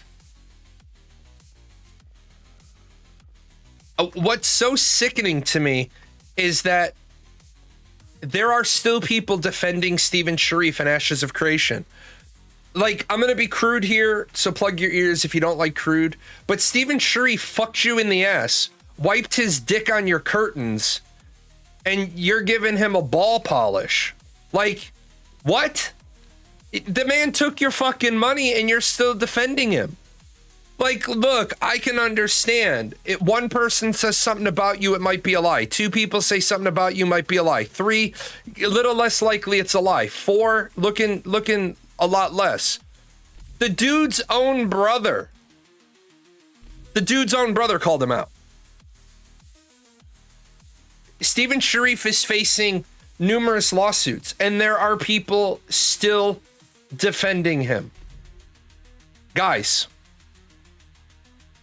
you are defending a con man. All a con man is a confidence man. Selling is confidence. Steven sold you on a product that he could never, that he was not qualified to attempt to deliver. I run software development for a big company that you would all know, and when we do our decks for what's coming up, anything I put in the deck is at a minimum in the final test certification, but coding is done. Yes. Yes. Yes. Because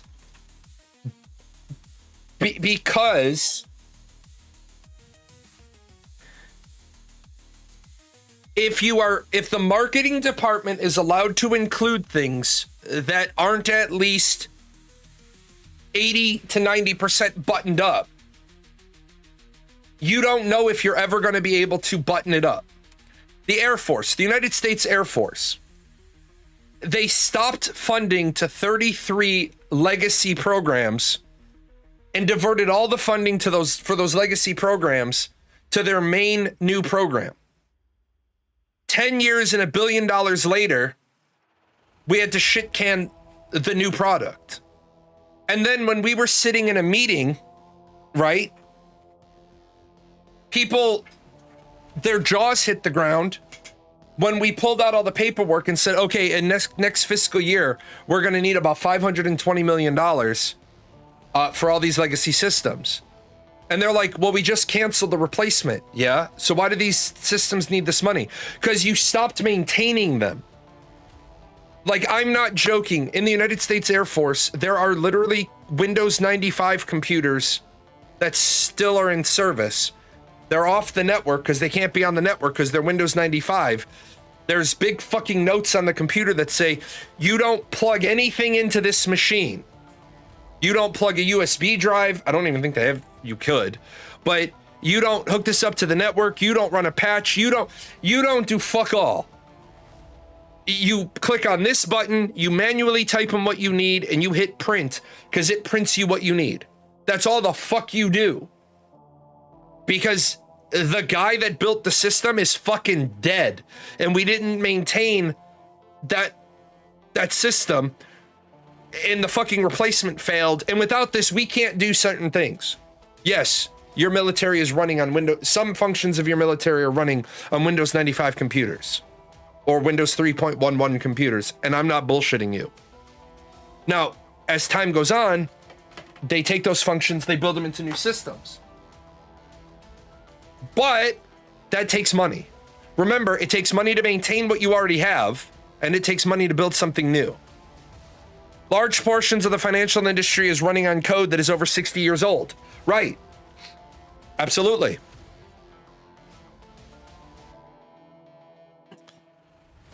I hope at some point we get a game like Ashes, but the Ashes we were promised. Not the same IP, but I'm generally interested in what was said was coming.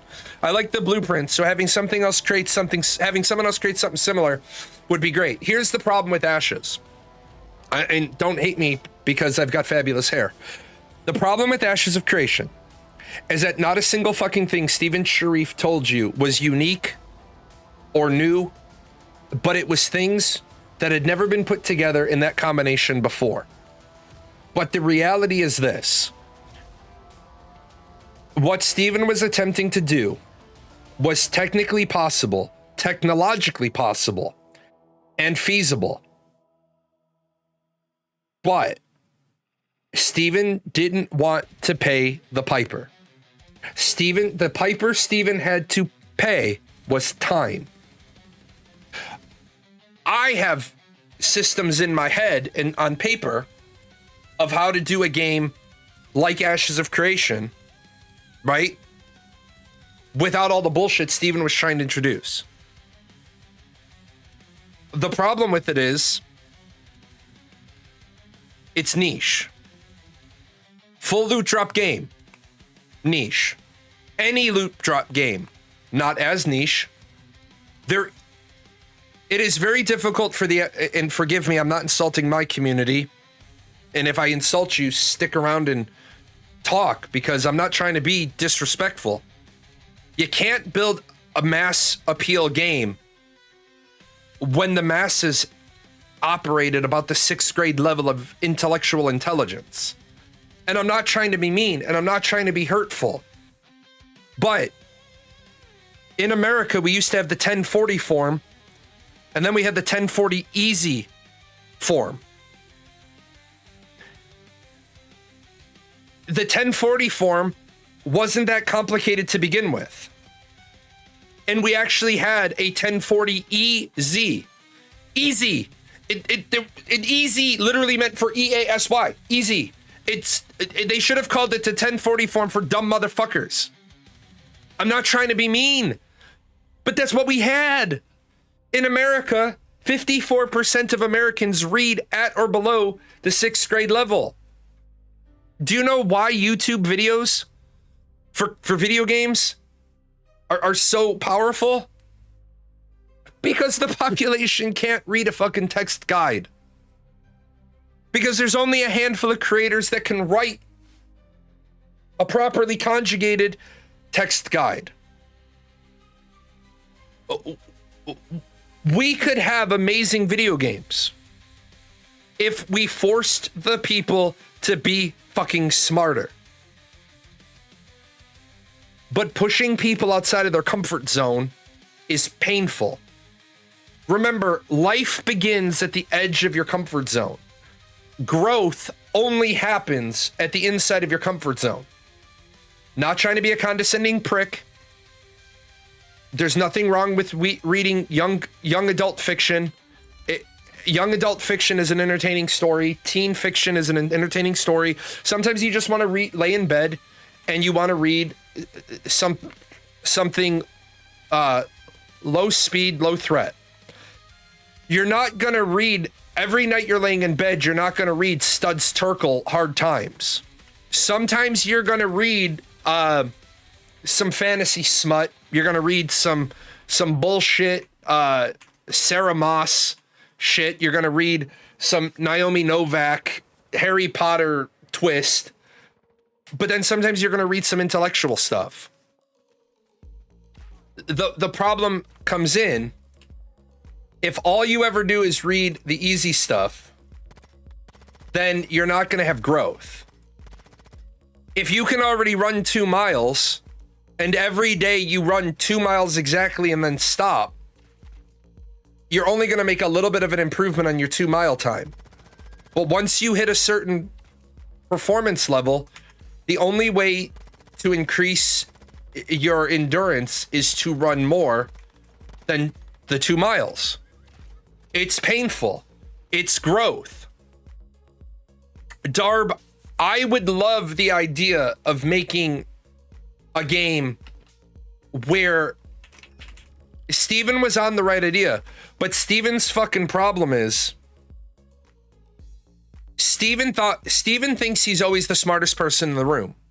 Reading Steven's legal filings, you can tell that Steven is, I don't know, drafting this shit himself, sending it to the lawyer for review, and the lawyers are submitting it. I don't know what's going on, but you watch, and Karthos will run with this a little further if people don't believe me. You read Steven's initial lawsuits from the Withers law firm, and they were fucking terrible. Karthos and I used to laugh about the fucking, about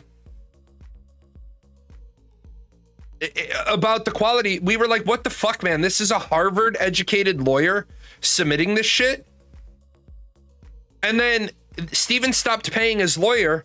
Now that same law firm is suing him, and the lawsuit they filed against him is like, oh my God, what the fuck, barbecue chicken? Holy fuck. Like, their lawsuit against him is fucking crazy. It's what we call tighter than a bullfrog's ass, because that's watertight. That new lawsuit is like, oh my, like, they might as well be fucking trying this guy at The Hague for war crimes. And you have to think to yourself, well, then where was this quality before? Steven was probably directing verbiage that he wanted included in the lawsuit. And what's your lawyer going to do? Advise against it, but you're paying them included anyway. Steven didn't listen to the experts that he hired. Why the fuck do you think so many people quit Intrepid Studios? I'm not talking about why so many people left Intrepid Studios. The lawyer thought they were getting paid. Yeah, the lawyer thought they were getting paid. He hasn't even paid them for the good service. Right. The problem is you have quality people whose names are known in the industry and they leave your company. And then you complain about them and you make everything their fault. Look, I left your fucking company because you sucked ass. Yeah, saw something about the board telling Withers they got paid with stolen money. I think where the board of directors of Intrepid Studios have fucked up.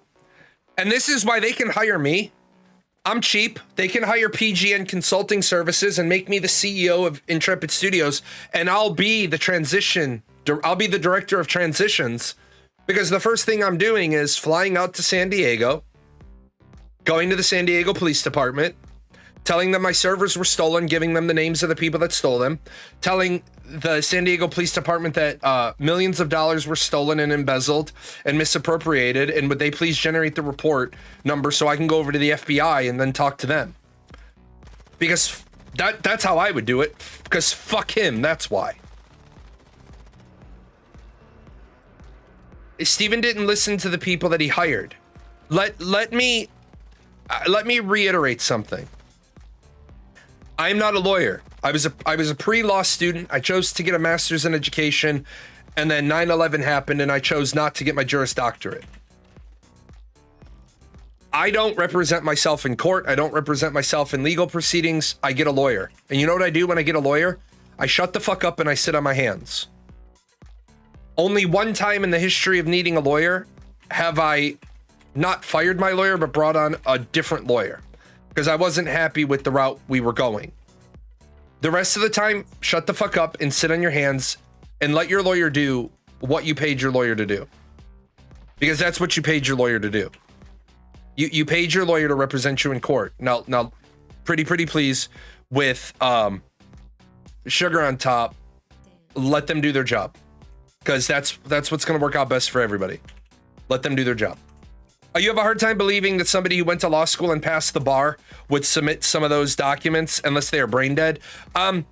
Just like they say a doctor who has a C average is called doctor, a lawyer who passes the bar is a lawyer. Passing the bar doesn't make you a good lawyer. Passing the bar makes you good at taking tests. And I'm not trying to be condescending, but the bar isn't that difficult. Why? The bar has been designed to be passable.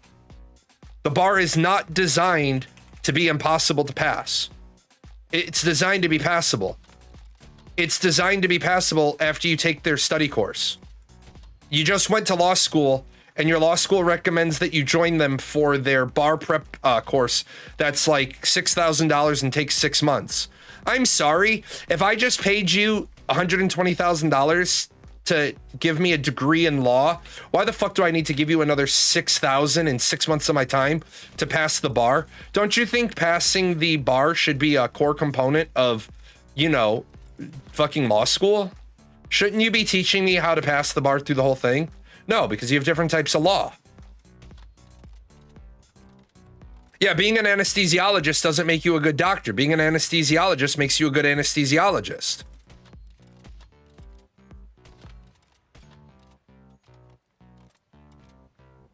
Is California one of the states you can become a lawyer without going to law school? My state was for a long time, and then they got rid of that blue law.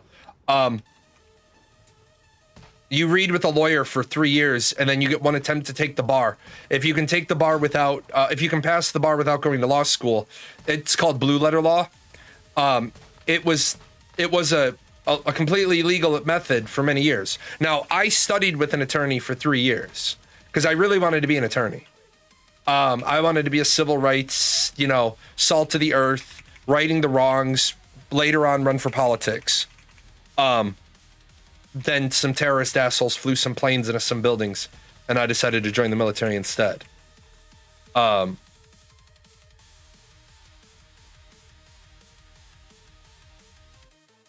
then you take the baby bar and then the bar. Right.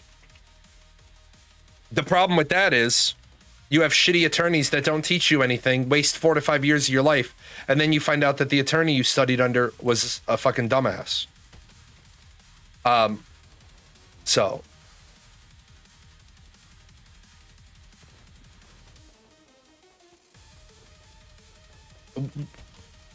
this is where Ashes of Creation was always doomed to failure. But Darb, again, I'm not saying I could code it because I can't code shit. But if you hire me to build a game, I know the difference between what's good for the game and what's good for the profit and what's good for the players.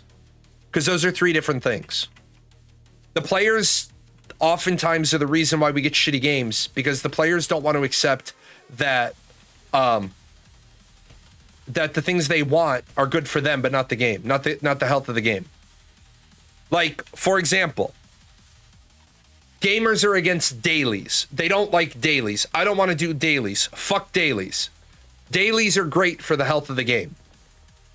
They're bad for individual vertical progression. They're bad for individual advancement. Dailies are fucking great for civilization shaping. They're great for horizontal progression. They're great for cosmetic possession. For progression. They're just not good because that makes it feel like a job. So for example, I'm retired. I can do my dailies every day without fail. You work a 9-to-5 job, 10 to 6. We don't, too soon for Dolly. You work a 10 to 6 job, which means you can't do every single daily there is to do every day. Why should I get more powerful because I have 12 hours a day that I can devote to gaming and you only have, let's give you a respectable 3 hours. I think 3 hours a night and maybe a little longer on the weekends is a respectable amount of time to be dedicating to an MMO. You might think it's too much. I'm going to say then maybe we need to talk about the genre not being for you. But you have 3 hours a day. Let's say 3 hours a day during the week and 6 hours a day on weekends you can dedicate to your game.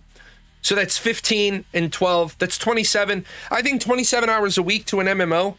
Let's knock it down by 2. Let's make it 25. I think 25 is like the target goal. If I'm doing dailies that benefit the town you live in, and you get all of the benefits even though you didn't do the dailies, that's actually a good system. Because team, together, everyone accomplishes more. I have the time to spend doing the dailies for all of our mutual benefit. It's also this weird phenomenon we have with gamers.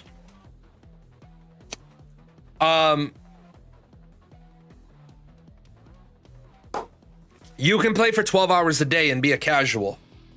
You can play for 2 hours a day and be hardcore as fuck. I ran in a game with a guy who could only give us 2 hours a night. He was our tank. He could only give us 2 hours a night during the week. On the weekends, he had all day, but his job was rough. So he only had 2 hours a weeknight. When he would get on, I would have all of his consumables he needed for all the dungeons we were running that night. All the content we were doing. We would get on, I'd open trade, I'd give him all his stuff, and we would fucking rock and roll, cocked and locked for 2 straight hours. And then he'd be like, okay, gotta go. But every Sunday evening, he would give me about 7,000 currency, which covered all of his consumables. And he would just say, thanks for covering me all week. Thanks for making sure I had everything. Because he had no problem accumulating the wealth. He just didn't have time to dungeon prep, raid prep, right? He was one of the most hardcore individuals I knew, but he only played 2 hours a day. Meanwhile, I knew a person in ArcAge, they played 12 hours a day, and their gear score was, I'm not fucking joking, when my gear score was about 11,000, their gear score was about 7. They had played way more hours than I had. They were just casual as fuck. They had their sheep, they had their cows, they had their pine trees. They just weren't interested in making hardcore progression. And there's nothing wrong with that either.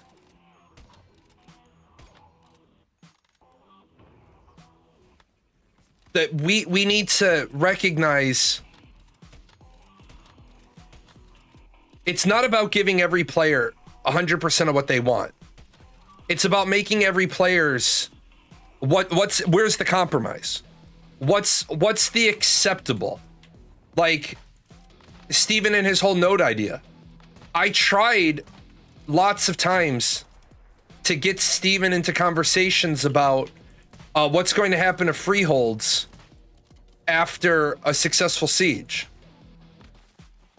And his constant response was, well, you'll lose your freehold. And I tried desperately to make that fucking man see reason that his beliefs weren't good beliefs for the creative director of a game to be having. They were fine for a playboy billionaire gamer to have, which he wasn't a playboy. He wasn't a billionaire. But you think it's okay if a person loses everything because they're going to start over and they're going to be happy about it. They're going to eat the shit sandwich and tell you, I like the way this tastes. Just the sheer reality is you got that dad who is trying to squeeze in game time every week, and then all of a sudden a node siege happens that he couldn't even be part of. He loses his freehold. He loses all the non-gear loot that was in his freehold. Do you think he's logging back in on Monday morning? No, he's going to say, hey, I'm going back to League, or I'm going back to Final Fantasy, or I'm going back to wherever the fuck I came from. The cracks started showing. Steven's responses was really telling. Going back to 2023, I remember playing Alpha 1 and seeing the Alpha 2 and wondering, so, what have they done for the past 3 years? Yeah, it was fucking god-awful. Steve, when we get really defensive and start saying, maybe the game isn't for you. Bitch, this game isn't for anyone. You're actually not making a game. You've just cobbled together a few shitty systems. He lost the plot when it came to freeholds. The freeholds will be rare announcement. Pretty much killed Ashes for the large part of MMO players. Yeah, it did. I'll be right back.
I think where Steven lost the fucking major part of the narrative was when people started to turn on him. And like there's two types of people in life. There's honey badgers and there's snowflakes. I don't personally give a fuck what you say about me. I don't give a fuck. I'm a honey badger. I give no shits about people's opinions of me. I'm not here to be a people pleaser. I told you I did contracting work for a company a bunch of times, saved them a bunch of money, and then they reached out to me and they said, we'd like you to bid on this, but we do want to let you know ahead of time that somebody has bid substantially less than your usual rate. And I said, well, thanks for telling me, but I'm not even going to bother putting a bid in. And they were like, why? I said, because if you've chosen to tell me in the bidding process that somebody has put in a bid significantly lower than my usual rate, then what you're telling me is you're not going to pay me my rate. So let's save everybody the fucking time and aggravation. I'm not going to waste my fucking time putting up a bid sheet together because I don't get paid to do the bid sheet.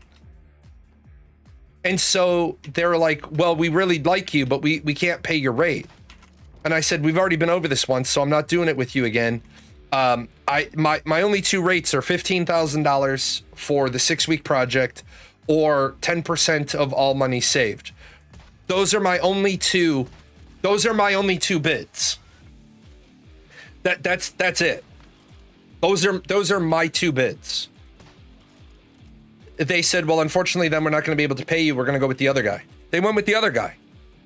About 3 weeks later, they called me and they said, is there any chance you're available? And I said, no, not for you, because I'm not doing it at the lower rate. They're like, we hired the other guy. He did the first 3 weeks of work and he fucked up the process map. I said, well, how do you know he fucked up the process map? They're like, because we still have the 2 process maps you've done for us. I said, so basically you took my work and turned my work into the QC for the new contractor who fucked up. They said, yeah. I said, great, it's 30,000. They said, when did you double your rates? I said, I doubled the rates for you because now you're asking me to come in and clean up somebody else's fucking bullshit mess. And I'm not interested in doing that. So I'll do it for you because you're a prior client, but it's a $15,000 fuck off charge because you brought another guy in and you basically said my work was used as QC. We eventually negotiated down from 30,000, but it was a hell of a lot north of 15. If you've got somebody who's delivering you that good shit, keep letting them deliver it. We've got this fucking mentality in every industry where we need to get it to the cheapest possible and maximize profits. That bastard shot me while I was hydrating. That was unfucking acceptable, sir.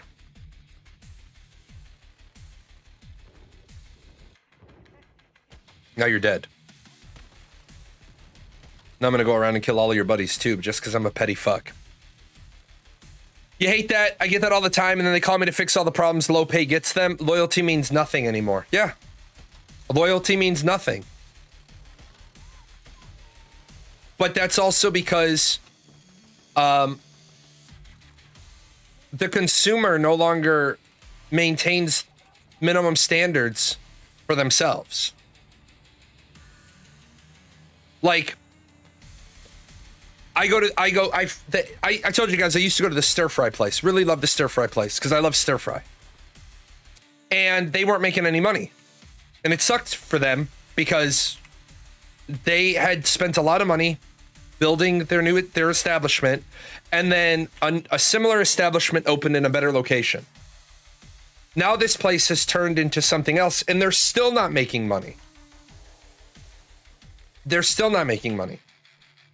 There is a reason why this fucking building is always available. The reason why this building is always available is this spot is fucking cursed for restaurants because the mall is missing 2 anchor stores. The mall is only 65% filled and 2 anchor stores are vacant. There's no longer a Sears. There's no longer a Sears Automotive Center, right? The things that used to bring people to the mall aren't there anymore. So all of the fucking restaurants that are in the mall circle, they're failing. You guys have amazing ideas, but you have a shitty location. Stop trying to force a stop trying to force this fucking thing into where we're at, right? Start thinking to yourself, what we need to do is we need to take this idea somewhere else. We need to take this idea and see if it'll work in a better location. What brought you to the mall were bookstores and arcades. Have you been in a mall arcade lately? They fucking suck. Mall arcades are garbage now. Because video game cabinets are garbage. Because arcade games, they're all fucking garbage. They're all shit.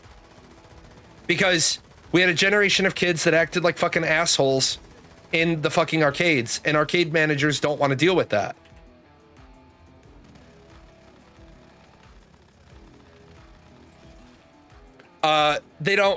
They want speed and cheap. They don't care about quality until they realize what they're paying for is unacceptable. Yeah. You like going to watch the stores? I like going to the mall to watch the people. Interests are free. Hobbies cost money. George Carlin taught me that.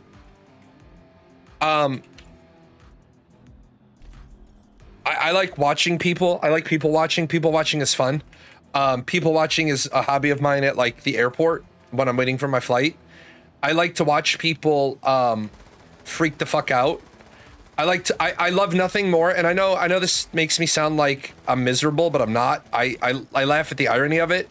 I love to watch the people that you just watched them get through security 10 minutes ago, and then they're arguing at the counter because they didn't understand. By the way, if you don't know this, I'm gonna tell you this. Whatever time your plane takes off at, move that time back 35 minutes. Watch stores. You shop for watches. Okay. Now I see. You get a person that walks into the airport and they think they can get to the gate 10 minutes before takeoff. 10 minutes before takeoff, your fucking plane has already closed the door and they've backed away from the gate. How the fuck are people flying in the year 2025 and not know that? Like, my wife gets mad at me, and I fully appreciate that she gets mad at me. The kids get mad at me, and I fully appreciate that the kids get mad at me. 100%. I get us to the airport 2 hours early. Now, I in recent years, I've started to back that off a little bit. Instead of timing it so that we're in the terminal 2 hours early, I try to time it so that we're in the parking lot waiting for the shuttle bus 2 hours before takeoff. Remember, 2 hours before takeoff is only 90 minutes before loading starts. Well, my kids get mad. They're like, we're here so early. I understand that. But one of the times I was driving to the airport, one of my brake sensors went out. My car literally threw the error code, your brake sensor is out. So that automatically forced my vehicle to under 60 miles an hour, which doesn't sound like a lot, but it definitely makes your commute longer if your car is automatically governed to under 60 because one of your brake sensors is out. Now, you can override it if you have to, and I would have to make it to the airport. I got to the airport. We were running a little late. We got in. We sat down. I got my phone out. I started looking up all the shit I needed to know about this brake sensor, right? You worked for the TSA for 10 years. You can't imagine what I've seen. Yeah, the people screaming at the TSA agent, you got to let me through. I'm going to miss my flight. And the TSA agent's like, it's first come, first serve. Sorry. People screaming at the TSA agents. Why the fuck would you ever scream at a TSA agent? Now, I will say about the TSA agents, you're not always great at articulating what the fuck's going on. You just naturally assume everybody knows what the procedure change is. Also, TSA needs to understand autistic children aren't being defiant. They're following the rules that the autistic parents have been reinforcing for years. Why is your child not coming to me? I'm trying to bring them through because I haven't told them to go through. Well, they're supposed to listen to me. No, the fuck they're not. You're a stranger. Stranger danger. What do you need them to do? Why are you talking to my child anyway? Talk to me. I'll talk to my child. Like, my child's not going to listen to you. My child's not supposed to listen to you. I'm supposed to listen to you, and I tell my child what to do. But I feel bad for TSA agents because they get fucking screamed at. Look, TSA, the last time you flew through the airport, TSA wasn't using enhanced procedures. Today they are. Maybe it's random. Maybe it's credible threat. Sometimes they're told to put every 5th person through the full body scanner. Sometimes they're told they only have to do every 30th person. Sometimes they're told they have to put every person. The guy working the conveyor belt, the x-ray machine, the full body scanner, he's not the fucking boss. He has a boss who has a boss, and shit, we have a credible threat against Reagan International Airport. Everybody that comes through Reagan today is going through the full body scanner. But sir, that's going to slow things down. Yeah, some people are going to miss flights. Then they're stupid because what's our guidance? Get to the airport 90 minutes before a domestic flight. You got there 30 minutes early. 30 minutes has always been enough time. Not enough time today, bitch. Like, not trying to be mean, but you never know what's going to be going on at the airport. I got stopped at the airport for a really stupid reason. Oh my god, fuck off, guys. All that shit that you fucking quick people are doing is just going to make that person fucking lose any sort of collaborations.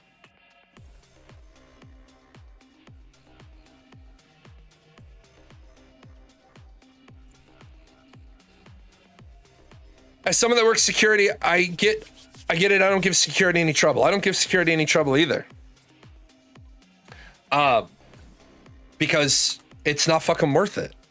Plus, I accept that those people are just people.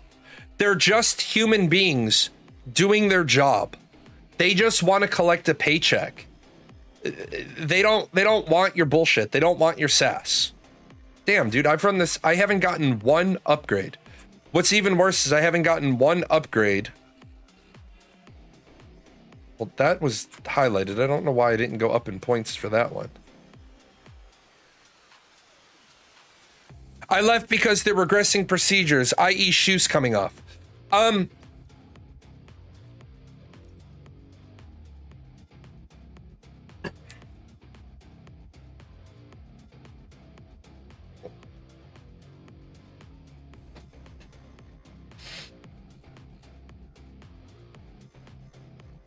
gonna go here. So here's the front of the airplane, right? Here's the door to the cockpit, right? And there's usually a lavatory, like right there. And so the pilot has to use the bathroom. They have to come out. I'm sorry.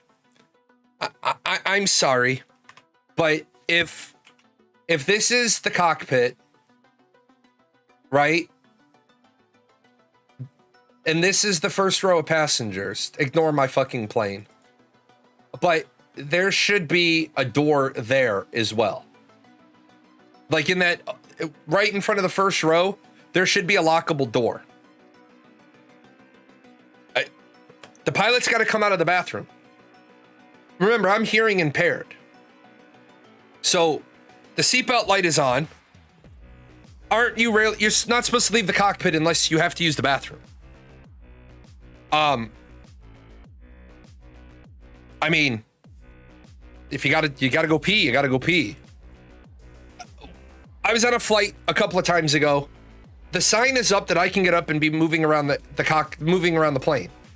I got up, the fucking stewardess starts screaming at me. And I'm walking towards her because I can't hear her. I'm already on an airplane. I already have the white noise of the airplane. I can't hear for shit to begin with. And she's screaming at me, and I finally was able to read her lips because they had turned off the light in that area while the pilot came out to use the bathroom. And so she's screaming at me. I finally got close enough I could read her lips, and I was like, oh, sit down. Got it. I went and sat down. She came over and she like started to lecture me.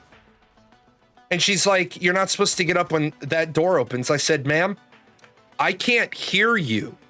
I have no idea what you're saying to me. I don't have my glasses on because I'm on an airplane. I needed to get close enough to read your lips. Then I sit down. I got it. I sat right down. And she was kind of like, that's interesting. A first-time chatter wants to know my Discord. That's a little weird. Welcome, but that's a little odd. Probably not going to approve you. That's just a little strange to me. Especially.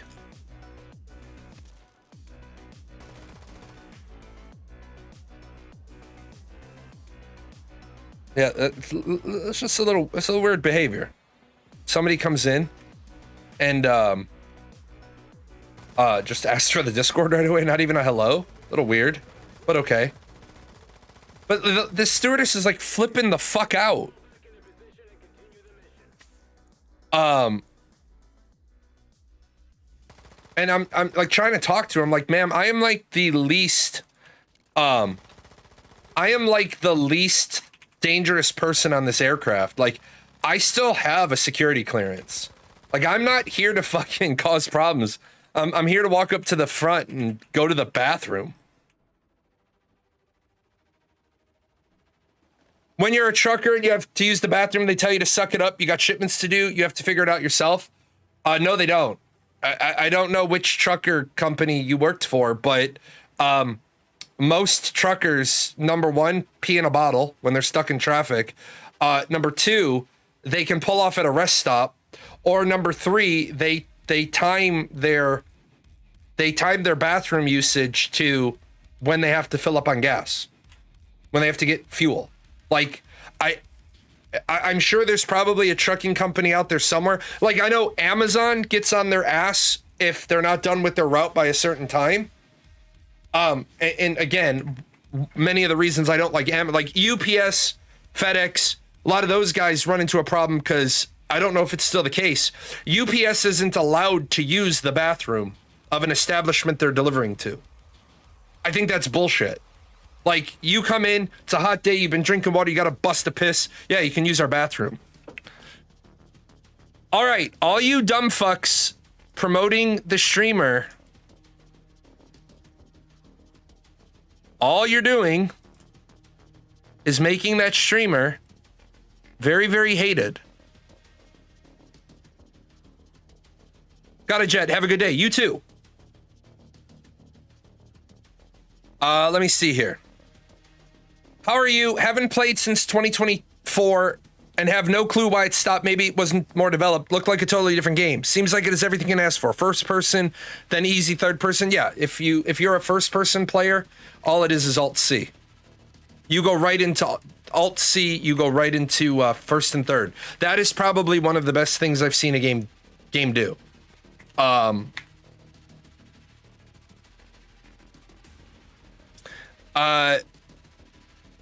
How addictive is this game? Can't wait to play tonight. Seems like these devs had poured their hearts into this. How addictive is this game? The game's been out for 2 years, and before I stopped keeping track, because I play on loading bay, so it doesn't have a playtime, I was at over 14,000 hours when I stopped. I'm a sadist towards myself. I'm a masochist. I want all of my builds to be all shiny builds. So when you go in, shiny, right? I don't have a shiny for that one yet, so that's next. Lunar, I can't get in shiny. I want that as shiny. Want that as shiny. Got that. That's done. That's done. and I don't have this one yet, although I do have some options for shinies. I love this game. This game is also great for me because I can do a little bit and then I'll have an idea for a scene, like I'm writing a novel. So I'll be like, So in the back of my, appreciate the follow. In the back of my mind, I'll be thinking about it and I'll be like, that's interesting. And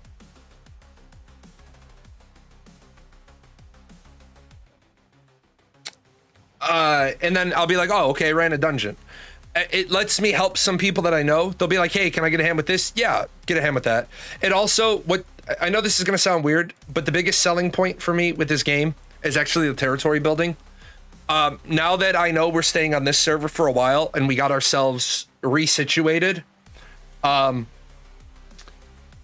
like the mental challenge of building. Like I got my little, like, you know, you come outside of, like you got a very sci-fi high-tech building, right?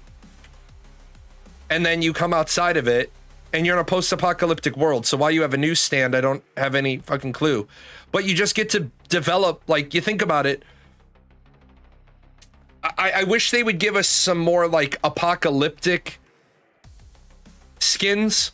Like I would love, for example, to be able to swap this panel out with like a broken glass. Like I'd like to have like a broken light fixture.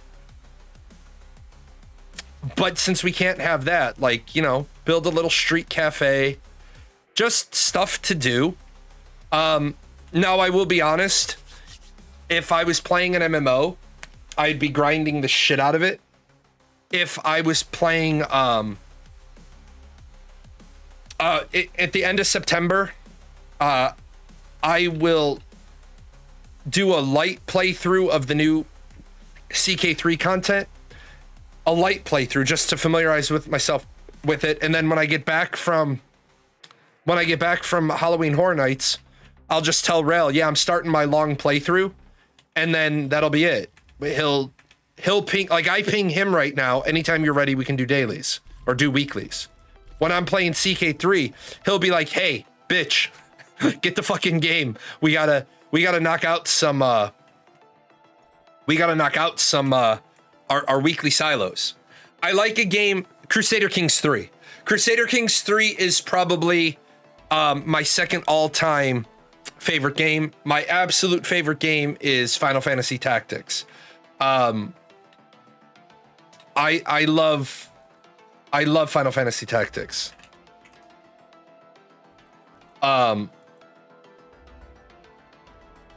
Absolutely love it. I begged for it to come out on Steam for years. I was praying it would come out. It came out. They didn't fuck about with it. They didn't do like a remake or a remaster. They literally stayed true to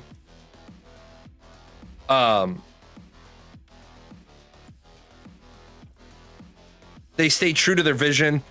Yeah, Tactics, it's the only game I'll ever buy every iteration of. If Final Fantasy Tactics came out with a sequel, I'd buy the shit out of that.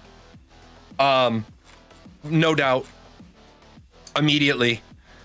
Final Fantasy Tactics is a game that I have a lot of childhood nostalgia for. I will be the first to admit that it made me cry. When I was a kid. Did I like 14? I loved Final Fantasy 14. The problem is I did not like Final Fantasy 14 after they did Dawn Trail. I think Dawn Trail is absolute dog shit. The way I would have done the next expansion for Final Fantasy is simple.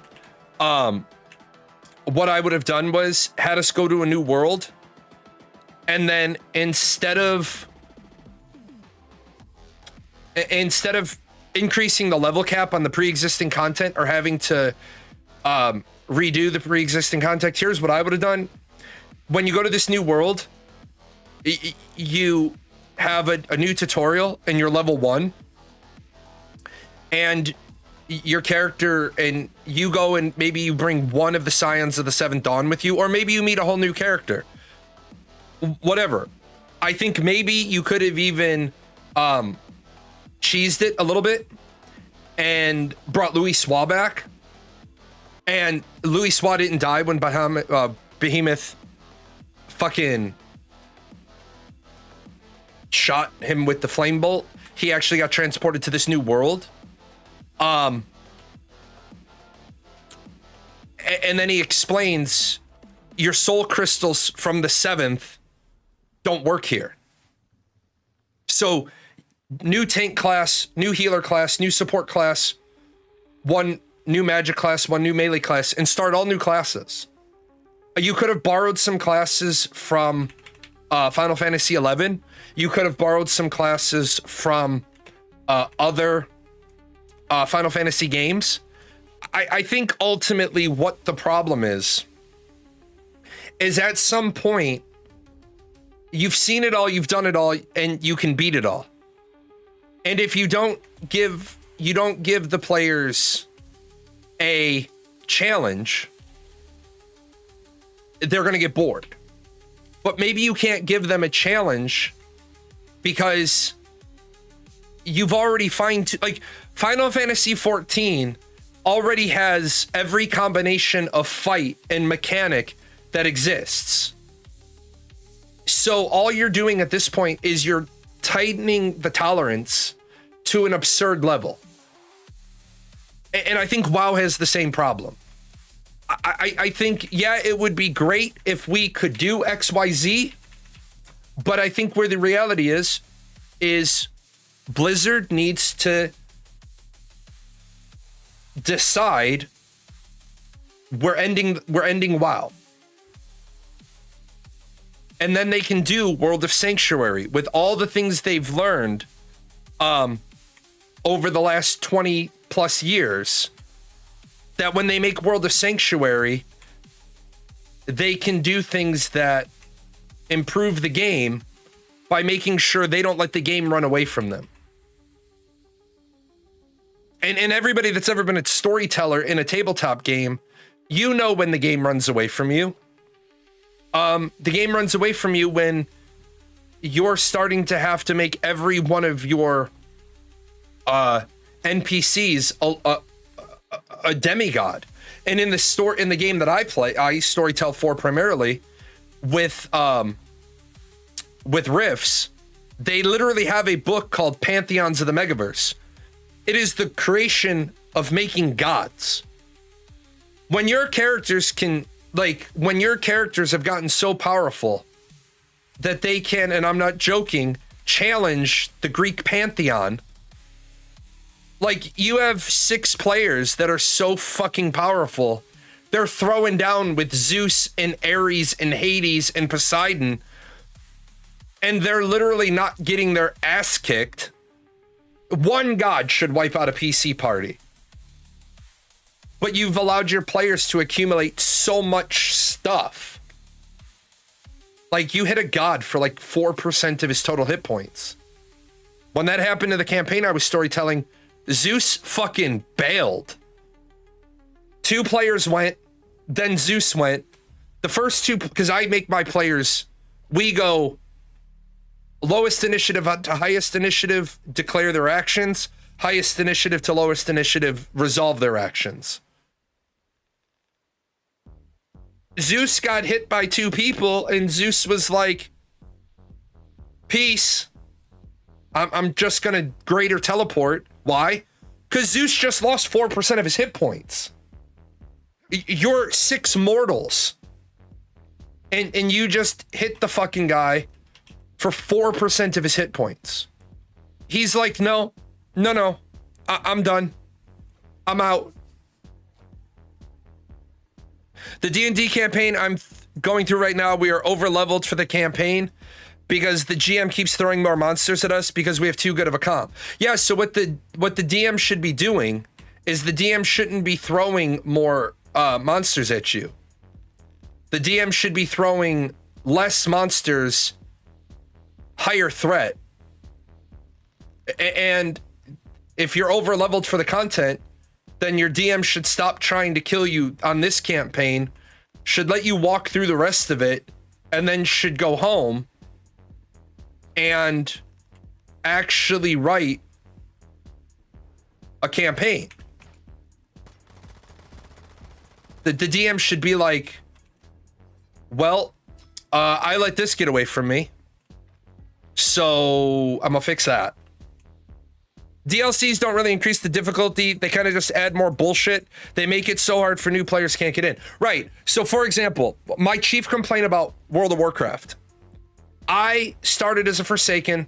I loved being a Forsaken. I loved everything about Undercity. I loved Sylvanas. I loved all that fucking plotline. A couple of years later, about a decade later, when I went back to WoW, I tried to play through it and the storyline was different. And then in order to play through all of the things in order, you have to go to Chromie. What the fuck is this? What the fuck is this bullshit? What the fuck is this bullshit? It's dumb as fuck. Final Fantasy 14 has the right answer to that. Everybody plays through the same storyline. Now we streamlined the storyline. Prey Return to the Walking Sands. Yeah, we call it the Walking Sands because you get tired of walking back there. So we finally put a crystal down there. What? Certain expansions ruin certain classes, in my opinion, and WoW. Can I just say this, and you can all hate me if you want, but after a certain amount of expansion packs, you should be able to build your own class.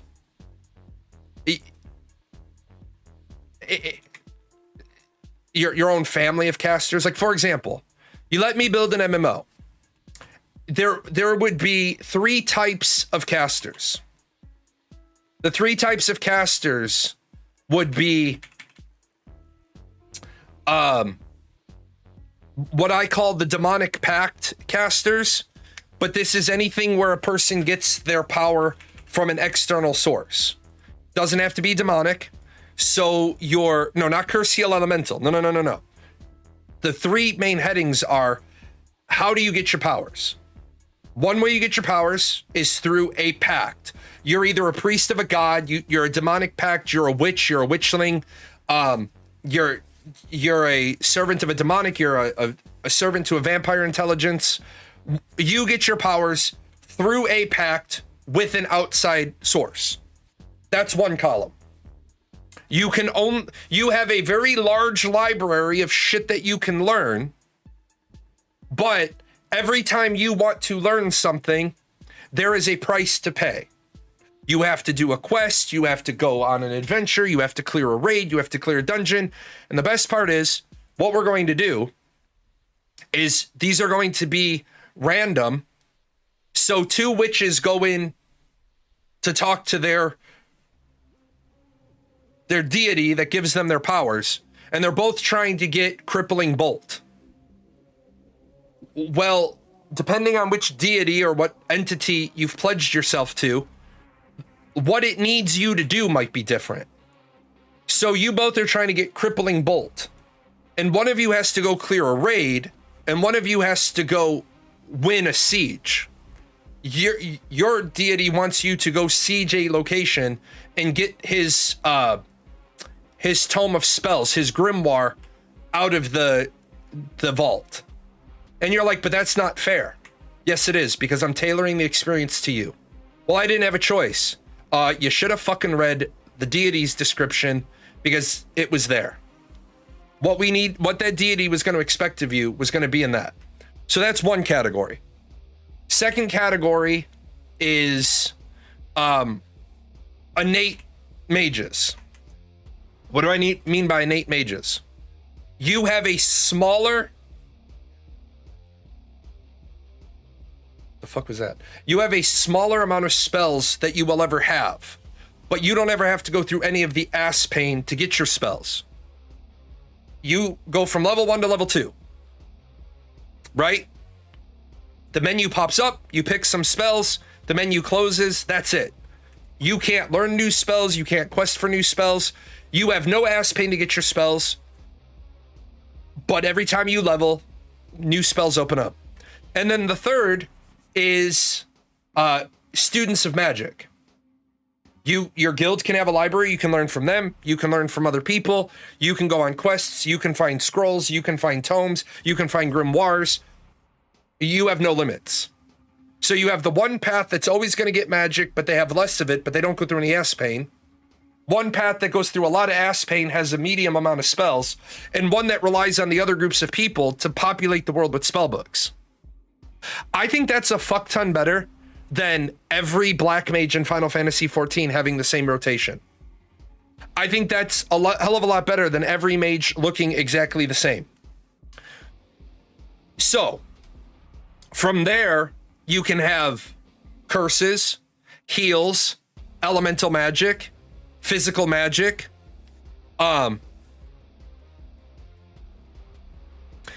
in D&D, it feels like throwing new monsters is just an attempt to make people run out of spell slots and be defenseless, and that's going to kill your players. And you have, and that's not really going to kill your players. You have to really make something difficult, right? So, 100%. As a tabletop storyteller, I 100% agree with you. 1,000,000% agree with you. The trick is, as a storyteller,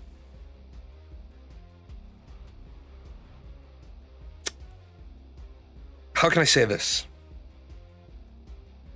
I write the shell of the campaign, but I understand that a good storyteller, to be a good storyteller for tabletop, takes about 2 years. I don't think you're a good storyteller until you're on your 3rd year of storytelling. Not every storyteller that storytells into their 3rd year becomes great. But what you do is, if you're keeping all of your records, you start developing NPCs that are full-fledged character sheets. You start to have ideas when you're on the bus. For example, and then I got to get out of here because I'm way on the tail end of my fasting. As I said, I made the joke earlier. You're a group of 4 level 4 adventurers, and you've just been dickheads in the last 2 towns you've been in. Trashing the bar, stealing from the stores. Okay, so then in the next town you go into, it has a really nice shop. A really nice weapons shop. The problem is, when you first arrive at the town, unless you deliberately told me you're sneaking in, you get confronted by the sheriff, and the sheriff says, look, I've heard some rumors about a group of people that look like you. I'm not saying you committed any crimes. I'm not saying you didn't commit any crimes. I'm saying I don't have a problem with you unless you create a problem in my town. And you make the players think that it's the sheriff, and you describe the sheriff, like, as you approach the town, a 6'9" wolfkin, rippling in muscle, and with very large plasma pistols, approaches you, flanked by a 9-foot Borg, and in a figure who's you can barely see the lower half of their mouth underneath their cloak. But he has a deputy's badge pinned on the outside of it. Right there, that's the pucker factor. Your players have to think to themselves, they're going to metagame. They're going to say, holy shit, this guy's wearing 2 plasma blasters, right? So, if any of them are smart enough, hey, can I roll for perception? Sure. The way he's holding his pistols, is he going to Wyatt Earp that shit? Or has he got him fast draw it straight up? Good observation. He's got him set, so he's not Wyatt Earp and pulling out, coming wide and then bringing forward. He's got him so that he can pull and turn. He's gonna double blast your ass. You rolled a 20. I'm gonna let you know based on what's on your character sheet. He's fucking ambidextrous. You can tell by the pattern, the wear on his holsters, he's clearly ambidextrous. So you're like, shit, there's 3 of them. There's 4 of us. He's rocking 66 plus 6 damage pistols, and he's ambidextrous, which means he's got at least 4 actions +1, because he's ambidextrous, for 5 actions. And I think the storyteller is fucking with me here, so he's probably a gunslinger. So he actually is going to be able to take 10 shots at us. Yeah, fuck that. We ain't gonna fuck with this guy. So then they're like, okay, your players got their assholes puckered up a bit. They're walking around the town. And the truth of the matter is, the sheriff's only a level 2 gunslinger. If the players ever call me on my shit, they're like, I think that you're just making all-powerful NPCs. You want to end the campaign? Because I have a rule. You want to call me on my shit? You want to shit check me? We can end the campaign. I'll give you the character sheets, but the campaign's over. Because if you don't trust me as the storyteller, what the fuck are we doing here? Why are we wasting $60 on good pizza and $20 on beer, $20 on soda, clearing our schedules for Friday night if you don't trust me as the storyteller? I'm here to give you a good time. So then they walk into the weapon shop, and they see a grisly old man who walks with a limp. So they start to steal the shit. Their plan is they're going to steal the shit, run out the back door, and get away from the sheriff. Well, they notice that as the old man rushes towards the door, he slides the lock into place. And from underneath his coat, he pulls out a pretty elaborate looking sword. And it's at that point that we roll for initiative. And then you find out he's not locked in here with you. You're locked in here with him. Because I gave you a big fucking visual warning with a 9-foot Borg, a mage, and a gunslinger out in the street. But you don't understand, this is the Paladin's town. He's not the fucking mayor. He doesn't want to be the fucking mayor. It's his fucking town. He built it. These are all the people he saved or rescued. They all love this man. But he's a level 11 Paladin, and you've done fucked up because you're within sword distance of him. Jay, what kind of game has swords and plasma blasters? It's called Rifts. It's really fucked up. Or what's even worse is he's not a paladin, he's a cyber knight. And so, 1 minute there's nothing in his hand, and the next minute he's got a psi sword in his hand, and your characters know enough that you're dead if he hits you at all, you're dead. Do I run games for free? I do not anymore. I do not tabletop storytell right now because of my health. I was a while ago developing the tools to online storytell. I ran an online Vampire the Masquerade for several months. It was fairly successful, but it's not fair to players if I take ill and then I miss a couple. It just breaks the rhythm. Long time that you showed up, but I'm on my way out the door because I got to make some food because I'm at, my fasting window began at 7:00 yesterday evening. So I got to get some food in me. I will see you guys Friday for the politics show. Oh, and hey, if you weren't here the other day, Gal and Daisy are back. I wonder if the organic meat sack that runs this channel knows a lot of these sponsors don't sponsor us anymore. They were longtime sponsors. The credits are fine. Do we get paid? Is any of this sponsorship money for Gail, Daisy, the Chaos Fund? You are a figment of Jalan's